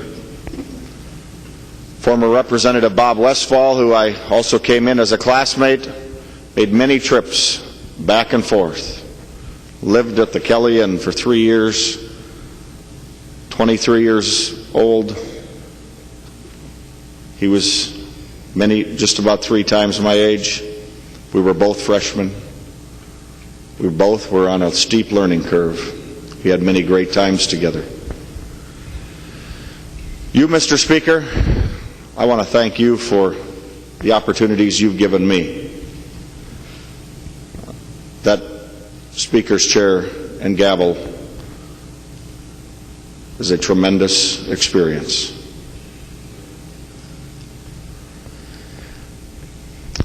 I know there's others I'm going to forget to thank, but let me just share a little story. It was 6th grade, 1985. I was up somewhere over there above Representative Davids, Murphy, or Kahn, looking down on this floor as a 6th grader. The tour guide was explaining the pages in the high school page system that we could have an opportunity to be in, and my teacher said, "Maybe someday you could be down on that floor as a page." That was before I lost my eyesight. In 1987, I was in a car accident, as many of you know. Lost my eyesight. That's the last memory I have of this chamber. But it was a great memory. I didn't make it down here to be a high school page. But that was a seed planted that, looking back, probably is what eventually led my next return to this building after I was elected as state representative. You think of those seeds that are planted in your life, and the seeds that have been planted in my time here, and the people that I've mentioned before were all seed planters. Representative Eakin, how apropos with the oak tree analogy. But it's an awesome responsibility we have here, and it's an awesome place. What a building. Every time you come into it, it gives you chills. 1996, first elected in the minority. What a learning experience. 8 years, the next 8 years in the majority, the opportunity to chair committees, the opportunity to get a dog bone and the dog from the dog pound. Representative Szymanski talked about that. Guys, I don't think you're giving out as many dog bones as we used to, but I still have this great big dog bone in my desk over in my office. When I carried the Prairie Island No. 2 bill, I got a dog bone, it's still in a bag, and I'm going to keep it. 2004, good fortune of finding my wife and getting married. Well, I found her before 2004, but getting married in 2004, and of course that changes a lot. 2006, the outpouring of support from family in this chamber as a family when our daughters were born after my wife was airlifted to Abbott Northwestern. Those are all great experiences that I will cherish, that I will carry with me. 4 more years in the minority. Not a bad lesson for all of us. A little time in the minority, a little time in the majority. And hopefully it teaches us all how to treat each other. 2011, the honor to be able to serve as the civil law chair. Some of the compliments that are paid to people come in the strangest times or most unexpected places. Representative Lilly, thank you for some of the compliments you have given me. I still think your brother's on the right track. But Representative Rukavina, I wish he was here. Or is he just under his desk over there? But what a fun person to go toe-to-toe with on this House floor. But one compliment that just floored me, but it really said a lot, and I think we all could learn from it, was Representative Sandra Peterson. Last year, I made a point to meet with the DFL committee members of our committee to just visit about the year, anything they wanted to talk about. And after the meeting, Representative Peterson came up to me and she said, "You're really kind of a nice guy. I never knew that." She said, "All I see is you raising up and speaking on the floor and arguing against stuff. But you're really a pretty nice guy." And I thought, you know, there's so many people here that we get to know so little about. And Representative Kiffmeyer talked about breaking bread. Representative Hosch talked about not getting to know everybody as well. And for those of you still here next year, we've heard those speeches before, but I just repeat it and reiterate it. That is an issue that I think this body could improve with. And maybe it's just the way it's designed, maybe it's just the way it's always going to be. But she seemed like a much nicer lady than I remember too, once I got to know her. And so, whatever you can take away from this is try to get to know somebody that maybe you don't know. And you'll understand where they're coming from and their position a lot better.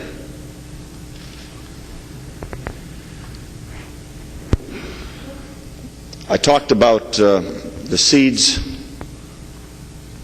that have been planted along my life.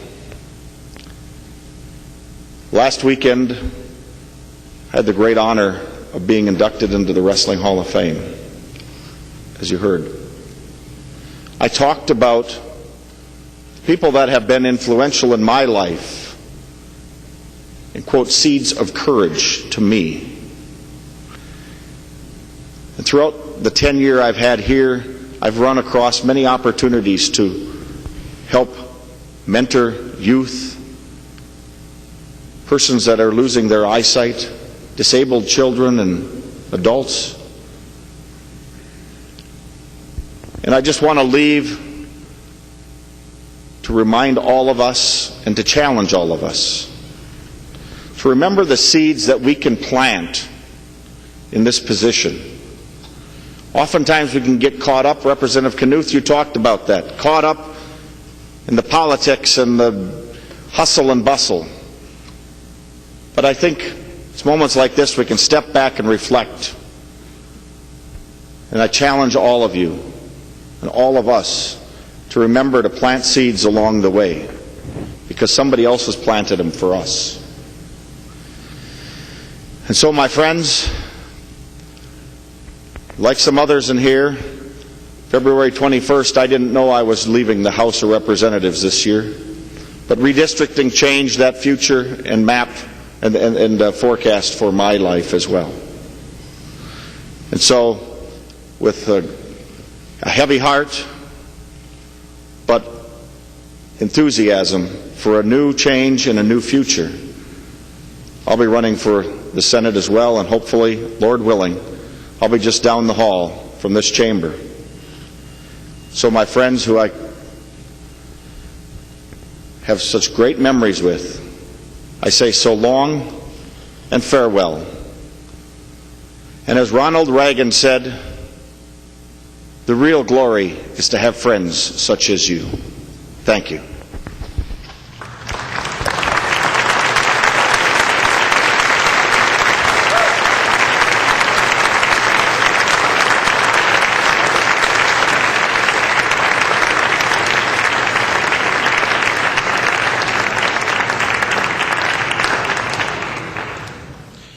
Calling the member from Ramsey, the Honorable Representative Greiling. Thank you, Mr. Speaker. Many other legislators have told me over the years that when it is time for you to leave the legislature, assuming you don't get unelected by losing an election, you will know when it is time to go. And members, I know. I have been very privileged to work in this body and this building that we are thankfully now aggressively going to start repairing, so Representative Erdahl doesn't have to hold up pieces of it on this House floor. But as I reflect back on having been here, the best part is the people.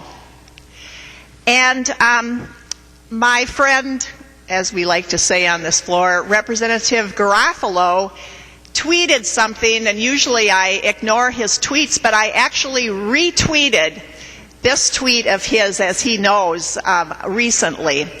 And he said that there are some really smart people around here, really smart staff people.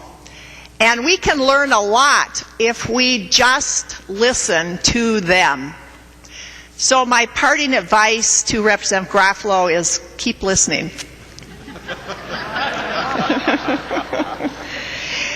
Really smart people, and I've been here 20 years, so I'm really not going to name a lot of people, but I'm going to distill it down to the really smart people that I've worked with while I've been here have been in research. And they are Shannon Patrick, Tim Strom, Greg Crow, and Lisa Larson. These are really smart people that can make us look good and can help you all next year if you need help with education. Here in the chamber, we're lucky to have Chief Clerk Mathewitz and his team in the front desk, as many people have mentioned. Think of the chaos we have on the floor. Think of the chaos we would have on the floor without them. I also want to cite, and I don't even see him, he's probably off trying to hustle some legislator to be oh, there he is, Mike Charbonneau. He is one who holds our caucus together over here, and if you just tell him something, he never takes a note, but he always does it. His word is absolute gold, and that's how he survives speaker after speaker, or majority leader, minority leader, or whatever, when other staff come and go. And even though I've been here 20 years, I have only had 4.5 legislative assistants. I don't know how Marion Green and Larry Hosh have had more than I have in their shorter time here. But I've had all fantastic legislative assistants. Marianne Goshi, Kathleen Kerr, they left before many of you were even here. Krista Niedenhofer, Liz Mandelman, and the half person is Travis Reese, volunteering here tonight that I had during the session this year, and he's going to be full-time next year, and I think well-deserved. all of you know that when we have elected a new class of legislators, each of us incumbent legislators is asked for some pearl of wisdom to tell the incoming legislators. So every year I give the same piece of advice, hoping that it will stick with some people. And that is, focus while you're here. Focus on one or two topics. And as far as I know, at least two people have listened to me with that advice, and one of them is Representative Dietrich. Do we all know what we think of when we think of her?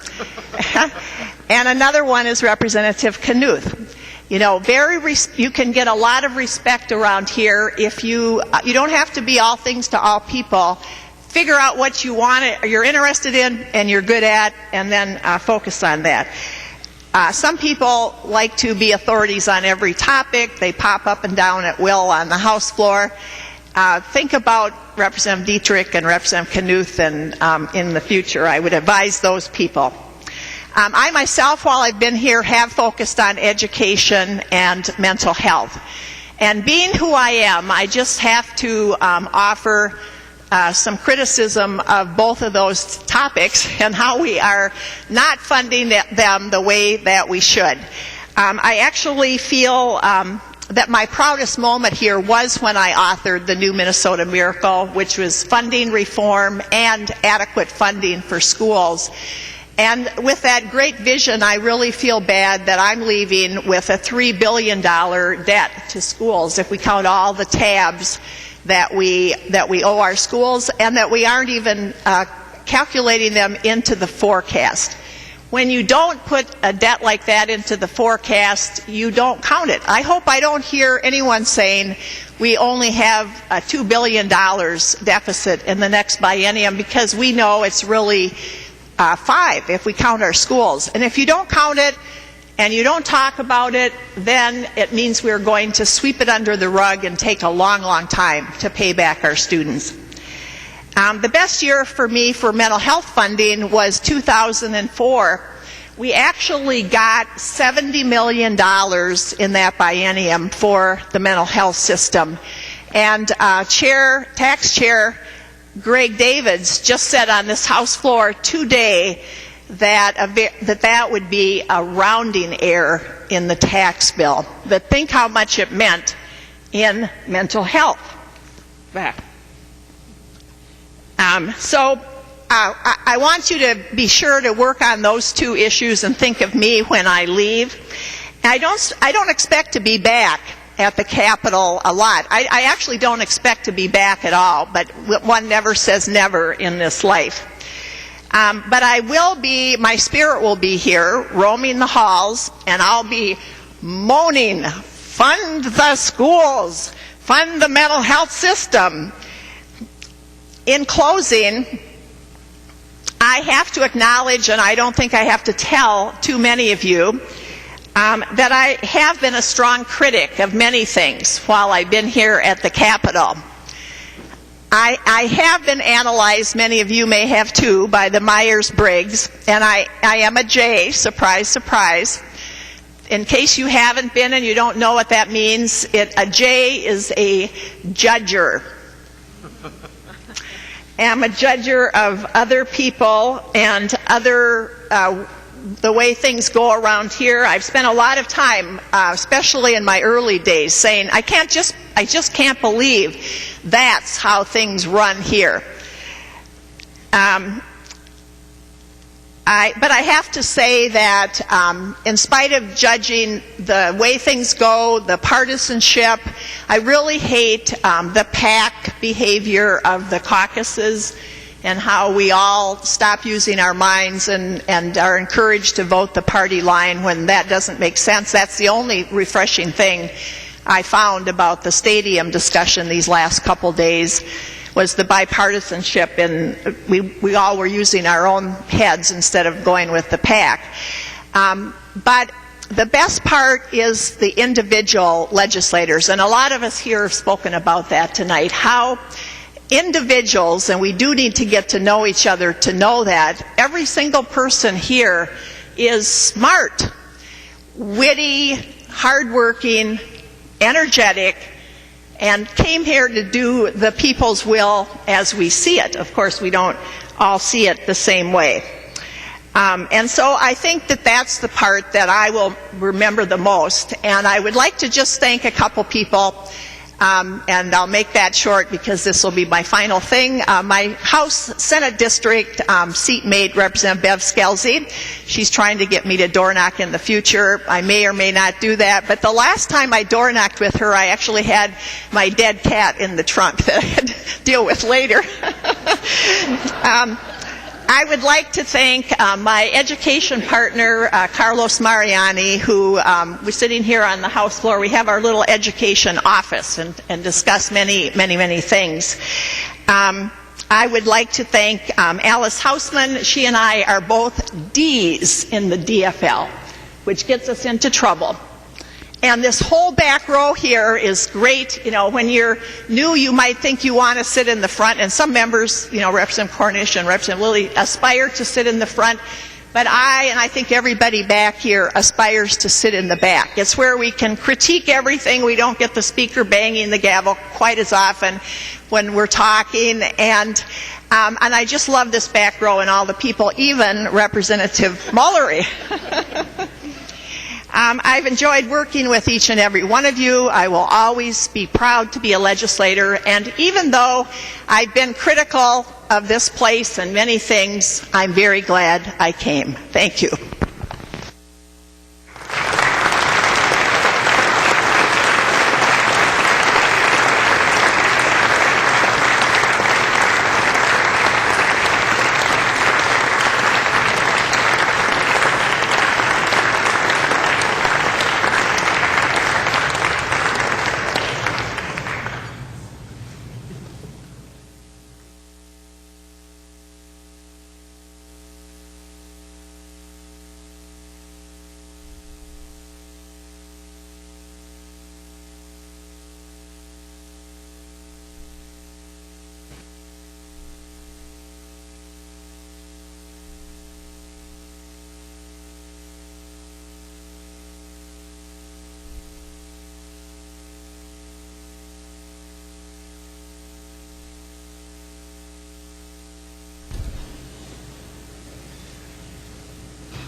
Members, the House stands adjourned. Sine die.